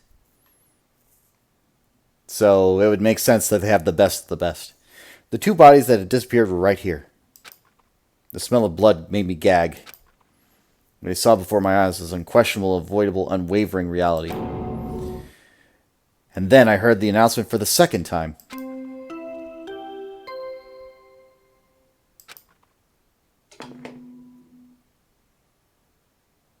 A body has been discovered. After a certain amount of time, which you may use however you like, the class trial will begin. Again, I didn't design the pool. I don't know exactly where it is or how it sits there or why, but game logic. And so here we are. It's the Monokuma file! Without further ado, let me give you all the next Monokuma file. I was going to hand them out when you found the bodies the first time, but I thought something might happen. What? It was really hard to resist, but turns out I was right. Stop talking. Just hand it over already. Punishment is waiting for Now you. make sure to investigate with all your mental might and prepare for the class trial. See ya later! Oh no, I'm sure you're right. But I don't think it's actually above the gym. Because there's the workout room. Like, there's the locker room, the workout room, and then there's the pool.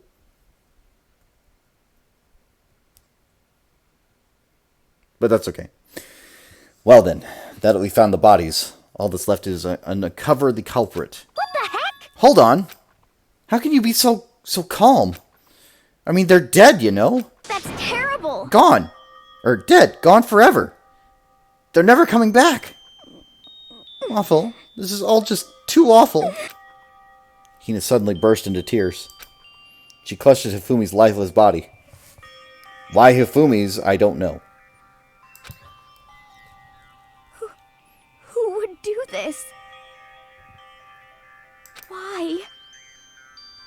Why? Large, wet tears fell from her eyes.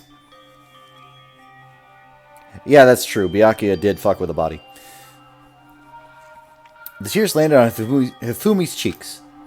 If this were some world of make-believe, that might have been when Hifumi opened his eyes. Thank you for the follow. But this wasn't a movie.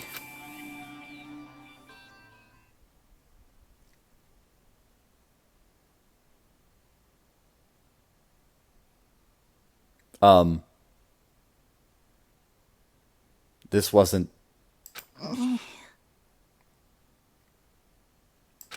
He's alive again? Best boy fight me? Okay. Where am I? Cold. So cold. Is winter coming?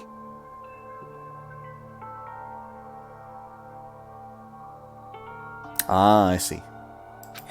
Hifumi, wake up! Huh? That's right. I remember now. Hope's Peak. Come on, you gotta wake up! I remember everything. Before I met you all. I met you all. His memories are all blending together. He has nothing useful to offer us. The light. It's reaching out to me. Like the tail of a comet. Hey, Hifumi! Who was it? Who attacked you? Who tried to kill you? Who killed me? That's right. I remember their name. Yasu. Hero.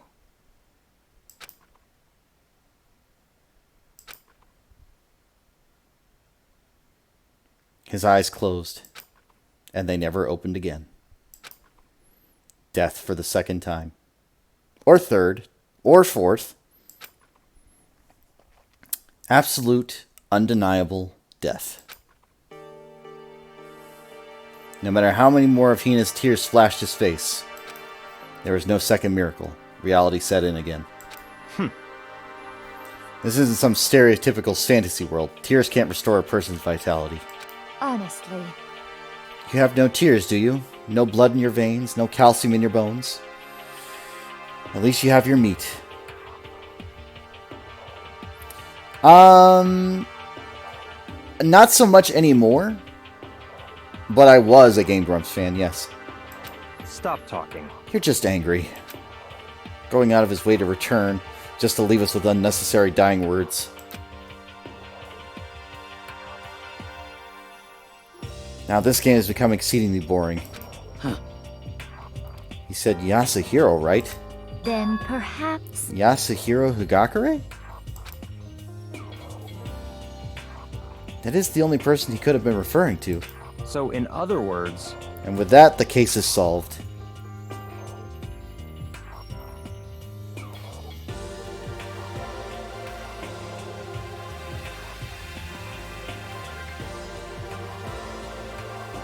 In this channel? You mean on Twitch?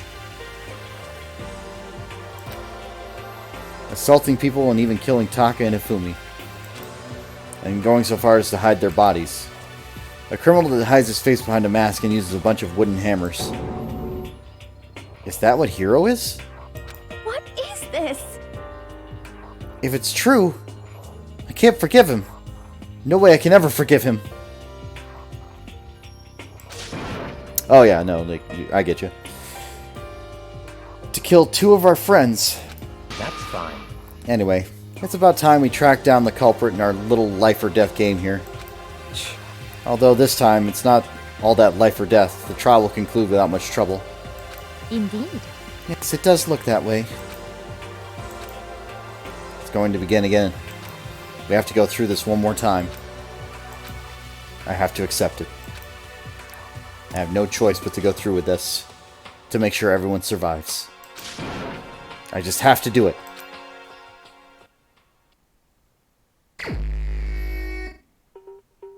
First, I better check the Monokuma file. The victims were Hifumi Yamada and Kiyotaka Ishimaru. The cause of death for each was a blow to the head. It is thought they were both killed with a similar weapon.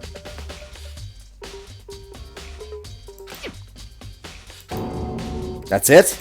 Very strange. Yeah, it's pretty strange. We got way less information this time than before.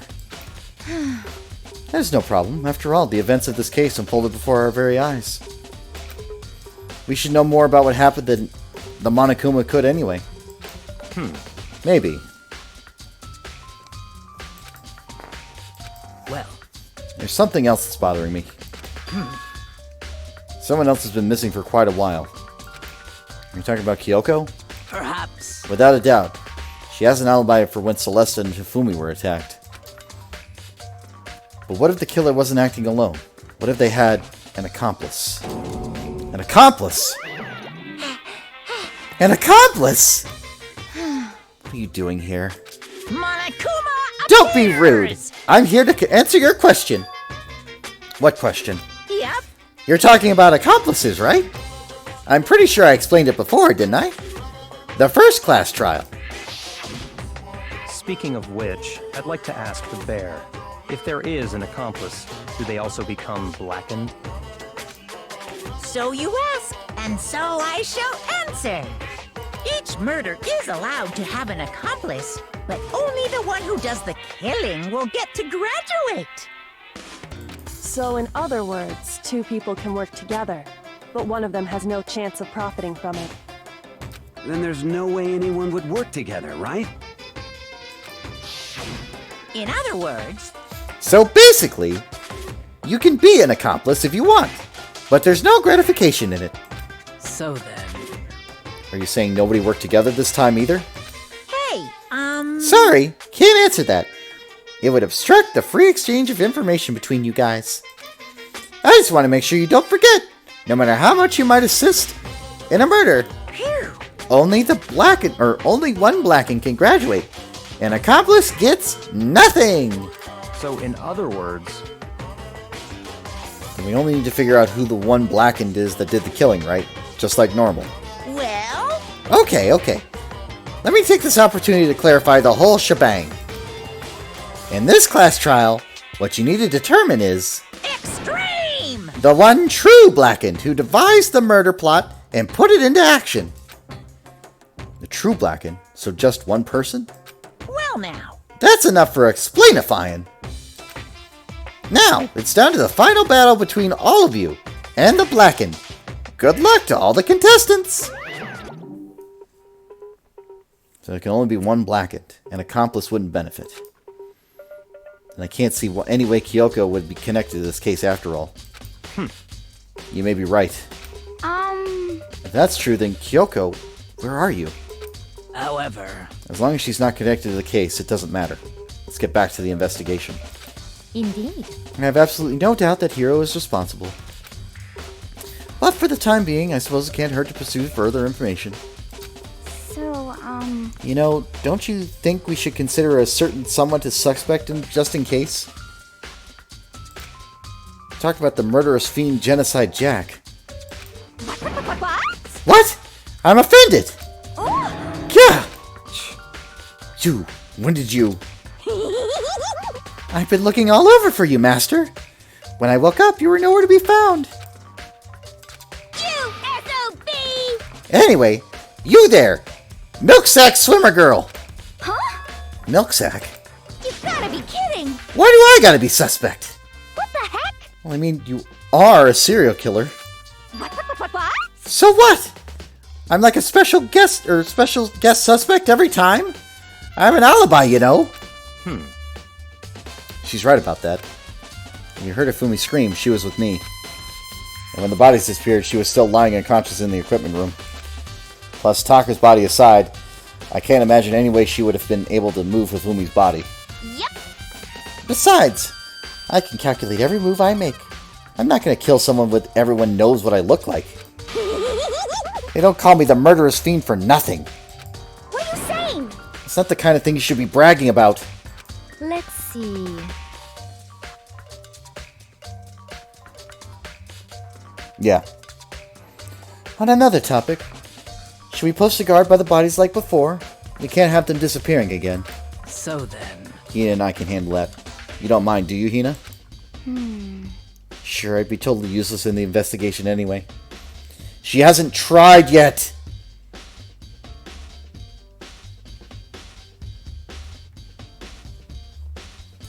it's all clear now. And that's that. Let's begin. This whole thing is so strange. All but one of us has an alibi, so figuring out who did it should be obvious, right? But maybe it's just me, but I don't think it's going to be straightforward as it seems. Monokuma file number 3 has been added to the truth bullet section of your handbook.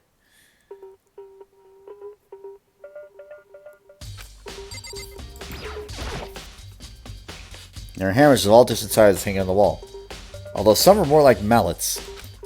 Mallets? Could the Justice Hammers have been designed using these as a model?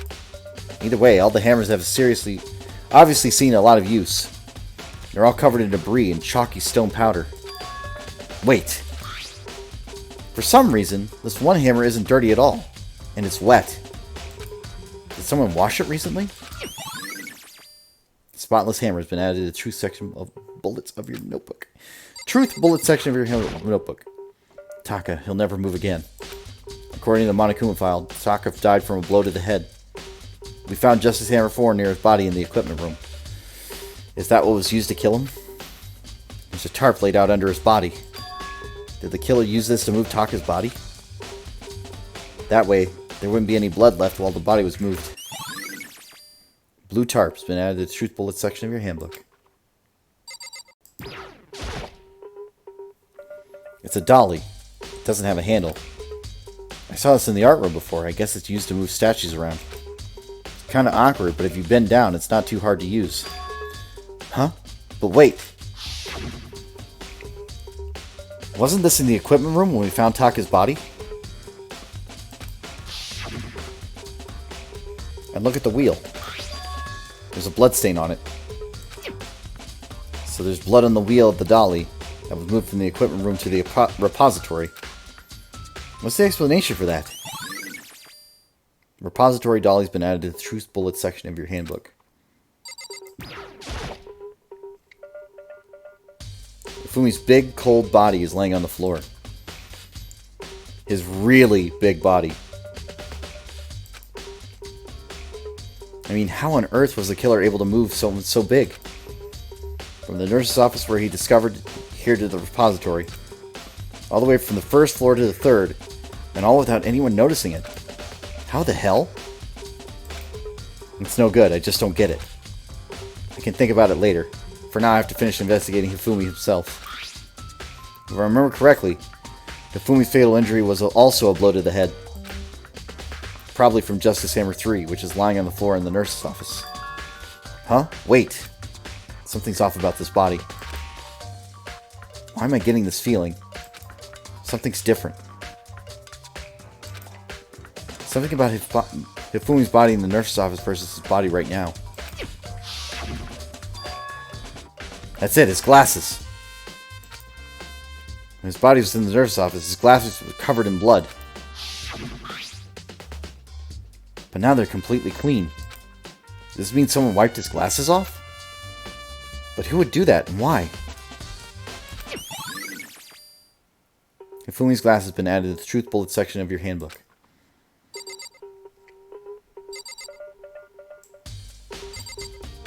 Byakuya? Do you think Hiro really did it? I don't see how anyone else could think otherwise. When the attacks and murders and disappearance... Thank you for the host, appreciate it. All happened. Every one of us had an alibi. And the last thing Hifumi said when he died... Yeah, he said Hiro's name. So, in other words... And there's no room to suspect anyone else here. Okay, but what if he did do it? Why would he hide his identity with that weird costume? Maybe he thought no matter what happened, he'd be safe as long as his face was covered. Because he's the fool of the century, you see. I mean, he is kind of dumb. But do you really think it's enough to explain it? I feel like there's a clue hiding in there somewhere. What? And is that it? Is that all that bothers you about the case? Well, no, there are a few other things. Like, why did the killer try to hide the bodies? You probably figured that if we couldn't find the bodies, we couldn't complete our investigation. Well, if that's the case, we found the bodies pretty easily, didn't we? Again, it comes back to the fact that the culprit was a moron. Is that really all there is to it? The other thing that bothers me is... why'd they bother killing two people? What? Because all the rule says is if you kill someone and get away, you graduate, right? So if you're the killer, your number one priority is not getting caught. But killing two people means more clues, more chances you'll get found out. I see. Hold on, perhaps... I see, so that's what that means. Is everything okay? That's enough. Don't talk to me as if we're friends. Huh? What's with the attitude? But you have my appreciation. Goodbye. Thanks to you, I might have fun with this after all. His mysterious words hung in the air as he left the repository. He talked as if he'd figured out something. What if he did? Would it have killed him to tell me what it was? There are many aspects to the incident this time. Too many, to be honest. Considering that, maybe we'll look at everything that's happened. Would you like my help? Yes. Yeah, let's look back on things. This morning, only 4 of us met up in the dining hall. Hina, Kyoko, you, and myself. We waited for the others, but nobody showed up, so we decided to go look for them. Now it was around 8 o'clock when we began our search. And soon after we split up, Kyoko disappeared. After that, Hina found Celeste in the rec room on the 3rd floor. Then quickly came and got you and me. Alright. Don't mind me, I'm just getting comfortable for a second.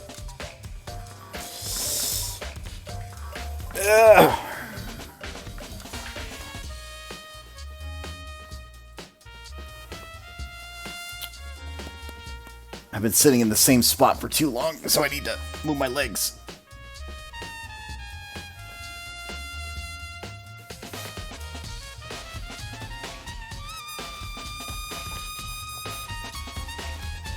Alright. There we go. In the rec room on the third floor, Cookie King got you and me.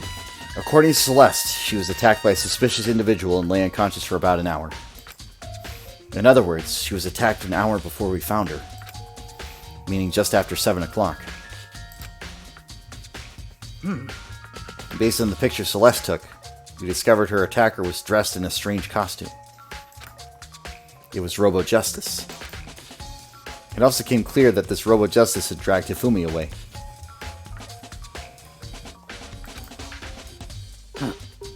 After meeting up with Toko and Byakuya, we began searching for a costume assailant. We found an injured Hifumi in the library on the second floor. We took him down to the nurse's office on the first floor, then resumed our search. But not long after leaving the nurse's office...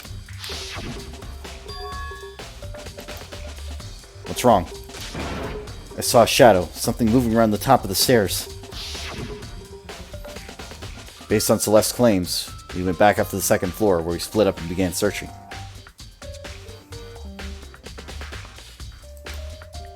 And right after that, Celeste screamed. This time she had apparently seen the suspect on the third floor. Hearing her screams, we quickly made our way up to the third floor. Celeste, what's wrong? This is rather a tense scream for someone like you. Saw him, strange costume man, ran off as soon as I screamed, blocked the stairs, headed further down the hallway and disappeared. And then...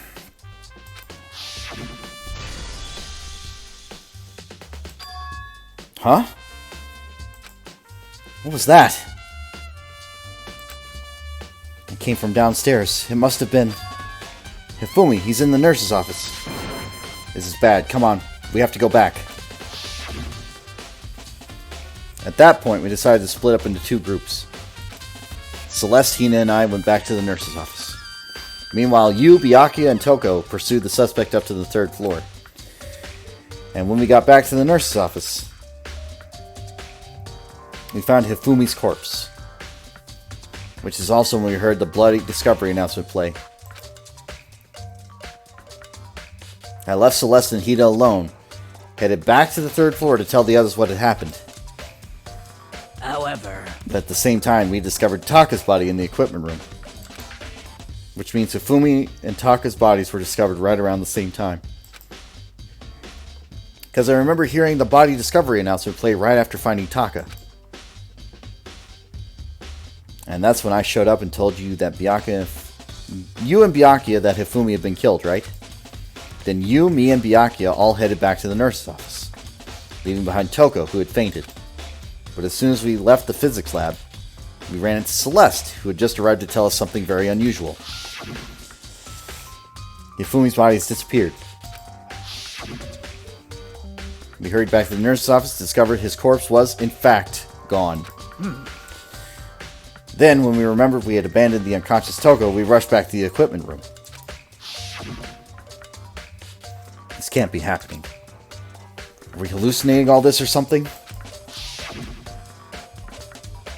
This time, Taka's body had disappeared. From there, we began our search for both the missing bodies. After some time, Celeste told us she'd found the bodies, and we all headed to the repository. And there we rediscovered the two bodies had been apparently vanished. And that brings us up to now. However... Looking back, things have certainly been very active.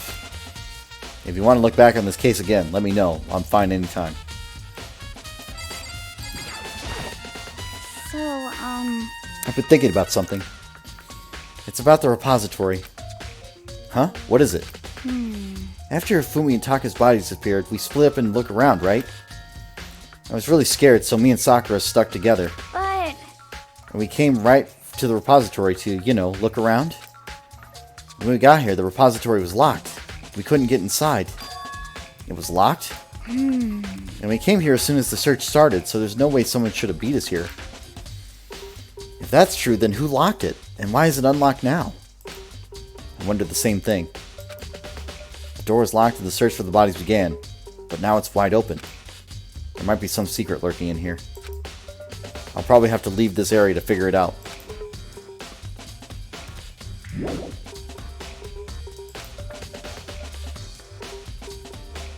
Through the door that Hina said was locked before. There's definitely a lock on the door, but it can only be locked from the outside the repository. Or inside the repository. I don't see any way to lock it from the in the art room. The door can only be locked from inside the repository, which makes me wonder. Hina and Sakura confirmed that the door was locked after we started looking for the missing bodies. And the door was designed so that it can only be locked from inside the repository. In other words, when Hina checked it, someone had already gone in the repository and locked the door. When they were done, they unlocked it and left, which is why it's unlocked now. But Hina claims that there's no way someone could have beaten them to the repository. So that certain someone... Repository data has been added to the truth bullet section of your handbook. There's got to be a clue around here somewhere. Maybe you should check somewhere else. There's some places I already know about. First, the nurse's office where Hifumi was found. Then the equipment room where Taka was found.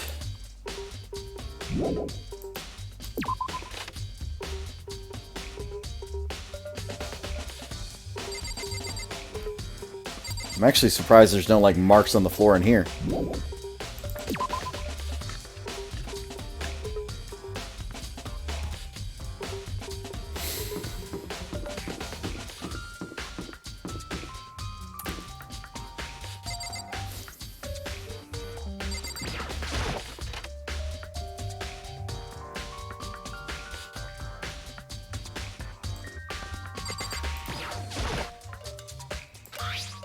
She really attacked with this Justice Hammer 1?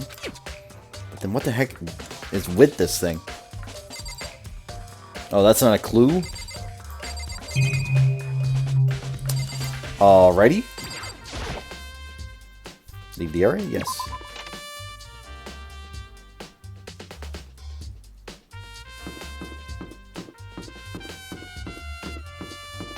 Okay, that's the art room.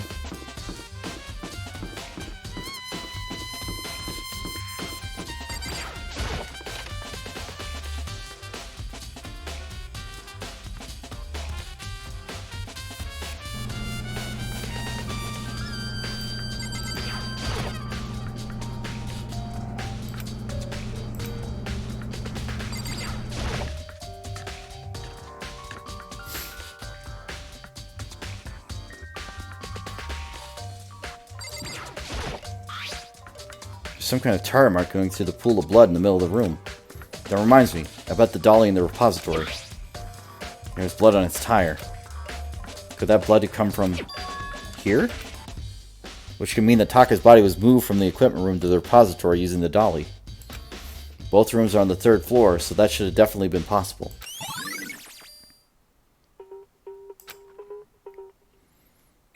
But even if the dolly was used to move Taka's body, what about Hifumi? Hifumi's body was in the nurse's office on the 1st floor. With even a dolly, there's no way to get it up to the 3rd floor. That's still a total mystery. Justice Hammer 4, the weapon that was used to kill Taka. The body was moved, but the murder weapon was just left here. I was sleeping right here when the killer carried the body away. What? I'm super pissed I missed such an ultimately rare event.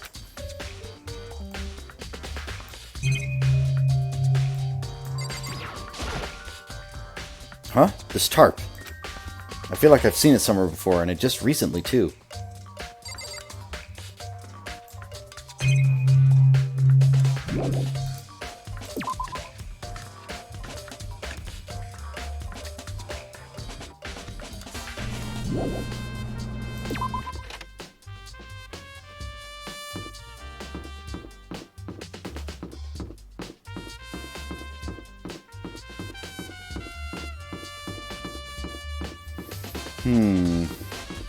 So the rec room hammer wasn't a clue, which is strange in its own right. Nothing went on over here as far as I know. Watch me be wrong and have to find something up here.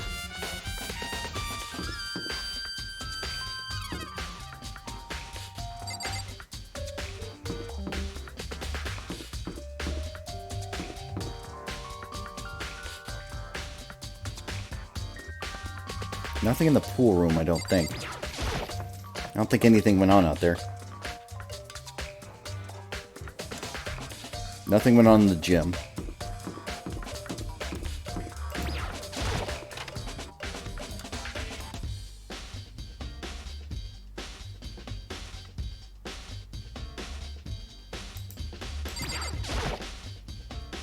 Justice Hammer 3.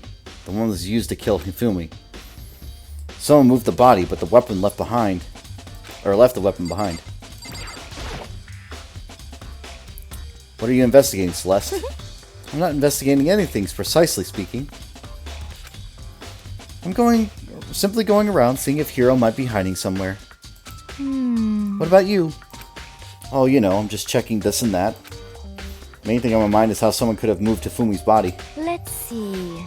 How Hifumi was moved, eh?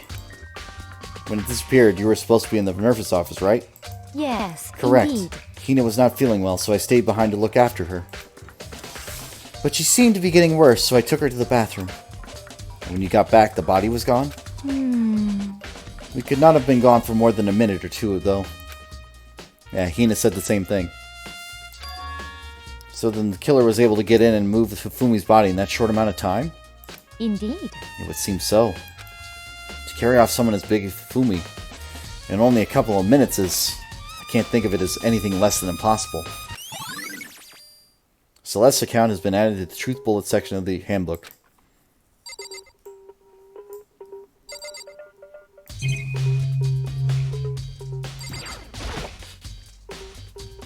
It's just a normal trash can. Wait, there's something inside. It's too small to be a handkerchief. It's a glasses cleaning cloth. And it's got some kind of cartoon character on it. Ugh, but it's covered in blood. Oh. Did you find something? Yeah, there's a cleaning cloth in the trash can. Huh? A cleaning cloth. And it's all bloody. Whoever this belonged to must have used it to wipe up some blood. But who would need to do something like that?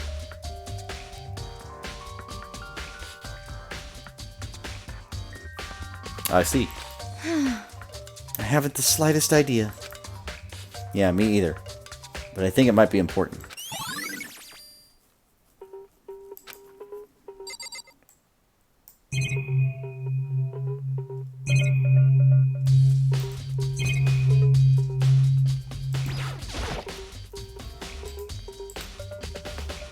I'm totally parched. Maybe a quick peek. There's a bunch of blood packets in here for blood transfusions, I guess. It doesn't help me, though. I'm not a vampire.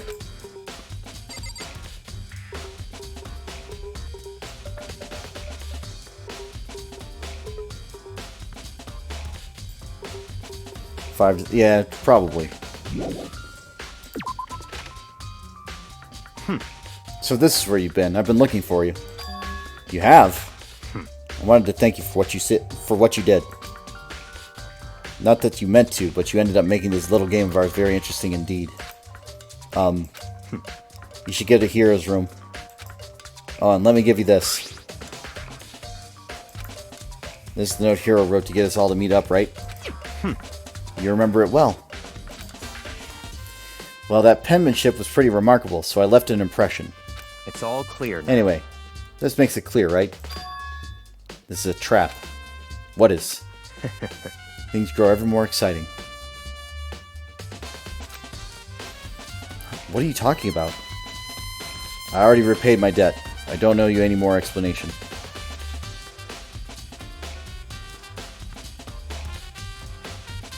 Fair, Cameron, fair. Goodbye. Goodbye. Yasuhiro's message has been added to the Truth Bullet section of your handbook. So he said to go to Hiro's room, but what's waiting for me there? Well, let's find out.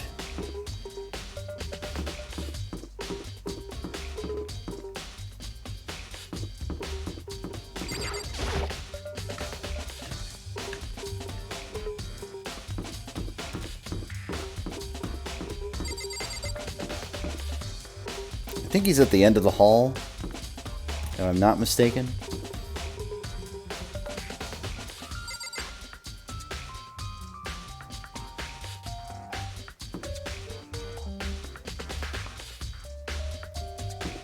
No, I agree.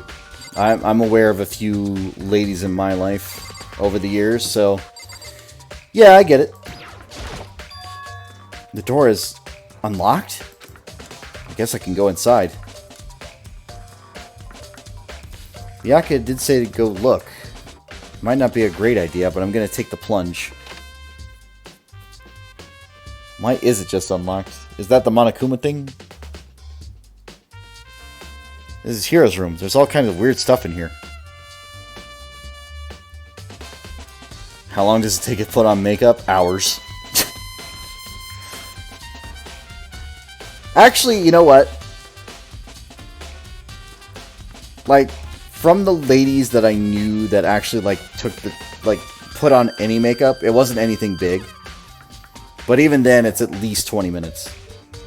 It's like some foundation and that sort of thing, and just some really light stuff. Yeah. Where'd you even get it all from? More importantly, he still hasn't turned up.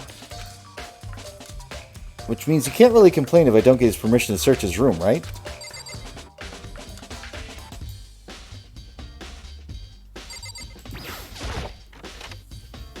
I silently check the bathroom. There's nothing in here. It's pretty grungy, though. How does the bathroom even get this dirty? You know, I would ask a question, but I won't. It's a normal bed, pretty much like any one in my room.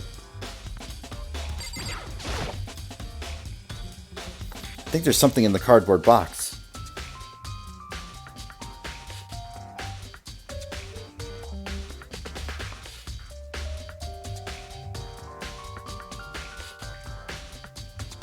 I'm unfamiliar with the band, but I'm just going to go with it. I'm at least unfamiliar with the abbreviation. It's blueprints for something, and something's made out of...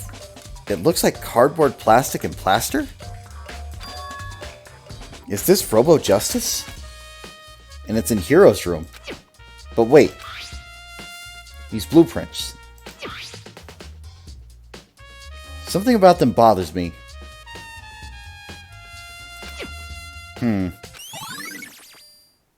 Robo Justice Blueprints has been added to the Truth Bullet section of your handbook.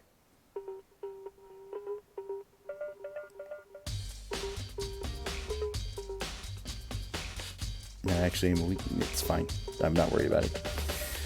But you know what? I'll just agree. I'll just nod my head, say, yep. Totally.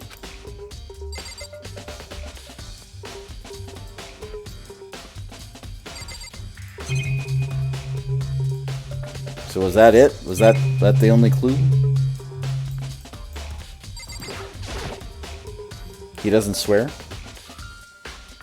Fair enough. Makoto, big news, big news! What's wrong? We found Kyoko. What? Is she okay? Where is she? Wait, I wasn't done. There's more big news. Just a second. Robo Justice showed up too. Robo Justice? It's Hiro wearing the costume. Okay. Anyway, as soon as you can, head to the pool on the 2nd floor. We aren't doing spoilers, Cameron. Maybe. I think Hiro and Kyoko would turn up at the same time. Anyway, I have to head to the pool. Ran up to the 2nd floor as fast as I could.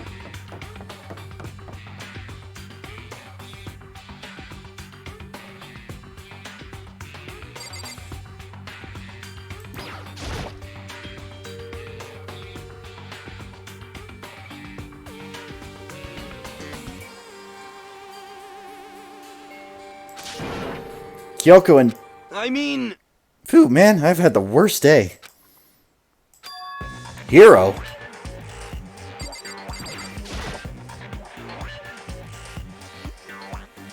There's nothing wrong with wearing a tie. Well, I don't prefer ties myself. But, yeah, I get it. Huh? Oh, hey, Makoto. Yeah, duh. Who else would it be? That's fair. That's a good question. Oh, why? Why do I look like this? What? Did someone come along and remodel me while I was sleeping? Was it the Illuminati? Right. I found Hero. He was jammed in the pool room locker. It looked like he was fast asleep, so I kicked him and he woke him up. Don't be mean! I can't believe you kicked me. You could have been a little more gentle about it, like, I don't know, caress my face or something. What? That's creepy. Anyway, Kyoko, where have you been all this time? You just disappeared all of a sudden without a trace. Well, There was something I had to check up on. What do you mean? Yeah, no worries. Never mind. I can't never mind. it's nothing. Never mind. Hey, More importantly. She says that, but does she have any idea? Does she know people think she might be spying for the mastermind? and? First of all, Hero, you need to explain to us why you're dressed like that. I mean, Oh, well, I mean, I have no idea. 1 second I was asleep, didn't even know how it happened. When I woke up, then here I was here. I don't care. Do something about that costume. It pains me just to look at you. Huh? Well, let me out of here! I don't know what's up with this thing, but I can't actually get it off. A little help? Why would you make something you can't take off by yourself? You got it all wrong! I didn't make this stupid freaking thing. It would seem... There's a clasp in the front keeping you from getting it off. Or back that's keeping you from getting it off. Looks pretty sturdy. I don't think you can get it off on your own. We don't really have a choice. Let's help him. It took everyone's help, but slowly we were able to get Hero out of the suit. It took a few minutes, but eventually we got all the pieces off. Woo! Free at last! Isn't it kind of weird how perfectly the suit fits Hero? So then, More to the point, nobody but Hero would be able to wear that costume. Oh, wait. What? Hold on a second. honestly, Don't bother trying to act innocent. The blueprints were in your room too, as well. is that okay? In other words, it's obvious to everyone that you made this costume. It's true, I saw the blueprints myself. Yeah, me too. Could it be... And it's obvious, the one who put this costume on and went on around attacking everyone. That's terrible! I see. I understand. Was Hero! Shall we tie him up again, gag him? Just the worst. Good idea. We wouldn't want him killing anyone else. What? Tie me up! Hold on, guys. I think that's going a little far. That's right. He may be a suspect, but he deserves fair treatment. Yeah, I mean... Attacking? Blueprints? I have no idea what you guys are talking about. What the heck? You can't talk your way out of this. It's been decided. You killed them. Please! What? Killed who? I have no idea who you're talking about.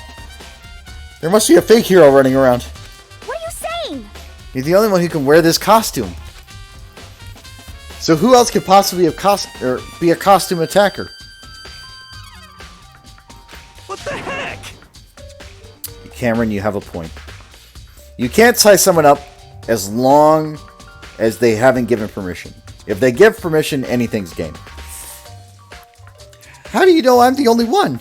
Maybe you should try it on for yourself before you convict me. Okay. Fine, if you're going to be a jerk about it, I will. Without missing a beat, Hina started putting on the Robo-Justice costume. Huh. See? Look. See how loose it is? I mean, come on. I'm blind as a bat in here. Can't see my feet at all. I'm surprised you got anywhere in this thing. I'm telling you, it wasn't me! And not to mention, you totally can't bend at the waist. Seems like a pretty obvious oversight. That's not a very nice thing to say. I mean, it's not like I made it. I just got caught up in the moment. Well, either way, now we know for sure, right? I mean, It seems pretty clear that nobody but Hiro could have fit into this dumb costume. In a huff, Hina took the suit back off again. Well, now you're all out of excuses. No, see, it's because you're a girl. If it was another guy, then... Makoto, go ahead. Okay. Against my will, I picked up the pieces off the floor and tried putting them on. It's no good. The arms are too long, and there's no way I can wear this. Just a second. See, I told you it was impossible. She might have been helped. You're absolutely right. It seems this costume was made to fit Hiro's body exactly. But... Then there's another costume. They must have been the one that looks the same, but it fits them. Honestly. If you insist on this line of defense, then show us some evidence. What the heck? Evidence? You claim there's another suit, yes? Then you must find it and show it to us. What the heck? Just the worst. Who cares? Hero's the only one without an alibi during this whole thing anyway. That's terrible. Which is how we know it was him. What? I mean, is that really true? I have no idea what's been happening. Could someone, tell me?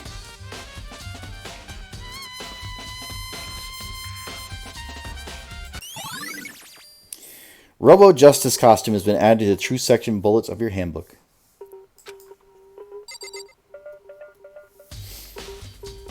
Kyoko? She looks like she's lost in thought. I don't think she's in the mood to talk. I better leave her alone.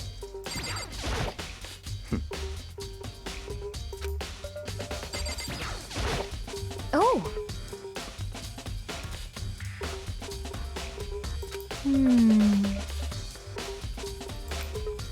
I have no idea.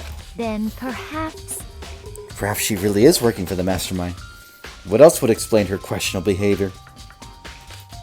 But you're quite protective of her, yes? It's because she helped me out so much up until now. If I were the mastermind, that's exactly what I would want to earn your trust.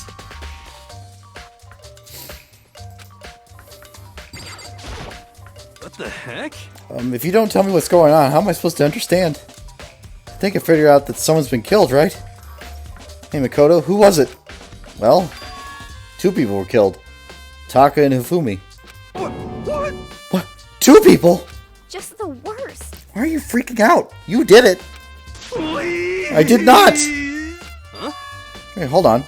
If those 2 are the ones that killed, How about that? that's it. I know who did it. So then, You may as well tell us then. Taka and Hifumi were fighting over Alter Ego, right? I'm at least 30%. Which means right. Alter Ego and Chihiro must have done it. correct. I see. That's unfortunate. Please. Huh? Unfortunate? What the heck? Stop trying to trick us. Just admit that you did it, alright? I'm telling you, you got it all wrong. Oh, so... I know. That note. Note? Last night, someone slipped a weird note under my door. And here's what it said. I found a hole. Maybe we can use it to escape. Monokuma can't find out, so don't tell anyone else for now. Let's meet at the rec room at 1 a.m. Last thing I remember going is the rec room, and then for some reason I fell asleep. Hey. The real killer probably drugged me or something. Just the worst. Not a chance. So, No, hold on. He could be onto something.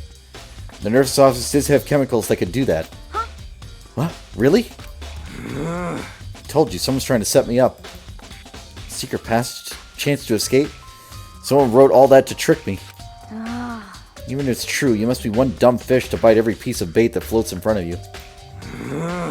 After being trapped here so long, even if you know it's a lie, you still gotta check, right? They preyed on my desire to get out of here. They deceived me. I still don't buy it. Don't be mean. Well, you should buy it. Just a second. Then show us that note. With pleasure. I have it right here in my, pocket. No way. Looks like I lost it. Yeah, sure. Please. I wouldn't hurt a fly. As I said before, if you want us to believe you, you must produce evidence. Can you show us the note? I have no particular issue with what you claim, but if you want us to believe you, give us a reason. What the heck, for serious? Yoshihiro's account has been added to the Truth Bullet section of your handbook. Now then, shall we resume our investigation? There's no time to waste before the class trial begins. Why do we need to keep investigating? We already know who did it. What the heck? Why? Why did you kill them? Tell us, Hiro. No, it's like I said. Just the worst. Is it really to get the money Monokuma offered us? Yeah, that must be it. You must be totally broke, and that's why. Wait, that's a false accusation. Someone, help me. What are you saying? Just be thankful we haven't bound and gagged you. If you have time to yell and carry on, you have time to search for evidence, right? What? You're right. I need to look for a second suit in that note. See, don't fail me now. I guess I'd better go back to guard duty. I was going to ask Toko or Genocide Jack to switch with me. If she and Sakura got into a fight, we'd have a catastrophe on our hands. Well, bye. One by one, everyone peeled away. Makoto. Do you have a second? I want you to help me with the investigation. It would seem... It looks like I had a late start on this one, so I need to make up some ground. Sure, I don't mind helping. But can you promise me something? Later, when we have time, will you tell me why you disappeared? Why is that? No. To reject me so simply. Anyway... I need your help. You don't mind, do you? Okay. Shall we go? Now then. Thanks. Now then, shall we? Hey. So, Makoto, first I'd like to examine the corpses. Examine the corpses? I can't believe I'm hearing that from a girl the same age as me. Correct. Dead bodies don't lie, you know. They tell the truth far more easily than the living. Hey. Wouldn't you agree? How am I supposed to answer? Anyway... We have to hurry before the class trial begins again. Yeah, you're right. Okay, then show me where the bodies are. They're in the repository. And I guess you would head that way for now. We are on the second floor.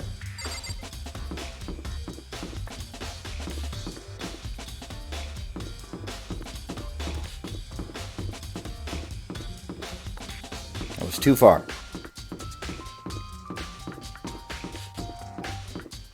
There it is.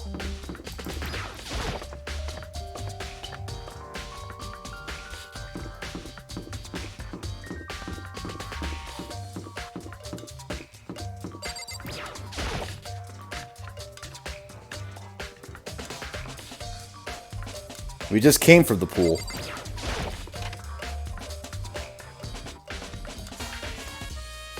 Hifumi and Taka. For a moment, Kyoko seemed to go rigid. But only for a moment. So then... Well then, let's get started. She crouched down next to Taka and without hesitation began poking and prodding the bodies. I knew it. The Monokuma was right. They were killed using similar weapons.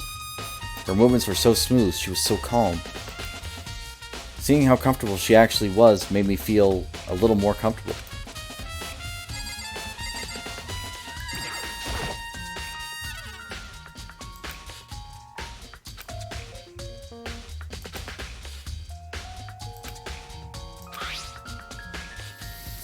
Further, it seems Fumi died from a blow to the head. He was most likely killed using just the same time.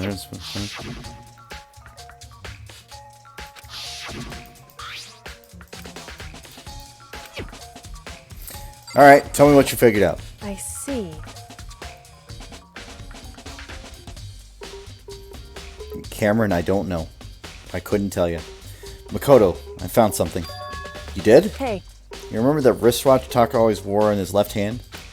He did? Whew. Are you so oblivious to people around you? Do you dislike other people that much? No, it's not that. Anyway, you said that he had a watch. So then... Take a look. It's broken. You can see the hands aren't moving, right? It most likely broke when he had the encounter with his assailant. And if you notice, the hands are frozen at just past 6 o'clock. So that would mean the watch was broken sometime just after 6. That's right. But last night, Taka's watch definitely wasn't broken. Hey you, how long are you going to keep us waiting? Irritated voice pierced the air as he stared pointedly at his wristwatch. It's almost 10 o'clock, you know. Bedtime for all the little boys and girls. In other words, And physics, yeah. So if it worked at 10 last night, it couldn't have been broken at 6 p.m. Meaning it must have happened at 6 this morning. Broken wrist straps have been added to the truth bullet section of your notebook. however, And that's not all. Take a look at Taka's left hand. He appears to be gripping something.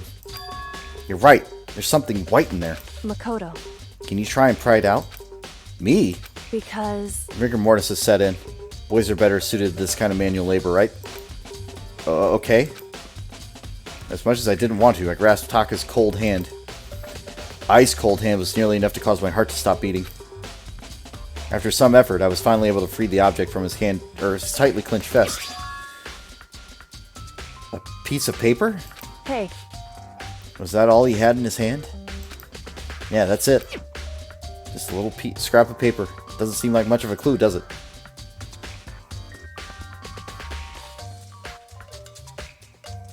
I know water's heavy. I get it. Again, this is a game. We're just gonna let it slide. It's fine. I don't know the layout of the building. I don't know the design. I don't know if the second floor has a support beam or like a whole concrete thing under the pool. I don't know. We won't worry about it for now. is that right? I wonder about that. Kyoko then turned to Hifumi's body. So then, Let's check Hifumi's body now. Perhaps he's left us a few clues of his own. Kiyotaka's scrap of paper has been added to the truth bullet section of your handbook.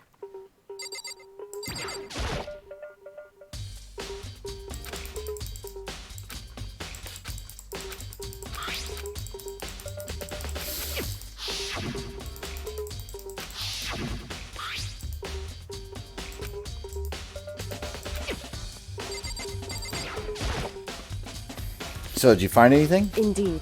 I did. More than I expected, to be honest. Look at this. A wad of paper. That's right. Hifumi had it hidden on him. Hidden? Indeed. He stuffed it in his pants, so I can only assume he hidden it on purpose, you see. In his pants? Wait, so you... Why is that? It was just his pants, not like his socks or something. I don't know what that means. Hey, Anyway, let's take a look at the paper. Go ahead, Makoto. Open it up.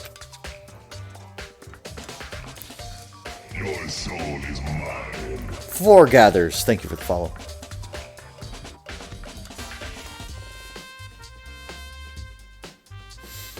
When I think about how he stuffed down his pants, it's like, it better be important, Hifumi, or I'll never forgive you for this.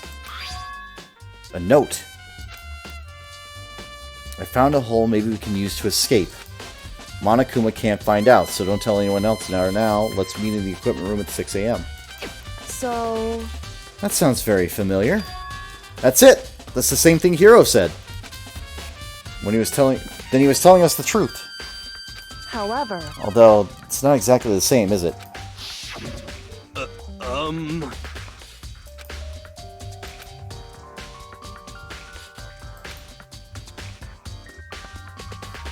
Rec room at 1 a.m. The time is different. Hiro told us the note said to meet at 1 a.m. But the note they wrote to Hifumi asked him to meet at 6 a.m.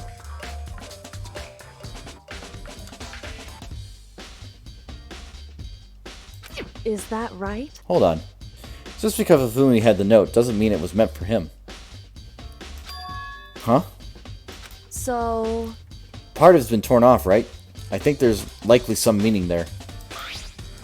There's some meaning to the part of it being ripped. Could you explain it a little more? Think carefully. Hey, Why would he have been clutching that scrap of paper so tightly? I have no idea. so then, What if it wasn't just a scrap of paper he was holding it, or when he was holding it? What if it was something more important? How would something important like that become a mere scrap of paper? That's what you need to answer. Note Hifumi had been added to the Truth Bullet section of your handbook. Hey, And while we're at it, I should tell you one other thing. The two victims in this time definitely had their Eve handbooks on them. So the handbooks have nothing to do with how the murders were carried out. Not that there was any reason to think they weren't connected to the killings in the first place. So you're saying I don't have to think about the handbooks this time, right? is that right? If you didn't think you'd have to think about them at all, I wouldn't have gone out of my way to mention it. All I said that they weren't used to help carry out the murders. There may come a point, however, where a handbook may play a role. A handbook may play a role. I don't think I understand. If Kyoko thinks it's important, I better keep it in mind.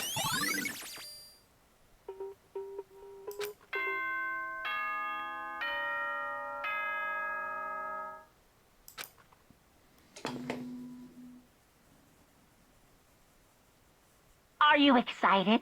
Are you pumped? It's time for the class trial to begin! I didn't realize we collected everything, but okay, sure. Like the bright burst of fireworks, like the flash of a soul clashing with life and death.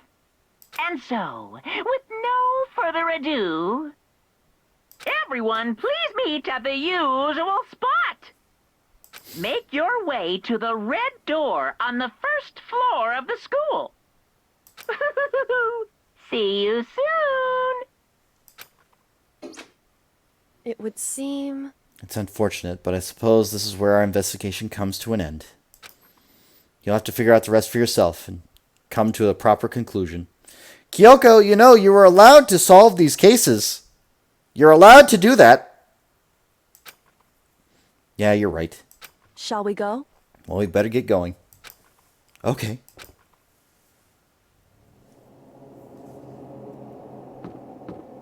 She's just like, oh yeah, by the way, here's the thing that I know.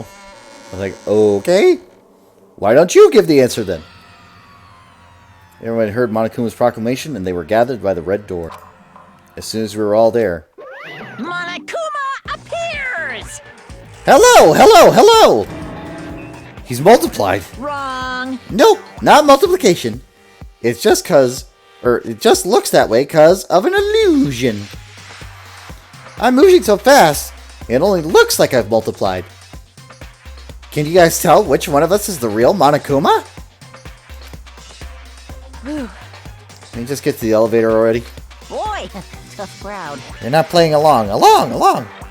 Stop talking. We're not here to play with you. Okay. Okay, fine. Hey! Then if everyone here are ready to go, please board the pain train or elevator. See you guys down there. Let's go. Okay then, shall we? Please! What the heck? You'll never be mentally prepared, and I can't run away anymore, hero. You're gonna pay for your sins. What the heck? I told you already, I didn't do it for serious. That reminds me, did you ever find another costume or the note? Well, no, but how unfortunate. And it would seem we have our culprit. Hey, This isn't the place to talk about it. Save your accusations for when we get to the court room. That's right. She's right. Let's get down there first. Then the story can really begin. Yeah, good idea. That's right. I have to do it. I can't let whoever Hifumi and Taka get away with it. Killed Hifumi and Taka get away with it. For everyone who's still alive, and for the two that lost their lives.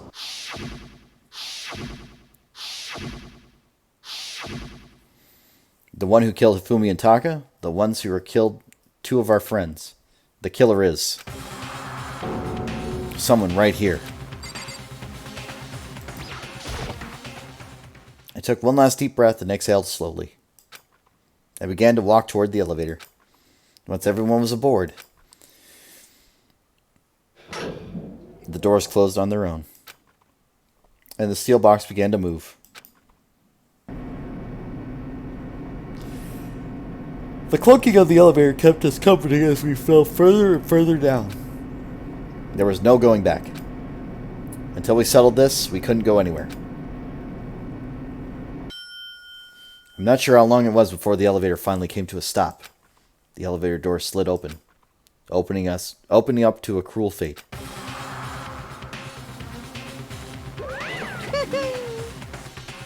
When I see all of you gathered together like this, I realize just how few of you there are left. Your school life is slowly reaching its climax. Just the worst. And because of you. Why are you making us do such cruel things to each other? What? What? Do you really hate me so much? But I'm so cute! Come on. Stop goofing around and begin the trial.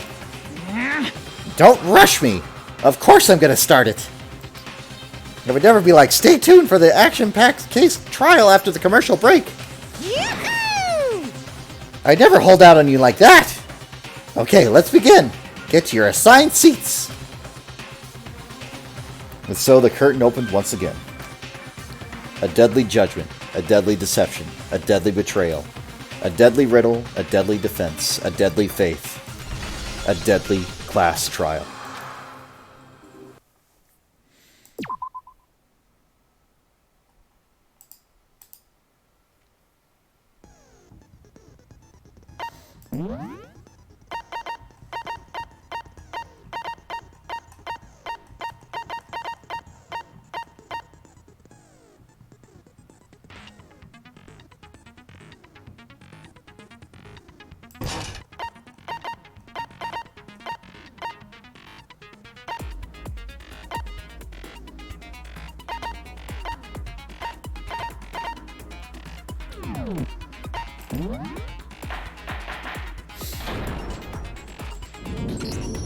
Let's begin with a basic explanation of the class trial. So, your votes will determine the results. If you can figure out who done it, then only they will receive punishment. But if you pick the wrong one, then I'll punish everyone besides the blackened, and the one that deceived everyone else will graduate. Now then, to begin with... We already know who did it. Was that? It was Hiro. He does not have an alibi for when the murders took place, and we found him in that suit. Don't try and deny it. You killed them. I didn't! Someone knocked me out! I was asleep the whole time! I don't know anything about it! Shut your murdering mouth, murderer! Who are you calling a murderer? I am sorry to say, Hiro, but we do have evidence. Blueprints for the suit. Parts we assume were used to build it. And all of it was found in your room. You have to admit, the evidence is quite compelling. It points to you as having created the suit and wearing it while committing crime after crime. How many times do I have to tell you? I don't know!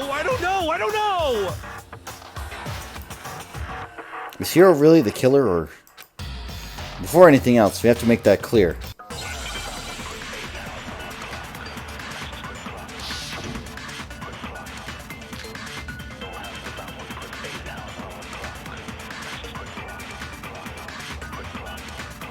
Everything we found in your room.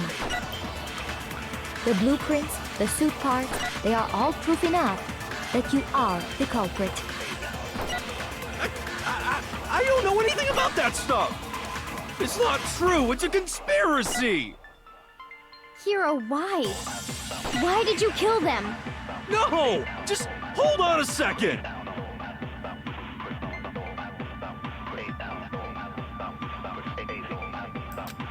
Right, his handwriting is. Everything we found in your room. The blueprints, the suit parts. No, that's wrong. I don't know why that was the break, but okay. I guess it's the handwriting. Are you sure Hiro really made those blueprints? What do you mean? Well, take a look at this. It's the note that Hiro wrote, asking everyone to meet up after Alter Ego disappeared. The handwriting's obviously different, wouldn't you say? When you compare it to the blueprints. There's no way you could think the same person made both of them.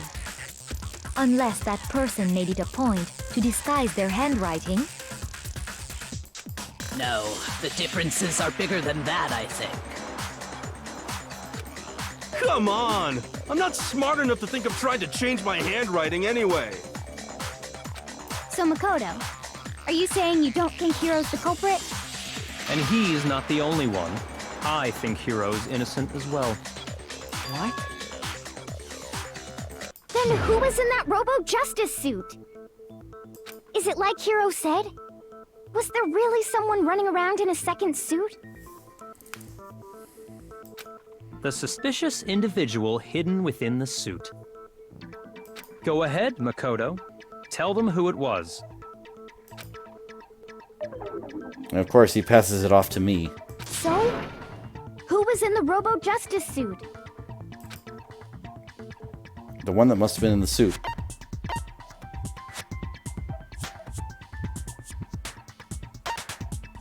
Hiro. I got it! Other than Hiro, I can't think of anyone else it could have been. Obviously, he was the one in that particular suit, and we never found any kind of second suit. Then there can be no doubt. Hiro is the prime suspect. That doesn't make any sense! You just said Hiro didn't do it! It makes perfect sense. Hiro was the suspicious individual in the suit, but he's not the culprit. So what you're saying is... That's right. The culprit in this case has nothing to do with being in the Robo-Justice suit. What? Now that's a bold assumption! And what reason do you have to make such a statement? You do have a reason, yes? Of course. But before we get to that, there's something else we need to clarify first. So let's get that out of the way. Hey, stop trying to boss us around!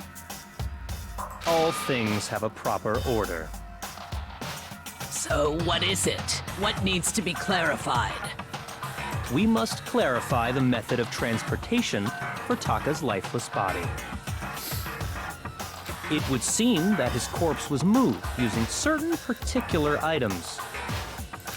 Makoto, can you tell us what they were? Byakuya, why are you doing this to me?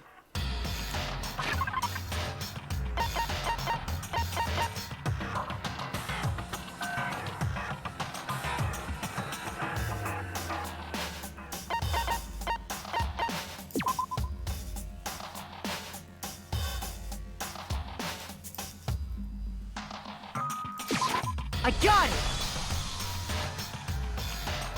There's still one more thing.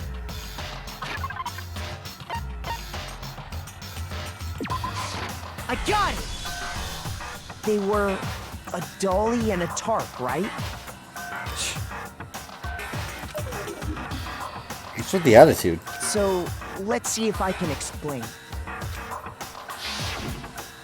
Taka's body disappeared from the equipment room, and then we rediscovered it in the repository. And when we found it for the second time, it was wrapped in a blue tarp, right? It was the same tarp that, up until then, was stored in the equipment room. So the killer must have seen it there, and decided to use it when they moved Taka's body. That way, they wouldn't leave any bloodstains while they were moving it. Okay, that explains the tarp. And the dolly? Same thing. I'm sure the dolly was in the equipment room when we first found Taka's body there. But when the body disappeared, so did the dolly. Later, when Taka's body reappeared in the repository, so did the dolly. In other words, you think they used the dolly to move the body, am I right? But are you sure you are not mistaken? Huh? Are you absolutely positive the dolly was in the equipment room when we found Taka's body? That dolly was made specifically for moving large objects between the repository and the art room. It would be very strange indeed to discover it had made its way to the equipment room. Is it not possible that it was in the repository all along, and you simply didn't realize it? She's raised an objection. How do you respond? Byakuya, why are you being a dick? There is no shame in being wrong. Nobody expects much from you anyway. We have all accepted the fact that you rarely understand what is going on around you. Wow, I've never had anyone sound so nice while being so mean. But maybe I can change your mind. I've explained to them why the dolly must have been moved from the equipment room to the repository. A new element has been added to bullet time battles. Would you hear more? Absolutely. Let's talk about reloading. Starting this next bullet time battle, you're going to add one more ingredient to the recipe. On the bottom of the screen, underneath the tempo marker, you'll see your ammo count. Up until now, there hasn't really been a limit on how you destroy your opponent's statements. But from now on, just locking on and pressing the left mouse button won't be enough to handle them. It will now cost you one bullet to destroy a single remark. Once you run out of bullets, you can't destroy any more statements, no matter how locked on you are. However, you can reload by pressing the tab key. Just like locking on, you'll have to press the tab key in time with the tempo marker. Basically, remember that the tab key now has a function along with right mouse button and left mouse buttons. You will automatically reload at the start of fever time, and your ammo will not decrease. Oh, but if your action difficulty set to gentle, you won't have to reload at all. In which case, you can ignore everything I just said. Well then, good luck and have fun.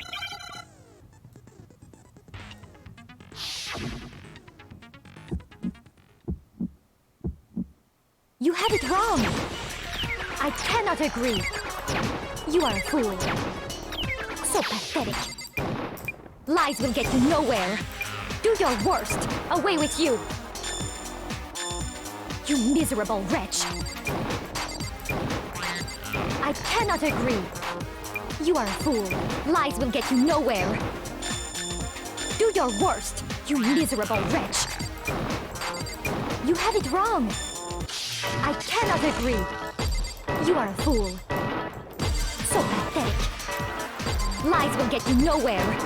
Do your worst. Away with you. I cannot agree. This should prove it.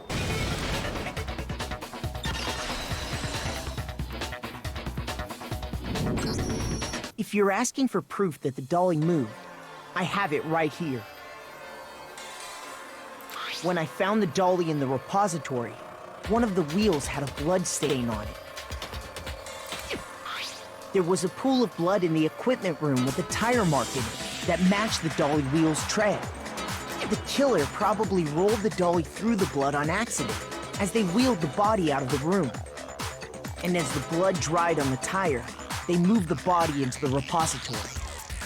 So there's my proof that the dolly was used to move Taka's body. Does Cerulus really hate me that much? Well, anyway, that was just something we had to get out of the way. Let's get back to the main subject. Yeah, the subject of how Robo-Justice didn't do it. Because if it's not a killer robot, then what kind of robot is it? I'm not sure that really matters. I'd be happy to explain why the occupant of the suit couldn't possibly be the killer.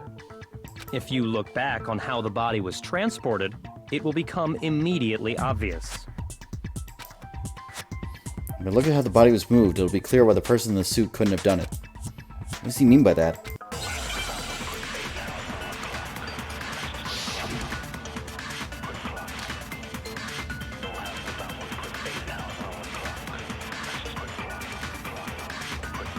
As we know, Taka was killed in the equipment room. And from there, the body was moved to the repository, correct? Yeah, the culprit wrapped the body in the tarp, then loaded it onto the dolly and wheeled it off, right? Now, keep in mind that the dolly doesn't have a handle. Well, yeah, but even without a handle, all you'd have to do is bend over. No, that's wrong.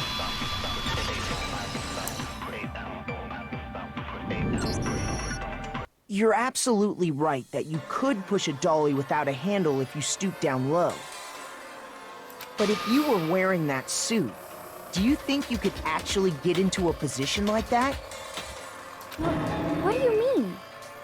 Think back to what you said when we were all checking out the suit together, remember? I was blind as a bat in here. I can't see my feet at all. I'm surprised you got anywhere in this thing. I'm telling you, it wasn't me. Not to mention, you totally can't bend at the waist. Seems like a pretty obvious oversight. When you're in that suit, not only can you not see your feet, but you can't even bend at the waist. Am I right about that?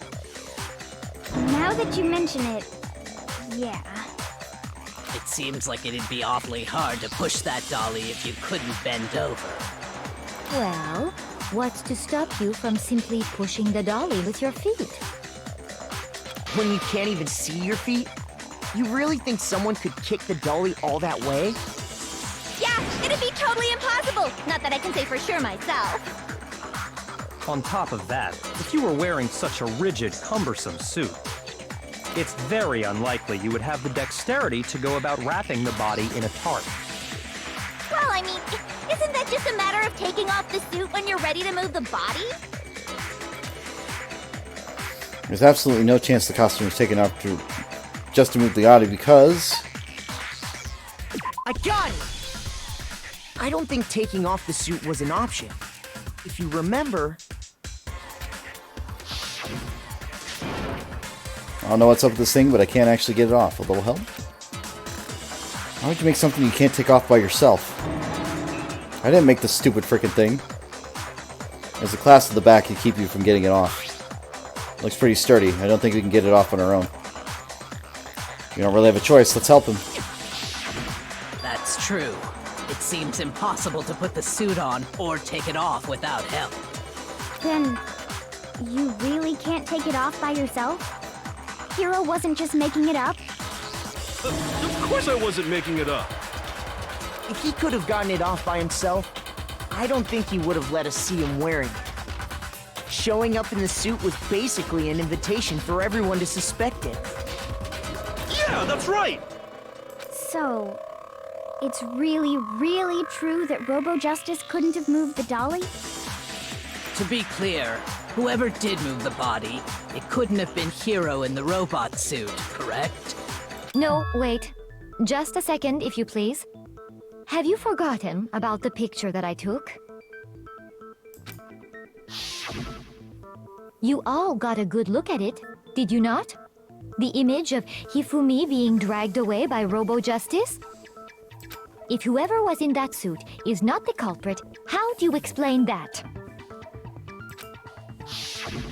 Besides, do you remember what the now deceased Hifumi said? How'd you get hurt? That guy hit me.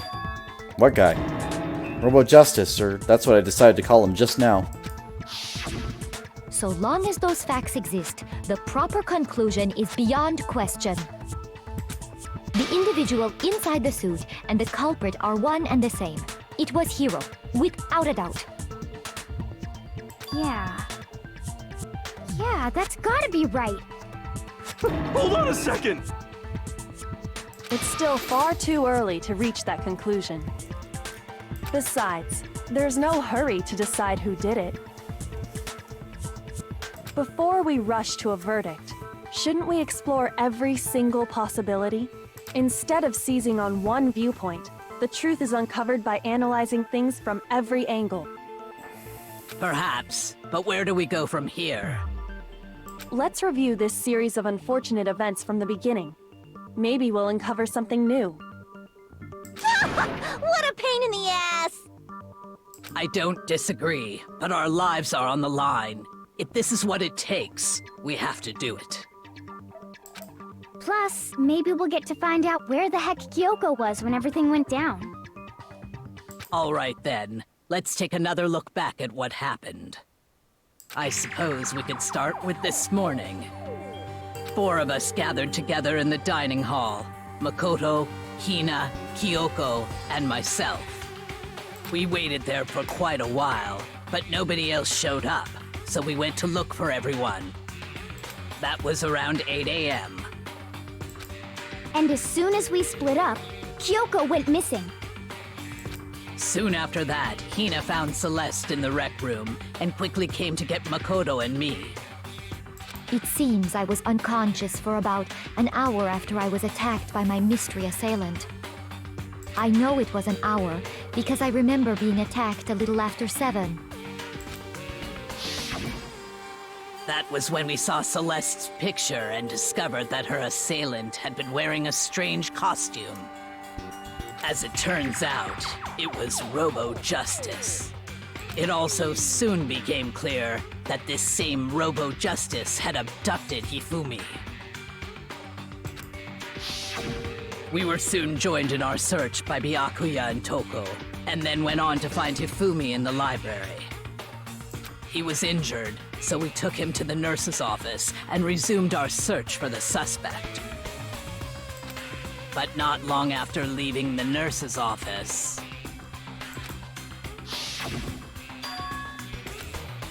What's wrong? I saw a shadow, something moving around the top of the stairs.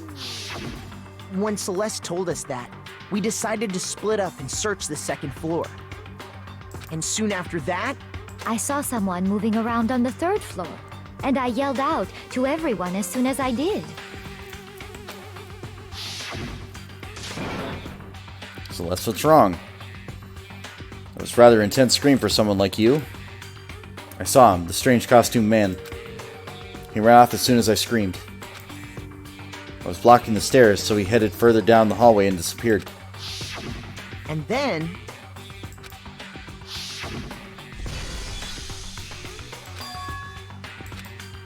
What was that? Came from downstairs. It must have been Hifumi. He's in the nurse's office.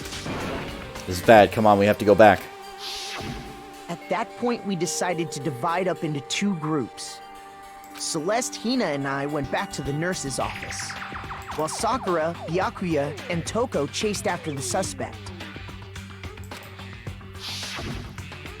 When we got back to the nurse's office, we found Hifumi, dead. And that's when we heard the body discovery announcement. I left Celeste and Hina there and headed back to the 3rd floor to let the others know what had happened. Meanwhile, we had just discovered Taka's body in the equipment room. We must have found both bodies at almost exactly the same time, because we heard the same announcement not long after we discovered his body. And that's when I told you guys about Hifumi. Then the 3 of us headed for the nurse's office. But right after we left the physics lab, we ran into Celeste, who'd arrived after us, and she told us something very surprising. Hifumi's body's disappeared.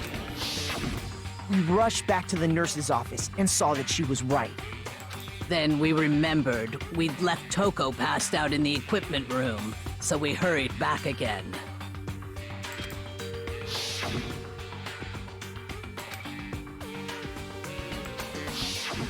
But when we got there, we discovered that now Taka's body had also gone missing. Next thing we knew, we were searching the school for 2 missing dead bodies. And after some time... Celeste informed us that she'd found the bodies, and we all headed to the repository, which is where we rediscovered the corpses. I think that about covers it. I see. The whole thing sounds exceptionally complicated. Sounds. It certainly seems to me that these are not a simple series of connected events. Okay, well, if that's true, then what? Rather than a single series of events, I think we have to consider each murder a separate situation. And from there, we can uncover the contradictions surrounding all of them. Now then, let's get started, beginning with what happened to Taka. In order to uncover the truth of this case, I have to find them, no matter what.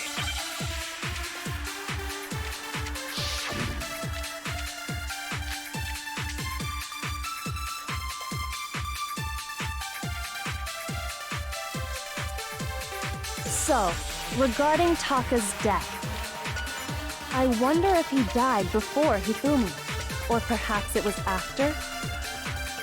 We already know what order they were killed in. Taka came last. What makes you say that? Because of the numbering of the Justice Hammers. It's true that Hifumi was killed with Justice Hammer 3, while Taka's death came from a swing of Justice Hammer 4. See? So it's obvious Taka came after.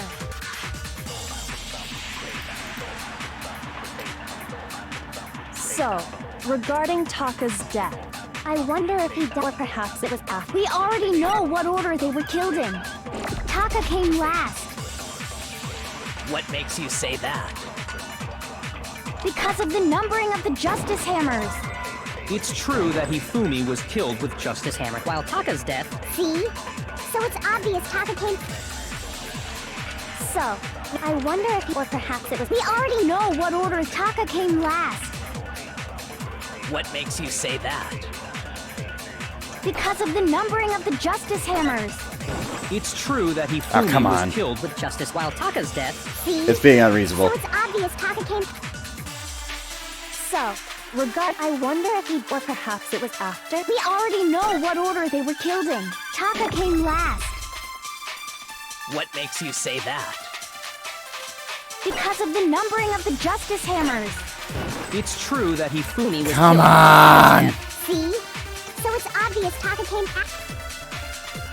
So, I wonder if... Or perhaps it was... We already know what order they were killed in. Taka came last. What makes you say that? Because of the numbering of the Justice... There we go. No, that's wrong.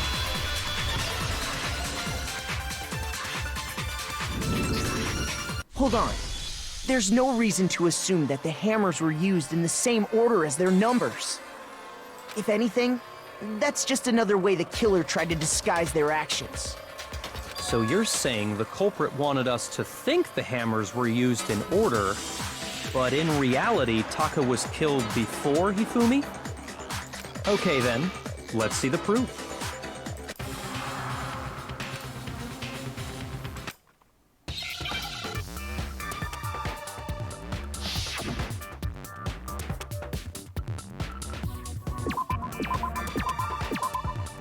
Yeah, this one I know. See, this one's obvious.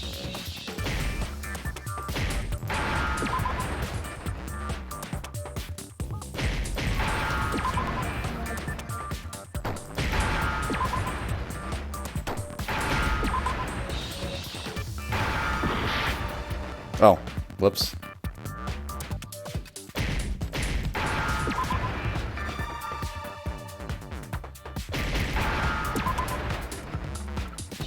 Now I understand! I've got it! Taka's wristwatch!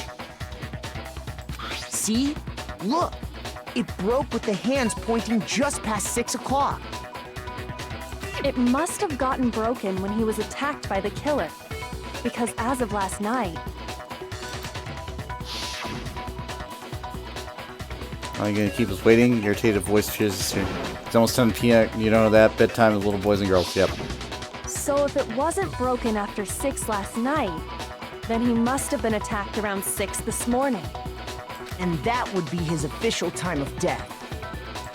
But if that's true, then he was killed well before Hifumi. And before Celeste was attacked this morning, which happened around 7. That's right. Taka was killed before any of the other incidents took place. That simple fact slipped past all of us. We made the wrong assumption about the order of events, all because of those justice hammers. That's exactly why the culprit wrote the numbers on each hammer and had them increase in size. That way, when we saw how they were used in each incident, we'd easily make that wrong assumption.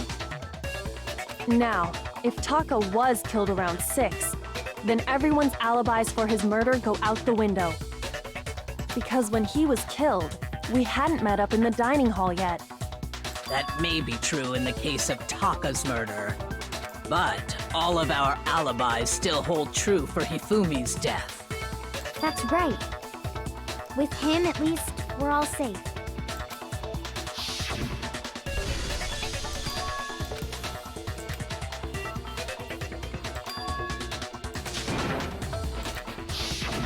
When we heard Hifumi screaming, we were all together.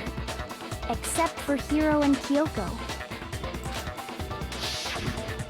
Then we all ran down to the nurse's office, and that's where we found his body. That's totally true. We're all in the clear. Oh, I know!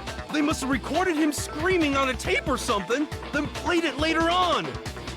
If that's true, where's the tape? I don't know. Don't just go making stuff up.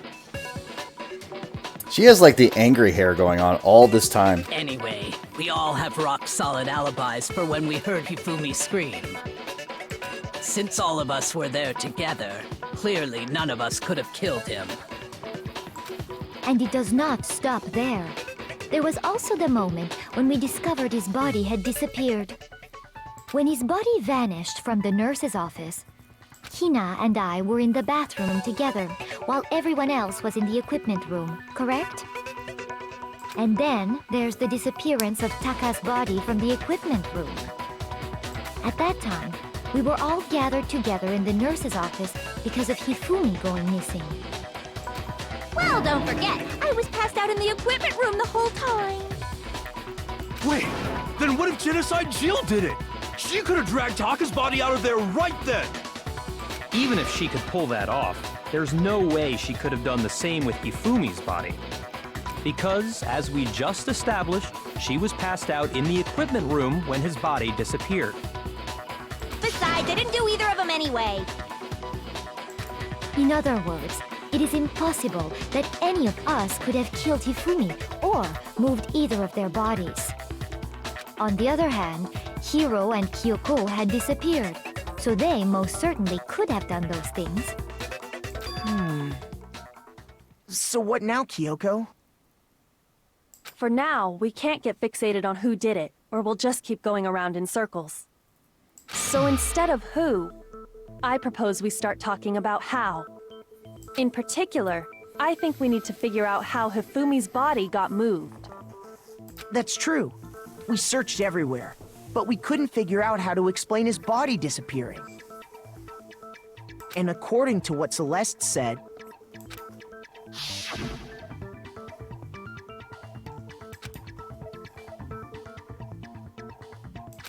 Short amount of time, it would seem so. For a minute or his two. body apparently disappeared in the 1 minute her and Hina took their eyes off of it. But to carry that much weight from the first floor up to the 3rd in that short amount of time? Oh man, yeah! There's no way! It'd be impossible! Well, what if I told you there was a way to make the impossible possible? What? How? If the dead body were to move itself.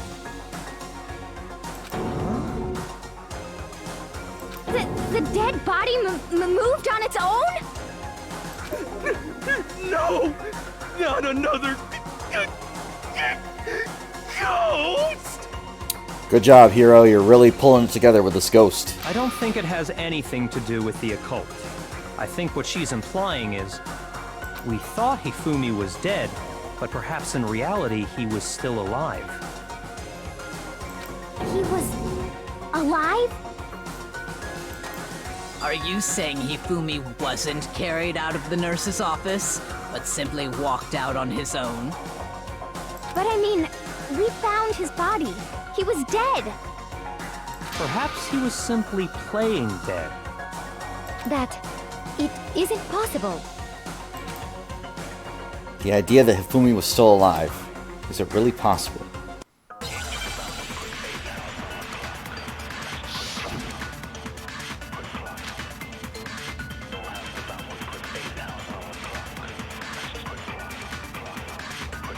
Are you saying that when we first found Hifumi in the nurse's office, there's a chance he was actually still alive? No, it is impossible. Hifumi was dead, without a doubt. And you know that how? Surely you heard the body discovery announcement along with the rest of us. Hifumi's dead body had been found.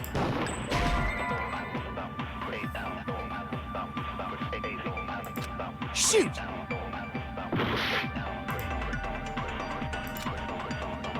Are you saying that when we first found Hifumi in the nurse's office, there's a chance he was actually still alive? No, it is impossible. Hifumi was dead, without a doubt. And you know that how? Surely you heard the body discovery announcement along with the rest of us. Hifumi's dead body had been found. And that is why the announcement was made. Are we really so sure about that? Maybe the announcement was intended to signal someone else's discovery. Shoot! Okay. Are you saying that when we first found Hifumi in the nurse's office, there's a chance he was actually still alive? No, it is impossible. Hifumi was dead, without a doubt. And you know that how? Surely you heard the body discovery announcement along with the rest of us. Hifumi's dead body had been found. And that is why the announcement was made. Are we really so sure about that? Maybe the announcement was intended to signal someone else's discovery.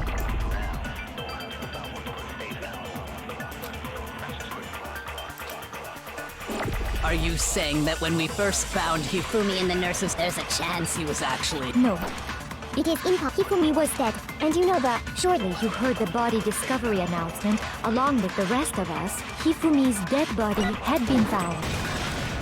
There we No, go. that's wrong. Got it.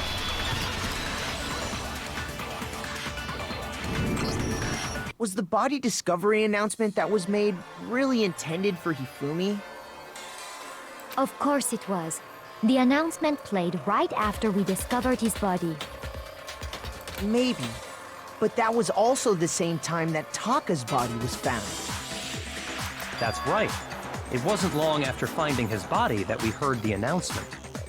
So there's a good chance we've made a mistake in there somewhere. I think we've confused whether the announcement was for Hifumi or Taka. First of all, if two bodies had been found, there really should have been two announcements. Maybe Monokuma simply got lazy and rolled them together into one. What do you say, Monokuma? Any comment? Well, it's a very sensitive issue, so I can't go into too much detail.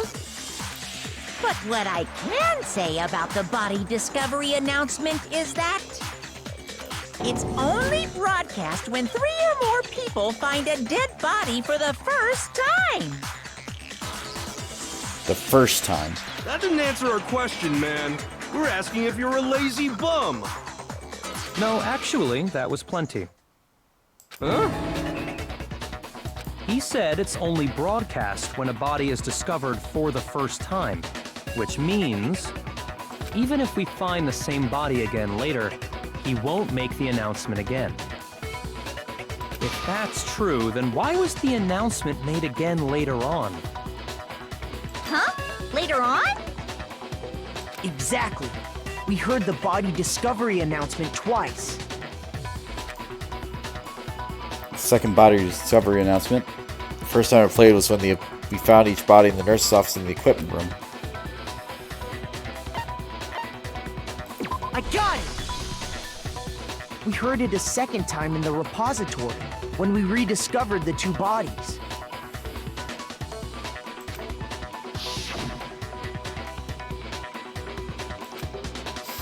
A body's been discovered. A certain amount of time you may use that the class trial will begin. Yep. It didn't seem weird at the time, but it contradicts what Monokuma just told us, doesn't it? Exactly.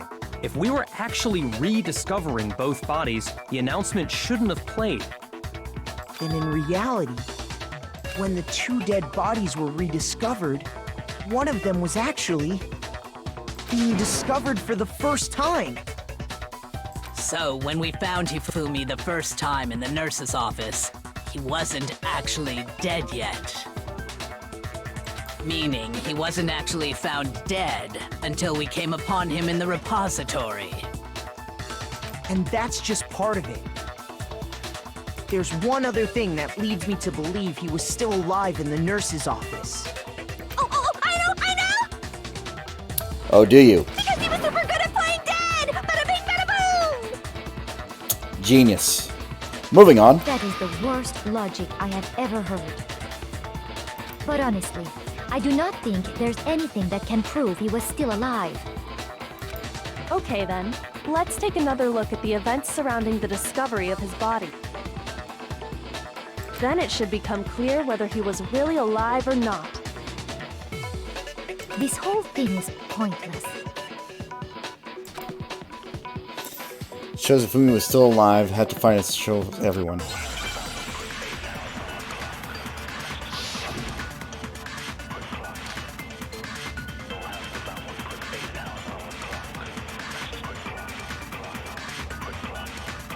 Well, here's one thing we do know. The first time we found Hifumi's body was in the nurse's office. Yeah.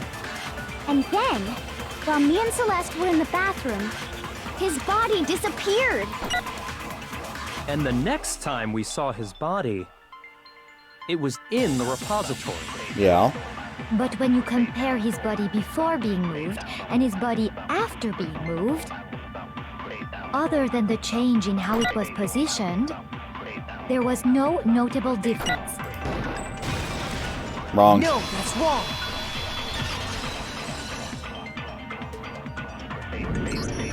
In fact, there was one clear difference between Hifumi in the nurse's office and the repository. His glasses. That fact alone proves that he was only playing dead in the beginning. Perhaps you'd like to fill the rest of us in? When we found Hifumi in the nurse's office, his glasses were covered with blood. But when we found him again later in the repository, they were spotless. And I found the item he used to wipe them clean in the nurse's office trash can.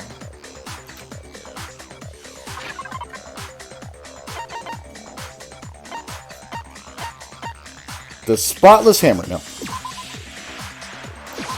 I got it! It was a glasses cleaning cloth featuring a certain cartoon mascot.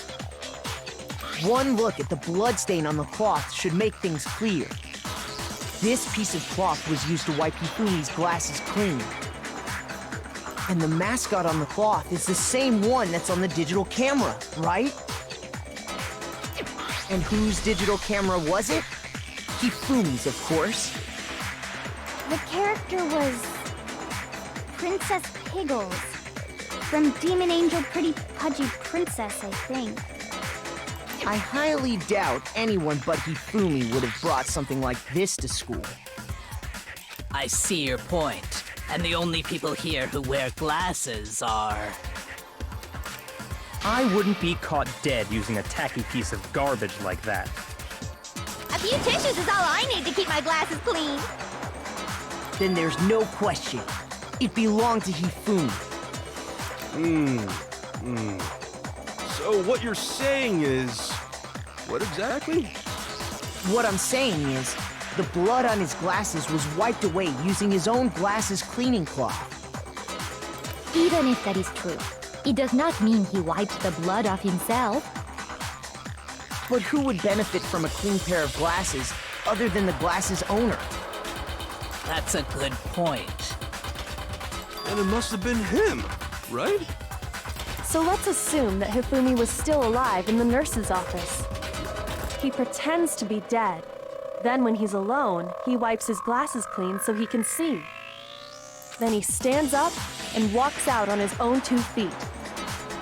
And with that, the impossible task of moving his copious corpse becomes possible, wouldn't you say? But then, if he was just pretending to be dead. What was with all that blood? Was it paint or something? The fridge in the nurse's office contains packs of blood for emergencies. He probably used one of those. He figured if he was gonna play dead, he should go all out, so he just dumped it everywhere! But he got crazy with it and had to wipe his glasses off when he was done! God, what an idiot! And if Hifumi was still alive at that point, the disappearance of Taka's body is easily explained. It should be perfectly obvious who must have moved Taka's corpse. I got it! It could only have been Hifumi.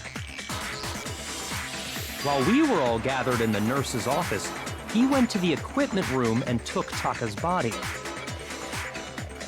That also explains how the door to the repository got locked. The door was locked? Well, after the bodies disappeared, we all went looking for them, right? So me and Sakura headed for the repository. But when we got there, the door was locked. And the repository door can only be locked from the inside. Which means when Hina and Sakura got to the repository, someone was already inside. And it could only have been Hifumi, who just finished stashing Taka's body there. He convinced us all he was dead, and when he saw his chance, he dragged Taka's body to the repository. So, Hifumi wasn't just another victim in this case. He was one of the assailants. But that means he took part in the murders. I just can't believe it. If you're having trouble, would you like me to show you one more piece of evidence? Sure. There's more? Oh, absolutely. The single biggest fact pointing to his involvement has yet to be revealed. You know what I'm talking about, right, Makoto? The item he took off of Taka's lifeless body?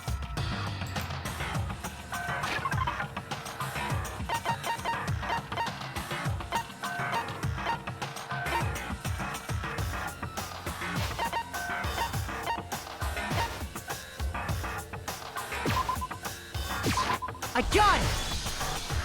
You're talking about the note Hifumi had hidden away, aren't you? Hidden note? That's right. We found it stuffed in his pants. What? In his pants? Yes, his pants. Okay, well, forget about the pants for now. Take a look at what the note says. I found a hole maybe we can use to escape. Monokuma can't find out, so don't tell anyone else for now. Let's meet in the equipment room at 6 a.m. Ah, that's the note I was telling you about. The one that told me where to go. Huh? Wait, this one's a little different. In my note it said, Monokuma can't find out, so don't tell anyone else for now. Let's meet in the rec room at 1 a.m. I see. Then this note isn't the same one Hiro got. It's not the same? In other words, the killer got in touch with another person besides Hiro. And that person could only have been... I got it! That's right! Taka! The killer used this note to draw out Taka and murder him. Hello? Over here! Objection! Objection! Uh-huh. I don't really understand what's going on, but Hifumi had that letter, right?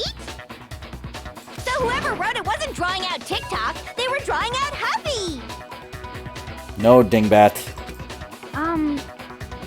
Just to be clear, TikTok is Taka and Huffy is Hifumi, right? Ugh! Yes! Why must you ruin it every time? Genocide Jack is seriously scary, but still, I can't let her get to me. Are we having a battle?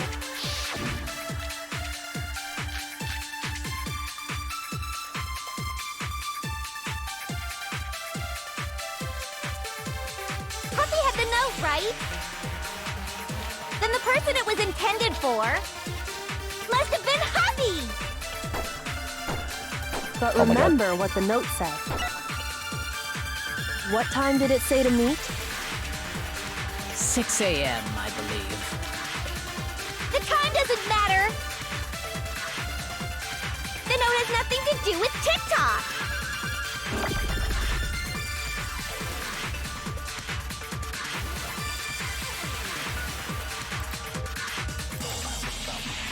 Puppy had the note, right? Then the person it was intended for must have been Happy. But remember what the note said. What time did it say to meet? 6 a.m., I believe. Oh, right. Okay, I got it. The time doesn't matter. The note has nothing to do with TikTok. I got it. Puppy had the note, right? Then the person it was intended for must have been Happy. But remember what the note said. What time did it say to meet? 6 a.m., I believe. The time doesn't matter. The note has nothing to do with TikTok. Okay, that's not it. Shoot!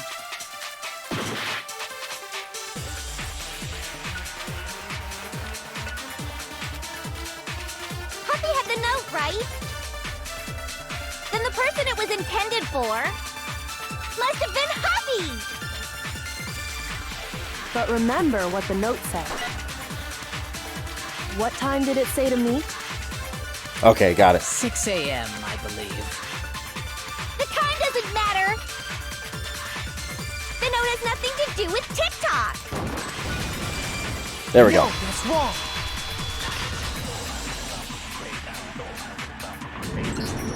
No, there absolutely is a connection. What the hell are you talking about? The note said to meet at 6 a.m., which is the same time Taka was murdered. We've already proven that using his wristwatch. But there's more. Look where the note says to meet.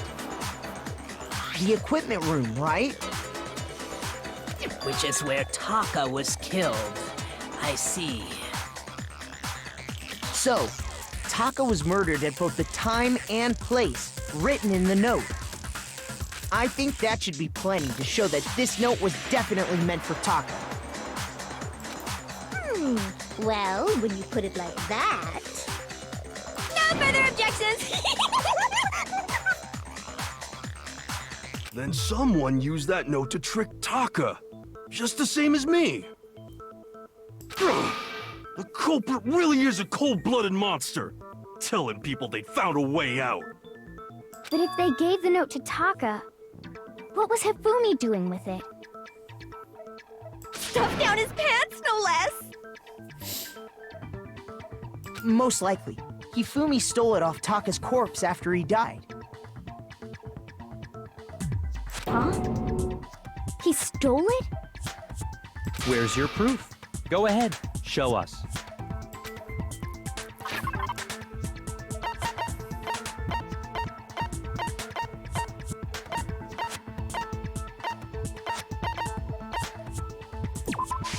I got it!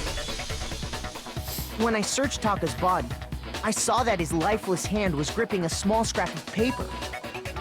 If I'm right about this, the sheet of paper this piece came from is... I knew it! It fits perfectly with the note we found hidden on Hifumi. Then Taka's scrap and Hifumi's note. Yup, they're from the same piece of paper. Hifumi had the note meant for Taka, while Taka's corpse still grasped a small piece of that note. There's only one way to explain it. Taka died clutching the note. Hifumi tried to free the note from his death grip, leaving behind only one small scrap. Did I get all that right? That means Hifumi knew the note was important. Exactly. Which proves that he was an accomplice in the murder. Whoa. Yeah. After seeing all this, Hifumi was super involved in this whole thing for sure. In fact, he was behind the whole thing. In fact, he's still alive! No. Sorry, no. When we found him in the repository, Hifumi was truly and completely dead. The second body discovery announcement proves that. So then, who killed Hifumi? Whoever did is the mastermind, the true killer. He was killed in the repository. So he must have been killed not long after transporting Taka's body. So, he must have been killed after Taka's body vanished, but before we found both bodies in the repository. During that time, we'd all split up and were searching for Taka's missing body. In other words, during that time, none of us have alibis. Wait, but me and Sakura were together. Stop trying to steal the spotlight, you stupid walrus! Who are you calling a walrus? Anyway, when they were killed bothers me too. But there's something that's been bothering me even more. And what might that be? The weapon they used to kill Hifumi. The weapon? Yeah, because I mean, according to the Monokuma file, the way Taka and Hifumi were killed was almost the same, with them having similar fractures and all. But Justice Hammer 3 and 4 were still laying around in the nurse's office and equipment room, right? So if Hifumi was killed in the repository, the culprit would have had to grab one of the hammers, kill Hifumi, then put the hammer back where they found it. But wouldn't that be seriously risky for him? I'm surprised. It seems there's some semblance of a brain knocking around that skull of yours after all. You saw Hifumi vent? Kinda sus. Fair enough, Christmas. Hell yeah, it's packed in there good and tight. He's right, though. I don't understand it either.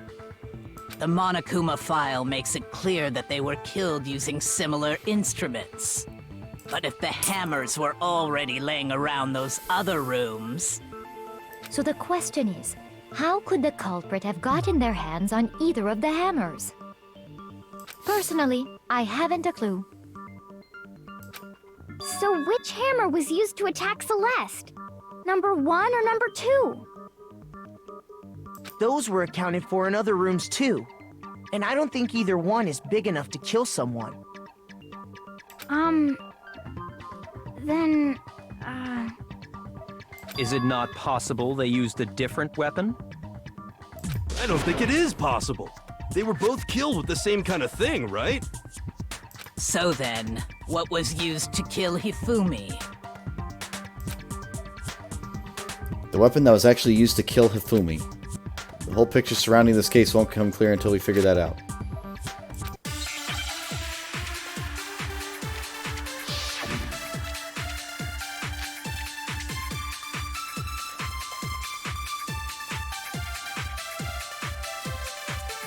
What was used to kill Hifumi? Was it Justice Hammer 3? Maybe Justice Hammer 4? Well, whatever it was, there's one thing we have to figure out. How was the culprit able to move around so freely with the weapon? How did nobody witness them carrying it? sounds like a Justice Hammer 5 is about to make its appearance! Shoot! Okay. What was used to kill Hifumi? Was it Justice Hammer 3?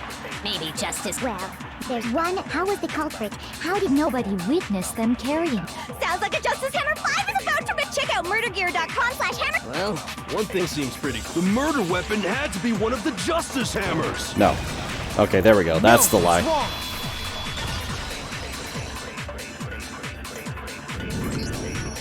The murder weapon wasn't a Justice Hammer at all. No, it was something completely different. Well, it wasn't completely different. I would say different. But, seriously? A different weapon? Specifically, a hammer from the repository. The killer could have easily used that to kill Hifumi. Now, all the hammers in the repository were covered in flecks of grit and debris. But for some reason, one of them had been scrubbed clean. Huh? And the reason it had been scrubbed clean was most likely because it was used to commit murder. If the hammer got covered in Hifumi's blood, of course they'd have to clean it off. I'd also like to point out that the repository has all kinds of hammers. Big ones, small ones, and even some flat mallet-like ones. I think whoever made the Justice Hammers used those as a basis for their design. If that's true, that would explain the Monokuma file's note about the wounds being similar. So Hifumi moved Taka's body to the repository, where someone then used a hammer to kill him. And whoever did that is the true killer.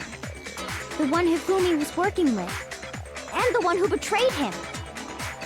Hold on a moment. I still think it's strange to assume someone was working together with him. The way the graduation rule works, there is no benefit to helping someone else carry out a murder. So the idea that anyone would work together like that is simply ludicrous. We talked about this, did we not? We did talk about how there wouldn't be any reason for anyone to work together. At least that's what we thought at first, but...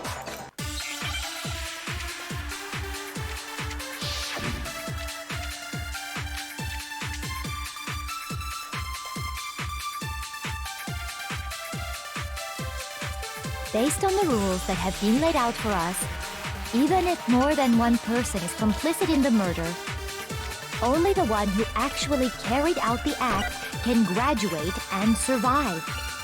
Assuming the rule holds true, it is simply impossible that two people work together on this. That is how the rule was explained to us. But that only really applies if there's one murder, right? In this case, however, there were two murders.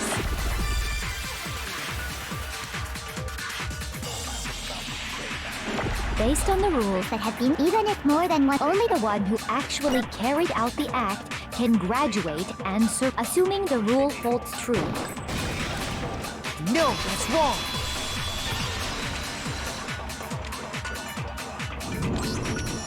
Since there were two murders, it's at least plausible that more than one person was involved. What do you mean?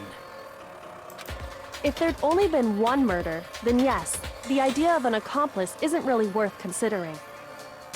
Naturally, if only one person can be saved per murder, an accomplice has no risk versus reward benefit. Risk versus reward benefit? The payoff for working together. The reward that balances out the risk of taking part in a scheme. There's no point in being someone's accomplice if there's no benefit to you. However, if there were some potential mutual reward for the risk, then cooperation becomes possible. You're saying that two people could act as each other's accomplices to commit two separate murders.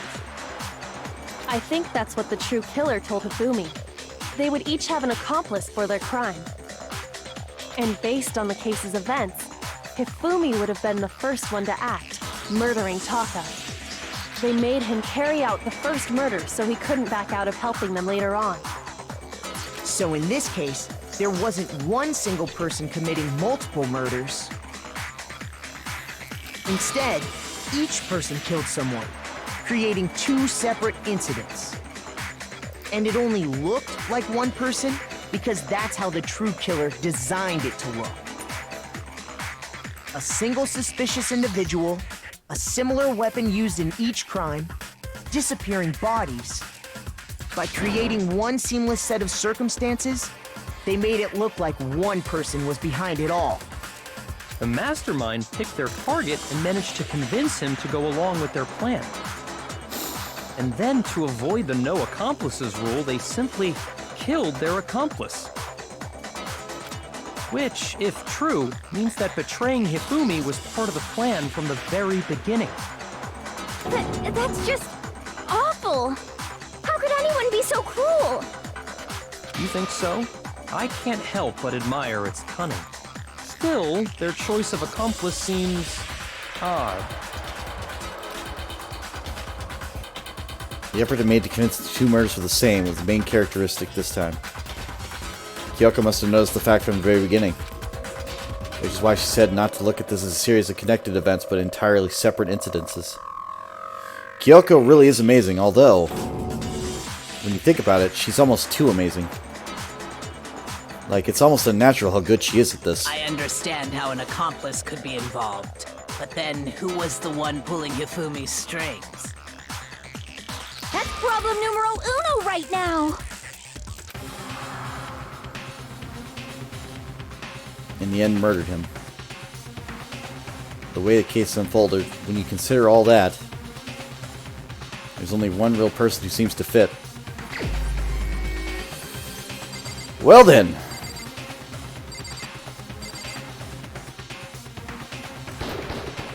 Here's my answer. It was Celeste. Ah, so I'm the suspicious individual now, am I? I really do hate this kind of joke. A joke? I wonder. So what you are saying, then, is that I specifically chose to work together with Hifumi. The idea that I would choose to spend any amount of time interacting with him, that I would go within 10 feet of that Shit for brains, that lazy, worthless, goddamn idiot! And there she goes. Pardonnez-moi. Just to be clear, there is evidence to support it. Is that so? It is. Throughout the investigation, there was certain behavior that was common only to the two of you. Considering what we've learned so far, it only further proves that the two of you were working together.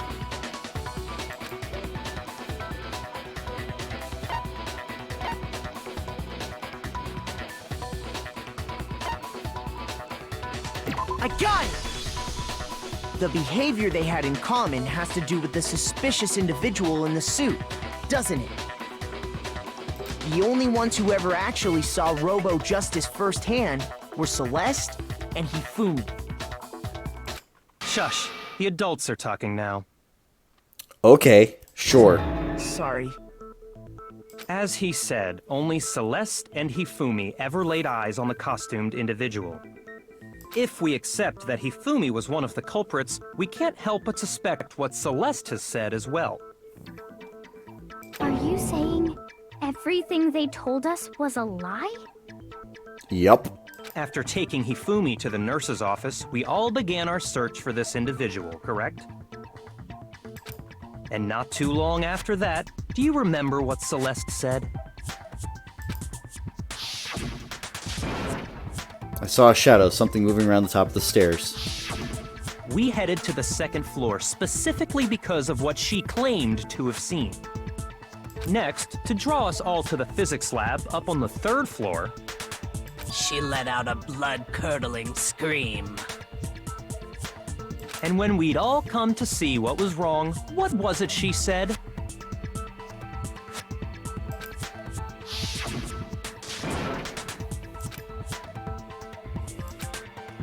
I saw him, the strange costume man.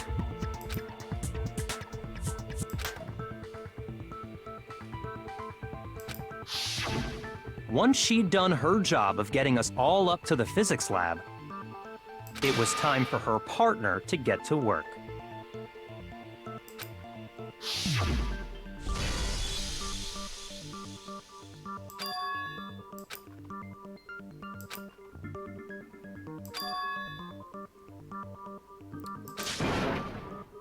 Uh-huh. It was to get us to divide into two groups.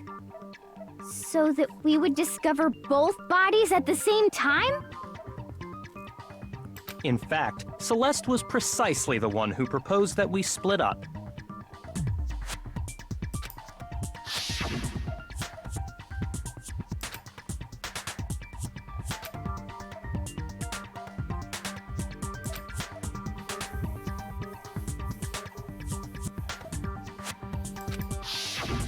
Well, if Celeste and Hifumi were working together, all those chance events suddenly become connected.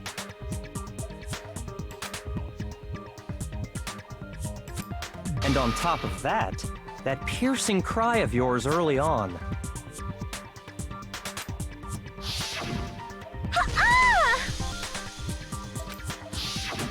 That was to signal Hifumi, wasn't it?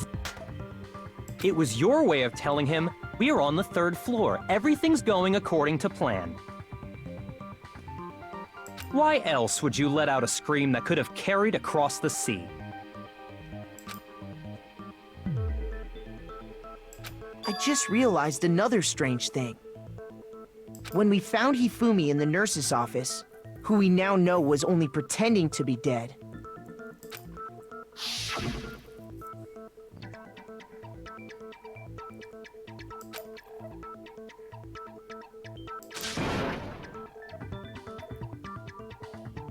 Did not imagine that Hifumi would be murdered. Celeste, you were the first one to say he'd been murdered. You wanted to make sure we wouldn't have any doubt in our minds. I don't believe it. Everything, the whole thing was one big act. Hina, you were with Celeste when Hifumi's body disappeared, right? Yeah. I was feeling kinda sick, so Celeste took me to the bathroom. Wait! Then that was... She wasn't worried about you. She just saw a chance to help Hifumi sneak out of the nurse's office. Each piece isn't much by itself, but start putting them together and the picture gets very ugly indeed. Wouldn't you agree, Celeste? I have no idea what you mean. Don't bother trying to deny it. You made one fatal mistake. Oh, did I? I didn't even catch it myself when you first said it, but looking back, I can say that that one little slip-up was your undoing. What are you talking about? I'm talking about what you said after Hifumi's body disappeared and we returned to the nurse's office.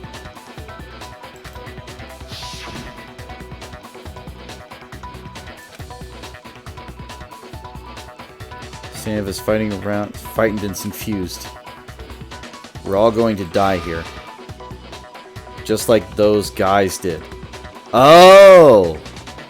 That's true, she didn't see the other body. I remember her saying that too, but I don't understand what's so strange about it. Then pay attention. Sakura, Toko, and I were first to discover Taka's body in the equipment room. Then Makoto showed up and told us Hifumi had been killed, so Sakura and I left with Makoto. Once we were in the hall, we ran into Celeste, and the four of us headed to the nurse's office. She never got into the room to see the body. Now, the entire time we were together, none of us said anything about Taka being dead. Think about it. Celeste's comment doesn't make sense. It was completely out of place. Yeah, I see what you're talking about. Although I don't really get what it means. You hear that, Celeste? Everyone's having some trouble understanding. Could you repeat what you said? If you're really not the culprit, you shouldn't have any problem repeating it, right?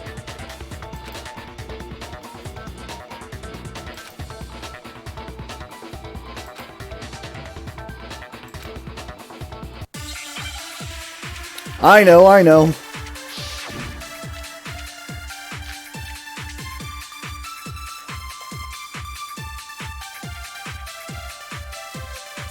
All I said was, they must really be enjoying this. Enjoying the sight of us standing around, frightened and confused. they must be positively elated. We are all going to die here. We are going to die, just like those guys died. And that is all I said. And that's all it takes to finish this. It's obvious, isn't it? What was so strange about Celeste's comment?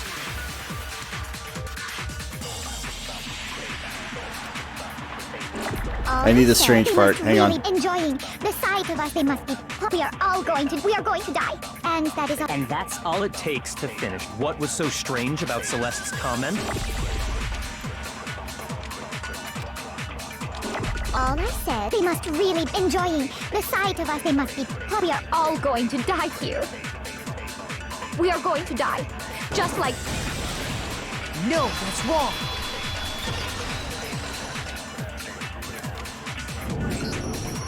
That's right. There's no reason Celeste should have said, just like those guys died. When she said that, none of us had told her Taka was dead. Exactly. And we didn't run into her until after we were all out in the hall. So there was never any chance for her to have seen his body in the equipment room for herself. So how did you know, Celeste? How did you know more than one person had been killed? And how did you know they were both guys? Because Kyoko had also disappeared, right? So she could have been dead too.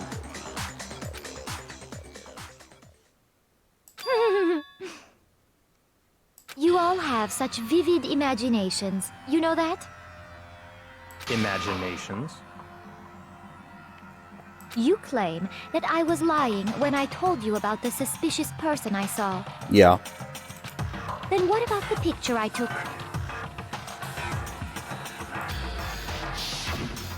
How do you explain this picture of the costumed villain dragging Hifumi away?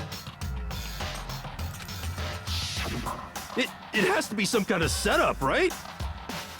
So let's put the suit on, and then she used the camera's timer to set up the picture. Have you so quickly forgotten? You are the only one who could have possibly fit into that suit.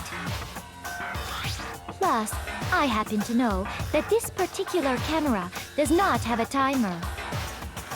In other words, it is an unassailable fact that this is a picture of Hifumi being dragged away. If everything I told you was a lie, how can this picture exist? Simple. Are we sure that's really a picture of the suspect dragging Hifumi away?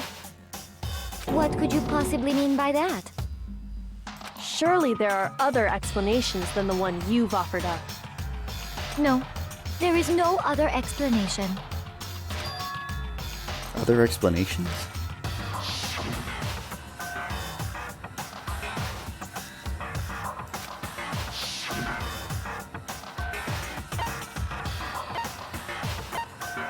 Hifumi's dragging the suspect away. It's not a picture of the suspect dragging Hifumi away. I would say it's a picture of Hifumi dragging the suspect away. That's certainly within the realm of possibility. The one being dragged off in that picture isn't Hifumi, but the person in the robot suit. We've simply been led to believe that it's the other way around. And the strange costume might only exist to lead us astray even farther. If you saw someone wearing something like that in this situation, of course you'd notice and be suspicious. That's what happened! You put me to sleep and made me out to be the bad guy in all this!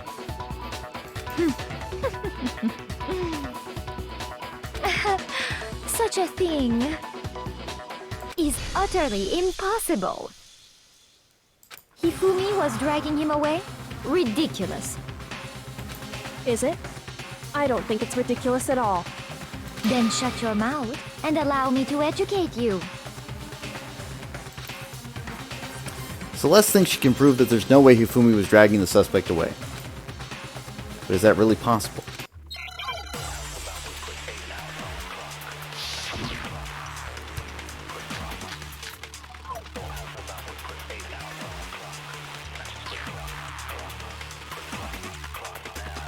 You dressed me up in that suit after I passed out. Then you just draped me across Hifumi and had him carry my weight. You tried to make me look like the bad guy. Like I said, ridiculous. As you can see in the picture, the suspect is standing perfectly upright. If the person inside the suit was unconscious, there's no way they could stand up straight like that. Shoot! Okay.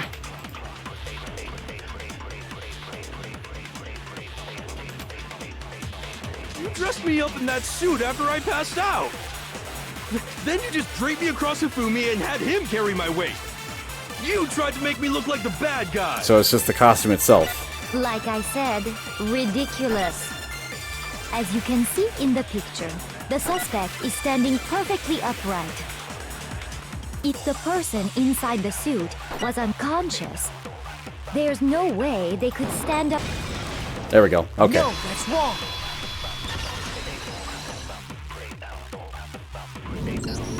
No. Even if the person inside the suit were unconscious, they could still stand up like that. Because that Robo-Justice suit had a certain characteristic.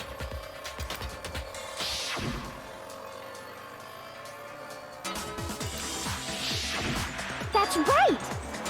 They totally made a mistake when they made it, so it couldn't bend at the waist. I'm not so sure that was a mistake. I think the suit was designed from the beginning to be used the way it was. Poorly. Celeste and Hifumi took the suit they'd specially designed and stuffed Hiro into it. That's how they were able to fake that whole thing. The point of it all was to make us believe whoever was in the suit was to blame. Well then, I suppose this is checkmate. Checkmate?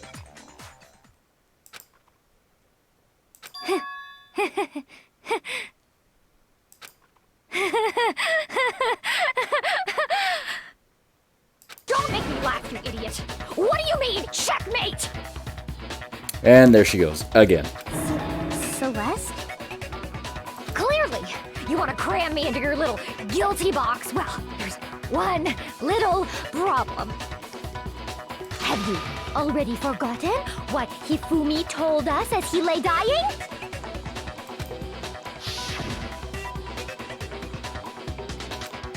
Who tried to kill you? Yasuhiro. When we asked him who had attacked him, his answer was quite clear, was it not?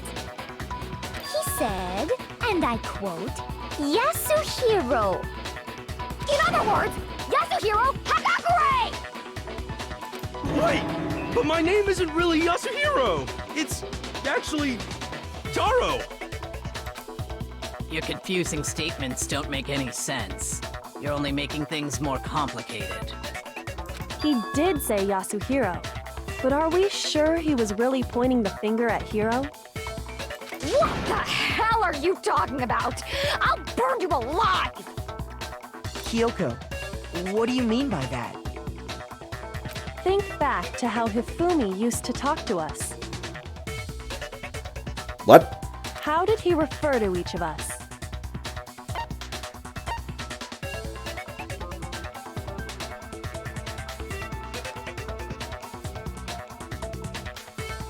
I got it! That's right! Our last names! He called us all by our last names! Exactly. I know I heard him say Mr. Naegi more than once, for example. So if Hifumi did mean to say Hiro's name, he would have said his last name, Hagakure. I'm sure it was just incidental. By chance, his first name. Indecent? Don't talk. Random chance. Now isn't that a convenient explanation? No, there's no reason to think he would have said the name any different than normal. But he must have run out of energy before he could say any more. So Hifumi was trying to tell us the last name of whoever killed him? But the name he said doesn't apply to anyone here. Well, no. Hold on. There's one person it could apply to. And that's Celeste. She never actually told us what her real name is. What did you just say? To think you'd take your false accusation so far, I don't know whether to laugh or spit! Come on! Enough with your idiotic blather! Yasuhiro is a loser's name! Do I look like a loser to you? Well, do I? What? I think I've earned the right to be a little on edge. Okay, then fill us in. What's your real name? Fine. Make sure your ear holes are wide open and listen up! My real name is Celestia Ludenberg. Could you please stop making me repeat myself over and over again? I mean, she's consistent with that one.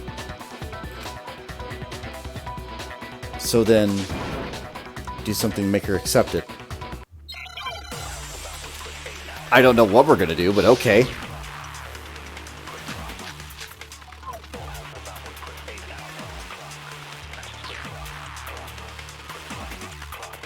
Hifumi was trying to tell us something.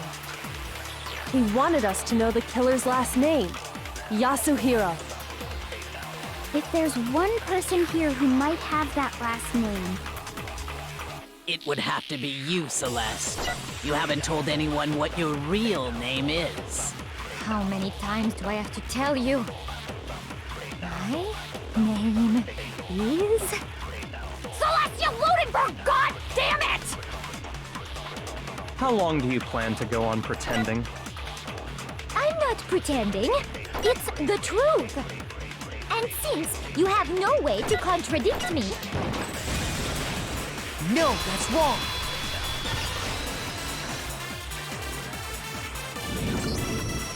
That's it. The handbook.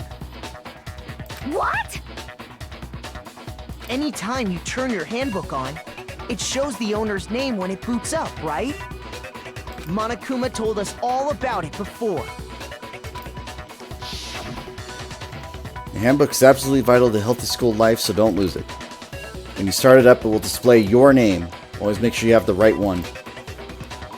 Now, it's not your everyday notebook, so it has many more uses than that.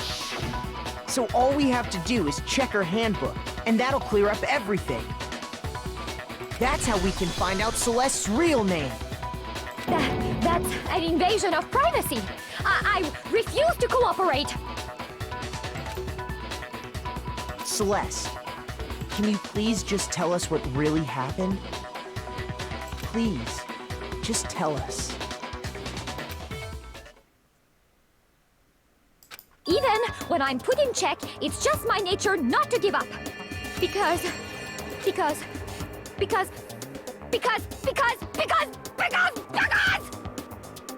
Until the game's over, you never know what might happen. Fine then. Let me settle it. Let me go over the case again, from the beginning, and shed light on all your crimes. And that'll bring everything to an end. Oh boy, here comes the picture book again.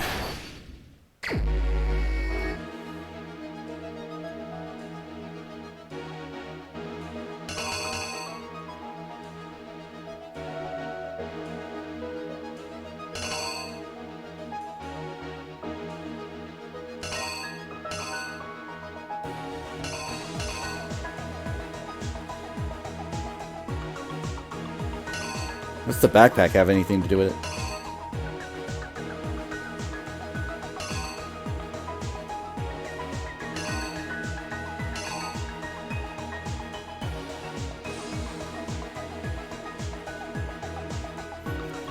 I don't know. We'll get back to that in a minute.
Right.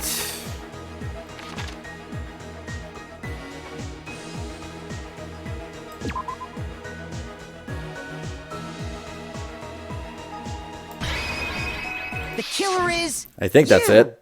I don't know. Before anything, the killer persuaded someone to help carry out the murder.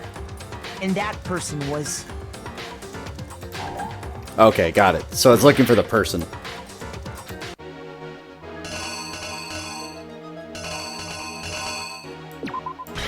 There we go. The killer is... you! Before anything, the killer persuaded someone to help carry out the murder. And that person was...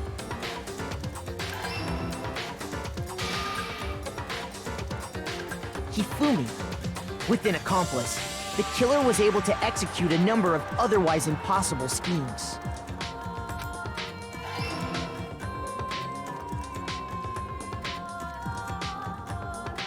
First, they convinced someone to meet them in the rec room last night at 1 in the morning.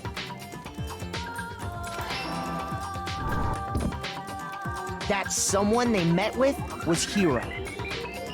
The murderous duo intended to pass Hiro off as the prime suspect. So when they met up with him, they drugged him, knocked him out, and stuffed him into the Robo-Justice suit.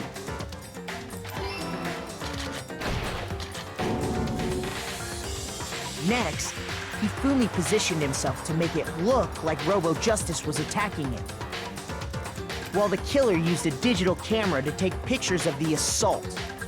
They did all this just to create evidence that would put the suspicion on Hiro. When they were done with him, they shoved him, still unconscious, into the pool room locker. And then finally, at 6 a.m., they moved into the murder phase of their plan. They called Taka to the equipment room.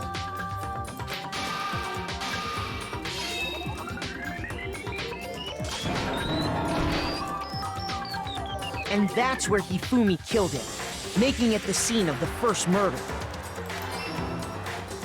The murder weapon was Justice Hammer 4, which was left there in the equipment room. The reason Hammer number 4 was used was to create confusion about the order of the crimes.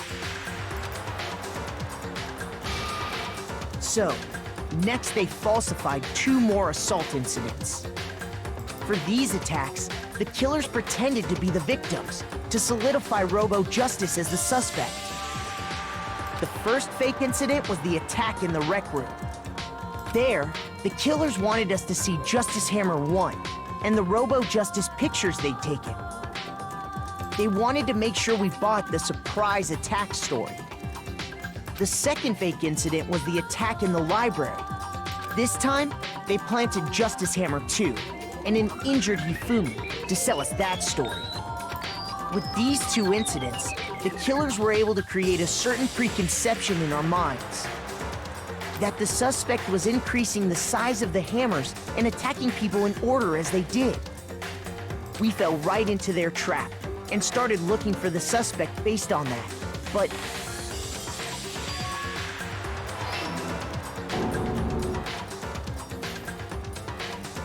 while we did that, we left Hifumi alone in the nurse's office. This was exactly what Hifumi was hoping for. He took a blood packet from the refrigerator and Justice Hammer 3 and turned the room into a crime scene in which he himself had apparently been brutally murdered. He let out a scream to draw us back, and when we returned, that's what we found. Meanwhile, the other group that had been out searching found Taka's body at the same time. So when we heard the body discovery announcement, we naturally assumed it was for Hifumi. We left the nurse's office, and Hifumi once again took advantage of the situation. He simply got up and made his escape. When we learned his body had disappeared, we all rushed back to the nurse's office. And once again, Hifumi had the chance he was waiting for. This time, he snuck into the equipment room.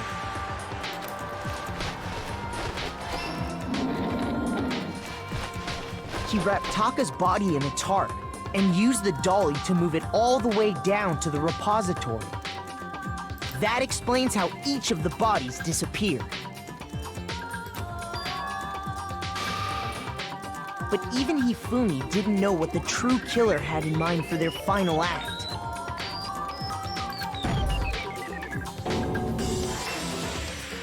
Their plan all along was to kill Hifumi and get rid of the one person who could betray them. And they did it using an ordinary, everyday hammer from the repository. That should cover everything that happened in this case. And the villain behind it all is...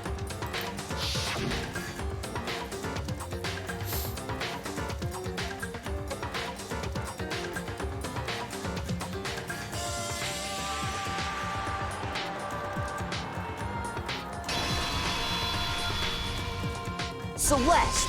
Sorry, you lose.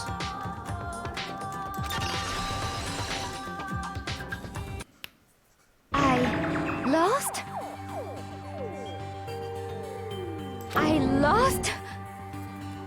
When was the last time I was forced to utter such words? They hang heavy around my neck. Then you admit it? You're the killer? Listen to you, trying to take charge, as if you're my private instructor.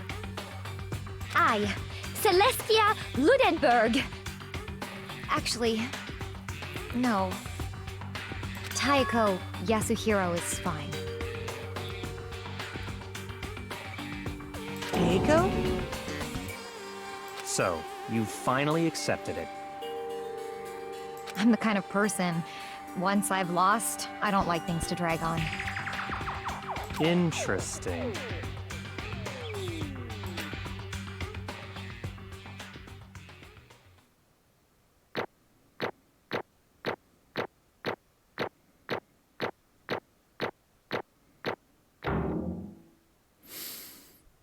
Okay. Okay, Monokuma. I'm ready to begin.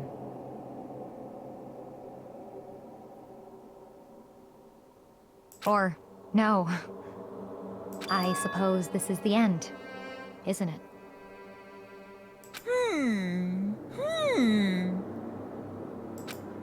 It is indeed the moment we've all been waiting for. Time to vote, okay? Okay. If you would, please locate your lever and cast your vote. And when the votes are tallied, who will become the blackened? Will you make the right choice or the dreadfully wrong one? What's it gonna be? What's it gonna be?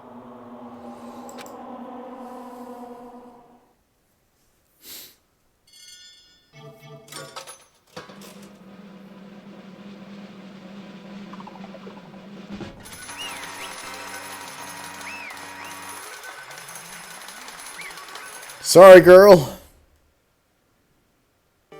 What? It's basically a formality at this point, but once again, you're totally correct. The blackened this time, the true killer who devised the whole stinking scheme was... Celestia Ludenberg, or more precisely, Taiko Yasuhiro! Honestly. I lost. Well, that sucks. I guess trying to work with someone else was a mistake after all. Hifumi's ineptitude was beyond all my calculations. I knew it. So you really did approach Hifumi with this plan. But how did you get him to agree? I can't imagine he would have happily agreed to commit murder. I'm sure she relied on her specialty, lying. My specialty? Oh, don't make me laugh. I didn't have to lie to get him to agree. So then... Then did you use, you know... I knew you'd figure it out, Kyoko. You're absolutely right. To get Hifumi to act as my accomplice, Indeed. I used her. For everyone who's still left, I'll avoid mentioning it by name, but it was the one thing Hifumi and Taka were both super into. Does she mean she's talking about her alter ego? Say what? What? What are you talking about? Just a second. Don't interrupt. We're in the middle of a very important conversation here. I'm totally out of the loop as usual. How sad. In other words... Then you're the one who stole it. Indeed. That's right. I see. And you used it to drag Hifumi into the plan you come up with. Right again.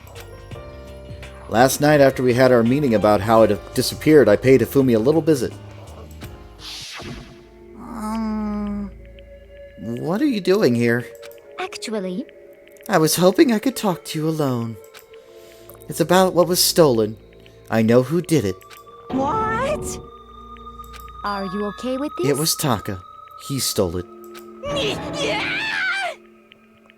So then... And I have proof. Would you like to see it? As it turned out, I found a use for the digital camera. I'd taken you-know-what to Taka's room earlier and took pictures of it there. I deleted the picture as soon as I'd shown it to Hifumi, of course. Damnation! So it was him!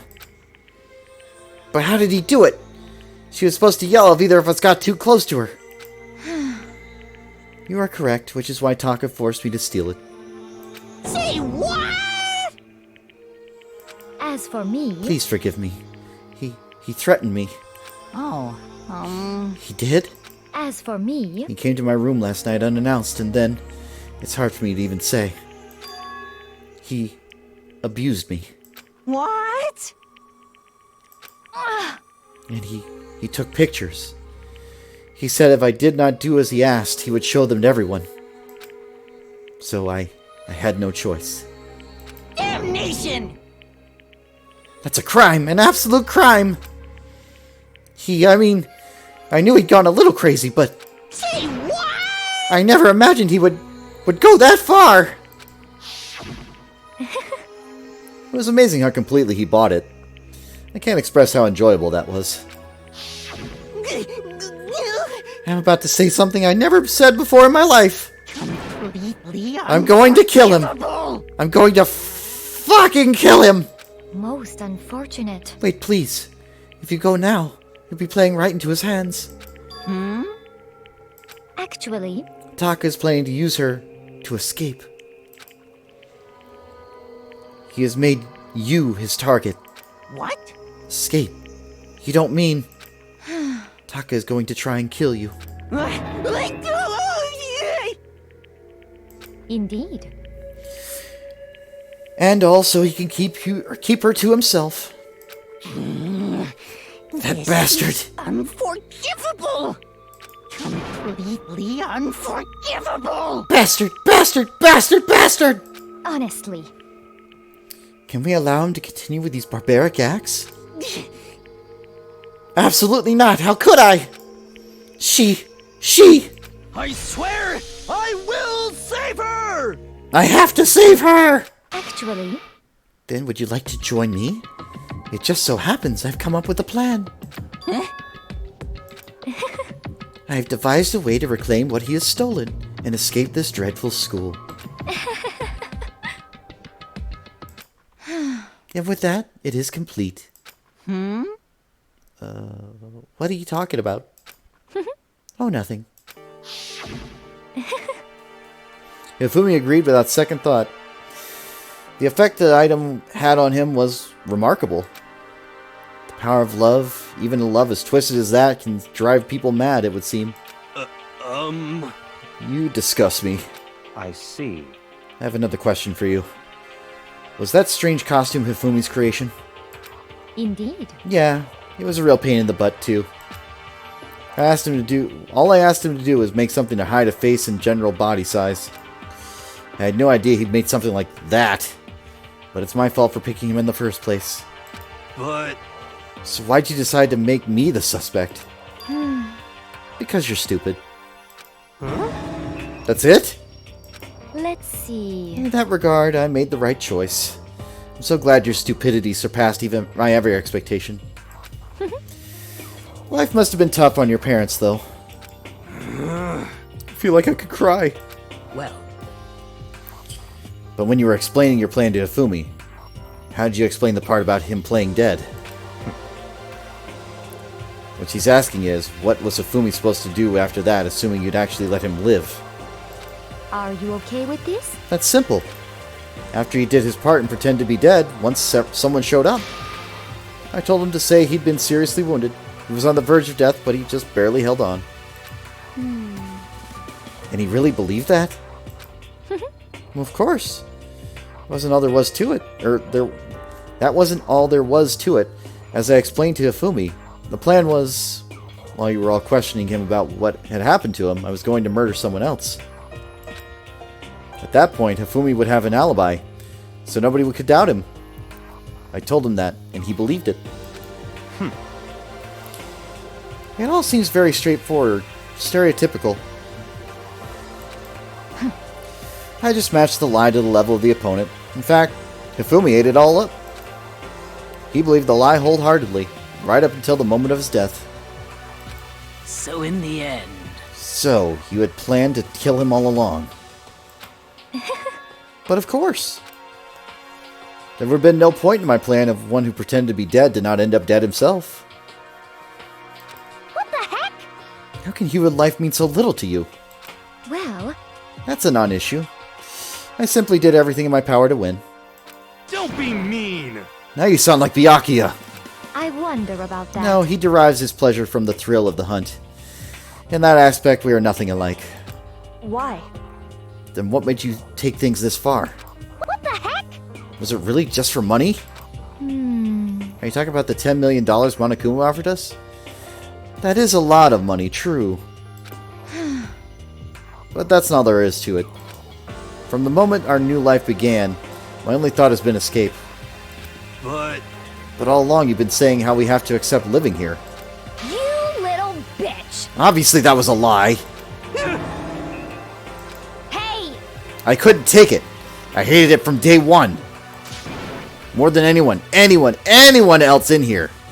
You little bitch! I wanted to get out. Every day was fresh torture. And do you want to know why? Huh? This is fine. Because I had a dream. And accepting a life here would have meant nothing less than giving up on my dream forever. Honestly. And there was no way that I could ever do that. In the underground world of gambling, I risked my life to make the metaphorical killing. As for me... And it was all for that dream. And what was this dream of yours? Isn't it wonderful? To live in a European castle. A castle? And to gather handsome men from all over the world to serve as my butlers/bodyguards. I was going to make them dress up like vampires and satisfy my every need. Once I obtained that, I would have created a perfect aesthetic world of decadence. This is fine. Living the rest of my life for my only dream, my only goal. That's what a life is all about. Combined with my own winnings, Monokuma's $10 million would have made that dream a reality. I got right to the edge, but There is nothing to be done. unfortunately my dream has been scattered to the wind.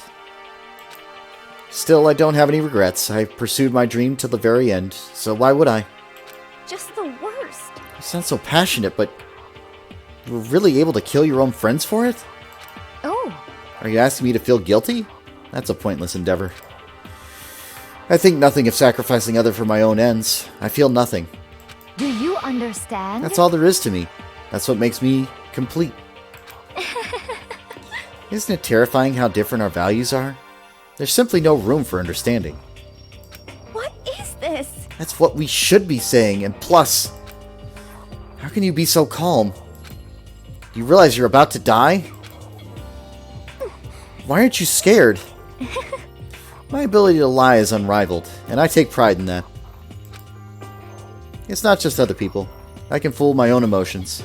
The conscious deceives the unconscious. And that's why you're not scared? Yes, That's indeed. right. I don't fear death. Kill me however you like.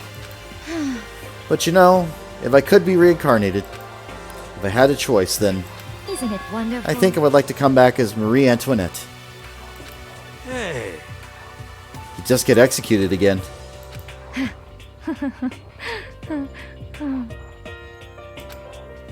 Celeste smiled then. When she did, it looked to me like a poor effort to force it.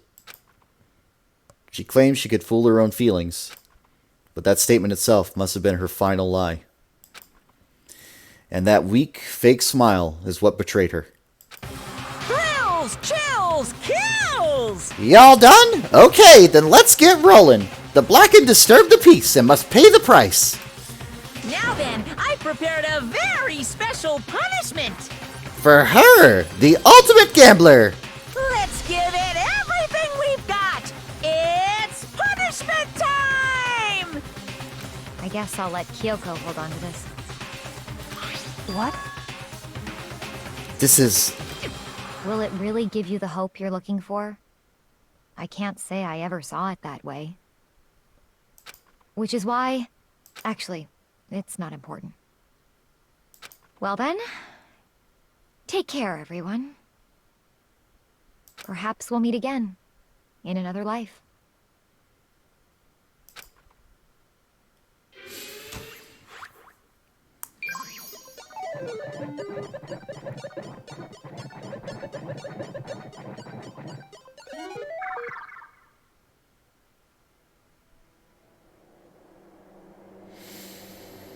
My girl.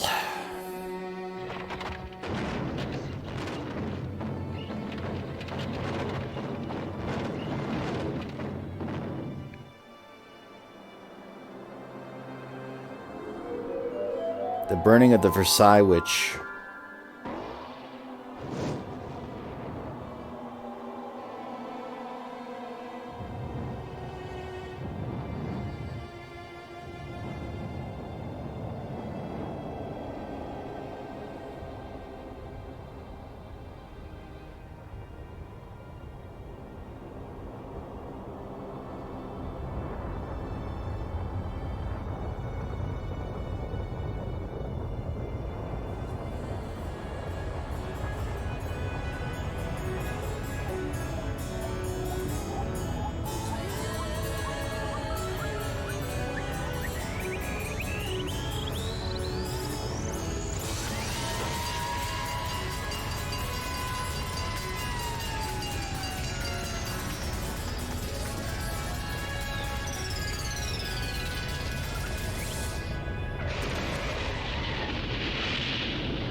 It's over. The third execution is over. Celeste's death is over. Celeste killed my friends, so I can't pity her, but I also can't deny at one point I considered her a friend too. And for him to just come along and... Isn't it just awful? Someone couldn't cut free of their regrets from the outside world, so more people had to die. Extreme! You guys are still young. You need to place more value on your lives. What are you gonna do? Geez, and here I thought you guys are gonna pass the torch of hope to the next generation. Let me out of here! What do I care about hope? I'll throw it in the trash if you just let me out of here. Too bad. You're all the embodiment of hope, whether you like it or not. And it's my destiny to knock you down one by one. It's sad, yes it is, but that reality just can't be avoided. Don't talk like you're not responsible. How long are you going to make us keep going through this? What do you want from us? How strange. God, I'm so sick of people asking me that. Give it a rest already. So anyway, Kyoko, did I see you get some kind of key-type object from Celeste? Hey! So, what's the deal with that? What? Huh? What's the matter? So then, I'll answer your question if you answer mine. you... What did you do? What did you do to me? Ooh. What? Hey, Answer me. What did you do to my body? Ooh. How exciting. Oh man, oh geez, oh man, oh geez. What do you mean? What did I do? I have no idea. I don't know anything about it. What was that just now? Mastermind did something to Kyoko's body? What does that mean? Hello. Okay, things are gonna get kinda awkward. I think it's about time I got out of here. Well? Meanwhile, you guys can go on enjoying your school life. If you get lonely, give me a shout. Not that I'll do anything about it, of course. See ya later! Monokuma disappeared, leaving us all depressed and in despair. Although, it wasn't all despair. There was one small hope. Hey, Kyoko, Monokuma mentioned it, but... What's that key that Celeste gave you? so... Most likely, it's the key to one of the dressing room lockers. Huh? What? Then that means... Celeste probably hid it in there. Hey, I suppose sometimes it's easiest to miss what's right beneath your nose. Well then, we better go check. Indeed. Good idea.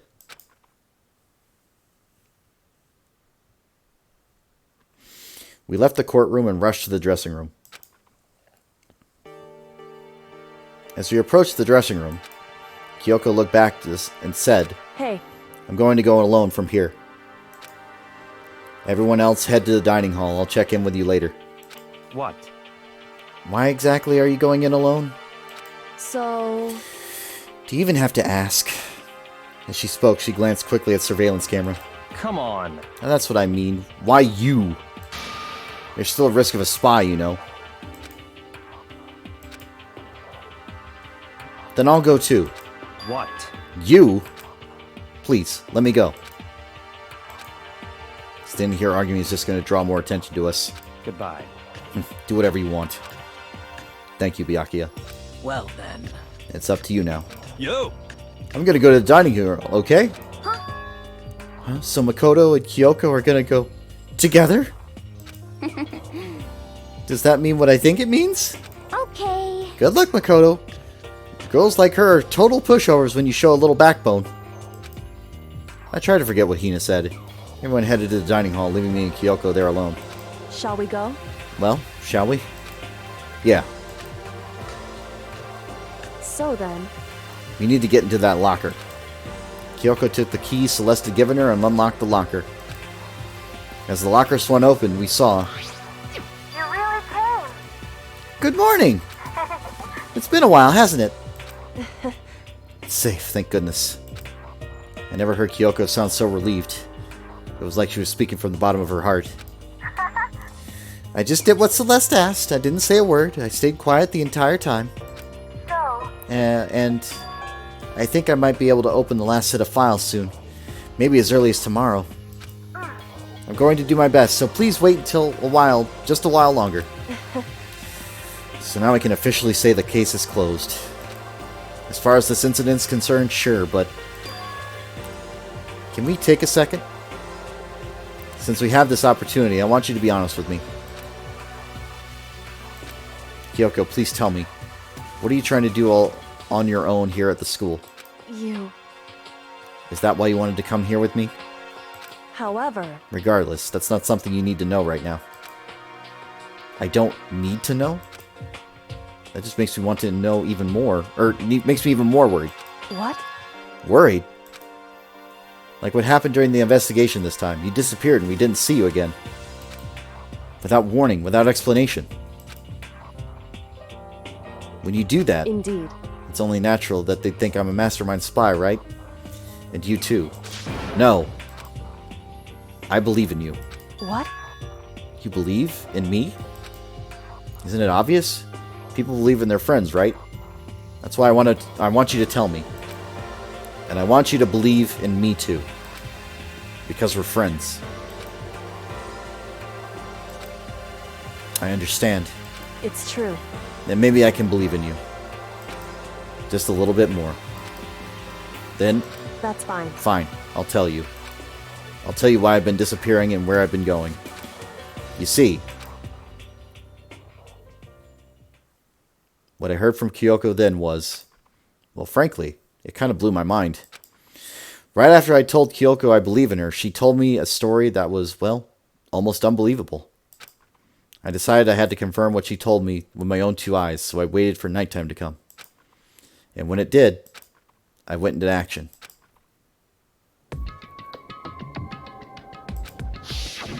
Correct. The boys' bathroom on the second floor doesn't have a surveillance camera or monitor in it. And in the storage closet there, way in the back... Could Kyoko really be right about this? This is the second floor.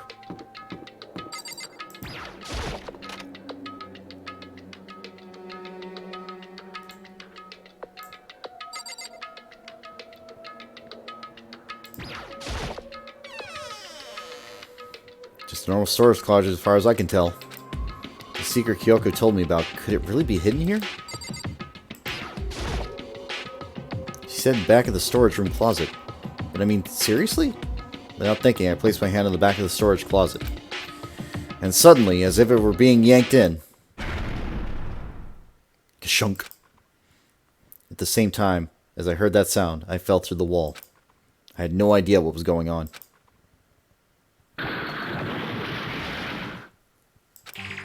I had fallen through the back of the storage closet. Huh? It turned out the back wall was like a revolving door. It made its way to the other side. Just like Kyoko had said. Correct. In the boys' bathroom on the second floor, there's a storage closet. In the back of that closet, there's a secret room.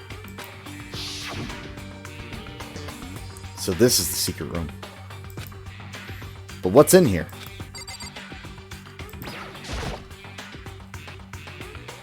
It's a bunch of files and what looked like volume after volume of yearbooks. They're all covered in dust. Looking at everything, one file on the edge of the bookshelf caught my eye. Hope's Peak Academy Student Registry? This is the only thing that's not covered in dust.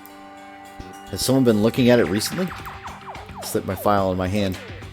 Before I had the chance to take a look at it, a slip of paper fell out of the file and turned my attention to it.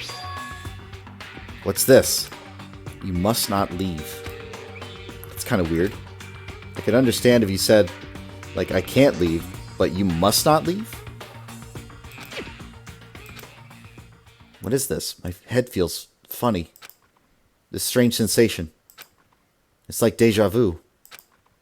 Those words, you must not leave. I've seen them somewhere before. But I can't quite remember. What do I know? What don't I know? I...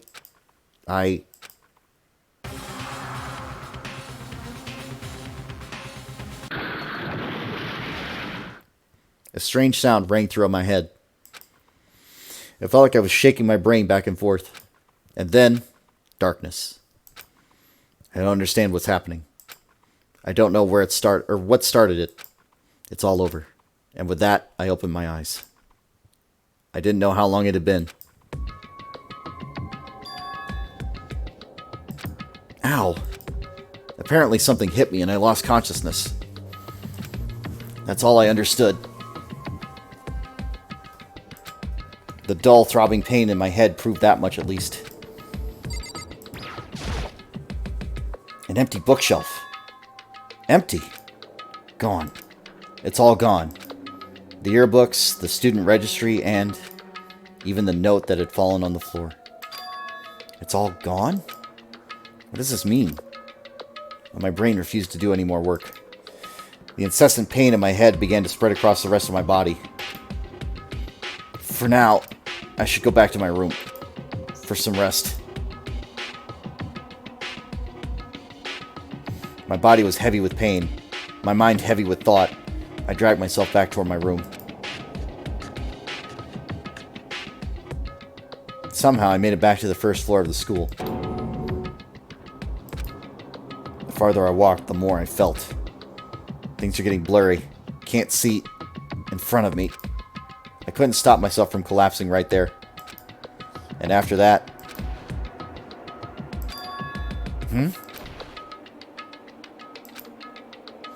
As if from a vast distance I heard a sound. It was faint but undeniable. That sound. It's coming from the gym. As I desperately hauled my shaky frame toward the gym, the sound got stronger and stronger.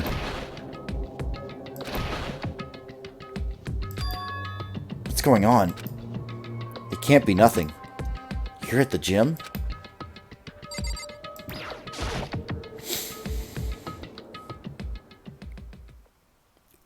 I didn't make a sound as I opened the door to the gym. The sound coming from inside, meanwhile, only intensified that much more.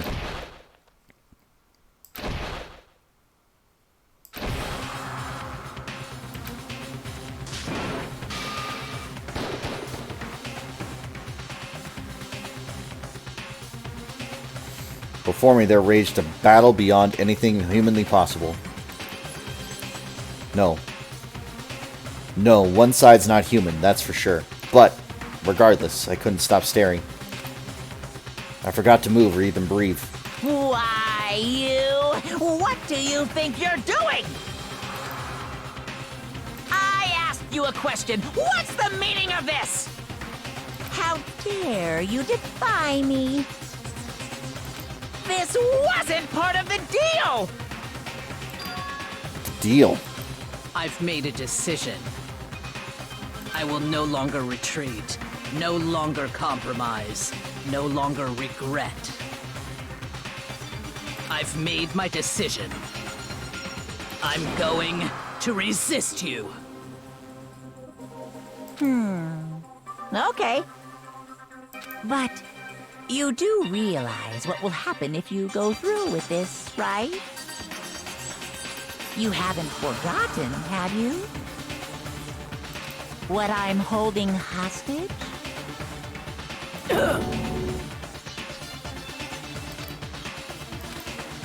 What am I looking at?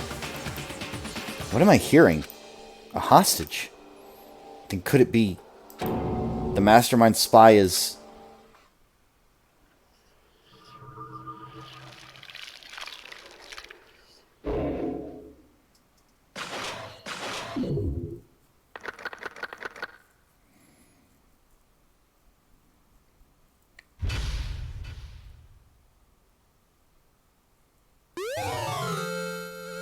You got Super Robo Justice present.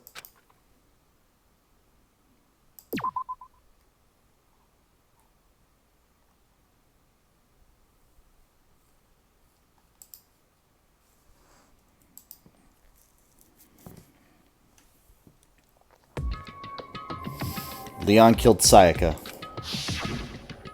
Monokuma killed Junko.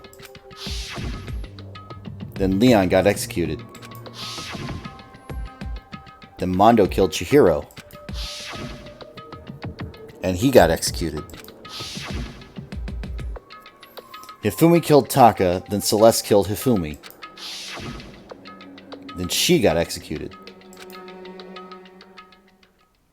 And that brings us up to now. The next morning in the dining hall, the day after Celeste's case. So now there's only 5 of us here. Only a third of the number of the people we started with. Indeed. Loneliness has become commonplace. That's true. Still. What did I see yesterday? I don't understand. Sakura's in the mastermind spy? Can that really be true?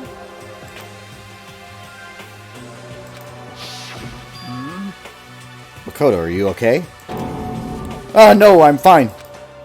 Can't bring it up in front of the others. If I did that, it would just confuse everyone much more. Okay. In that case, let's eat till we pass out. Huh? What do you mean, in that case? Because look how scary everyone looks. It's gotta be because we're all fighting on empty stomachs, right? If you feel your bellies, I'm sure you'll all cheer up. So let's eat. Okay. Let's fry up some fish and donuts and eat until we can't stand up. What? It's like deep impact style, meteor impact, extinction level event combination of foods. Huh? What? Those are both breakfast time top sellers. Still, till we can't stand up part is a problem. After we're done, we can need to go explore. I see. That's right. Since class trial is over, new areas should have opened up. It's true. Plus, we still have Alter Ego. We don't have to give it into despair just yet. She's right. We have to plan ahead and think about the future. You got it. Yeah. Think happy thoughts, no deathy thoughts. You know? Like when we're gonna get out of here, right? For serious. When this is all over, I think I want to be reborn as... for serious. Or I mean, reborn as someone serious. Well... Hey, are you okay? That sounds like something someone who's about to die would say. I'm totally okay. I'm not gonna die. Why? Because there aren't gonna be any more murders. What makes you so sure? According to the spirits... I predicted it last night. Since it revealed itself to me from the ether, there's no doubt about it. However... How accurate is her fortune telling anyway? How about that? I can usually hit 20 or 30% on a good day. That seems really low. It's not like some occult mystery. Yeah, it's not like it's ESP or whatever. Of course I'm gonna get it right. I'm only gonna get it right sometimes. The occult is bullcrap. I told you, my fortune telling isn't like some occult thing. So, Fortune telling isn't a cult? You got it all wrong! Of course not. Clairvoyance is clairvoyance. Don't put it in the same category as cattle mutilation. Huh? Cattle what? So... He's referring to an urban legend where aliens abduct cows, dissect them as part of their research. Actually... No. You're calling it an urban legend? As a matter of fact, it's true.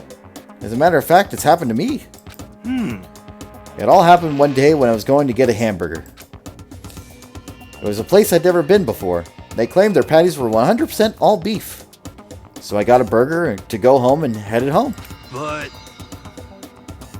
before long, the end is nigh! the sky was filled with mysterious blinding light. Some crazy beam came out of nowhere and locked onto my hamburger. And as soon as the beam touched it, the burger started floating in midair. And then... still floating there, the entire burger started coming apart. One part of it just vanished, while the rest fell back into my hand. Do you realize what that means? No. It means the burger wasn't 100% beef. It must have had some pork or something mixed in. Something like 70% pork and 30% beef would be my guess. You can't trick me.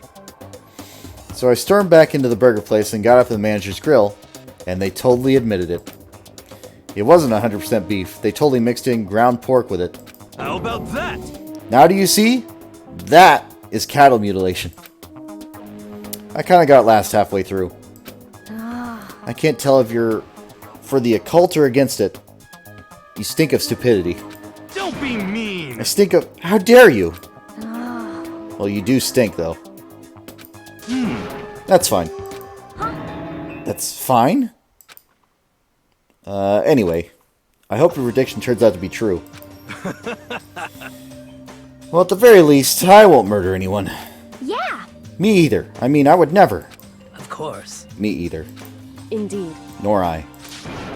That goes for me too, of course. I could never kill any of my friends. I felt like those words of encouragement were helping us come together as one. After so much sacrifice and hardship, we finally become united. But, Well, to be honest, I wish Byakuya and Toko were here for this too. But They're so hard to deal with. They only think about themselves. Yeah, we're better off without them, I say. That was enough to prove we were united for the time being, but within that bond hid weakness and fragility.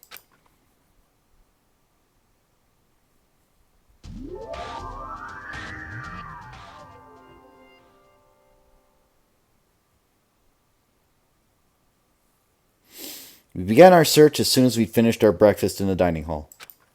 We had to find out what had opened up and what was waiting for us. But before that...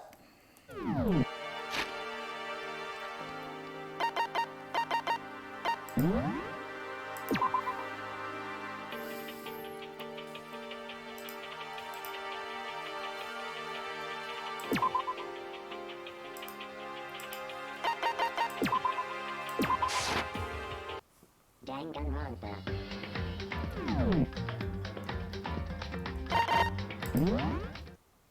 Everybody, thank you for being here. Thank you for watching. It may just be me for the moment. That's okay. It does mean a lot that you were here viewing if you did stop by. And I appreciate you all being here and enjoying and following along in this lovely adventure. And for anybody who is new, you may join the Discord, !Discord, !Twitter to follow the Twitter, !YouTube to subscribe to the YouTube if you wish. And in the meantime, I'm going to call it a night. You all enjoy yourselves. Have a lovely evening. This is Reaper 102388 signing off. Bye-bye.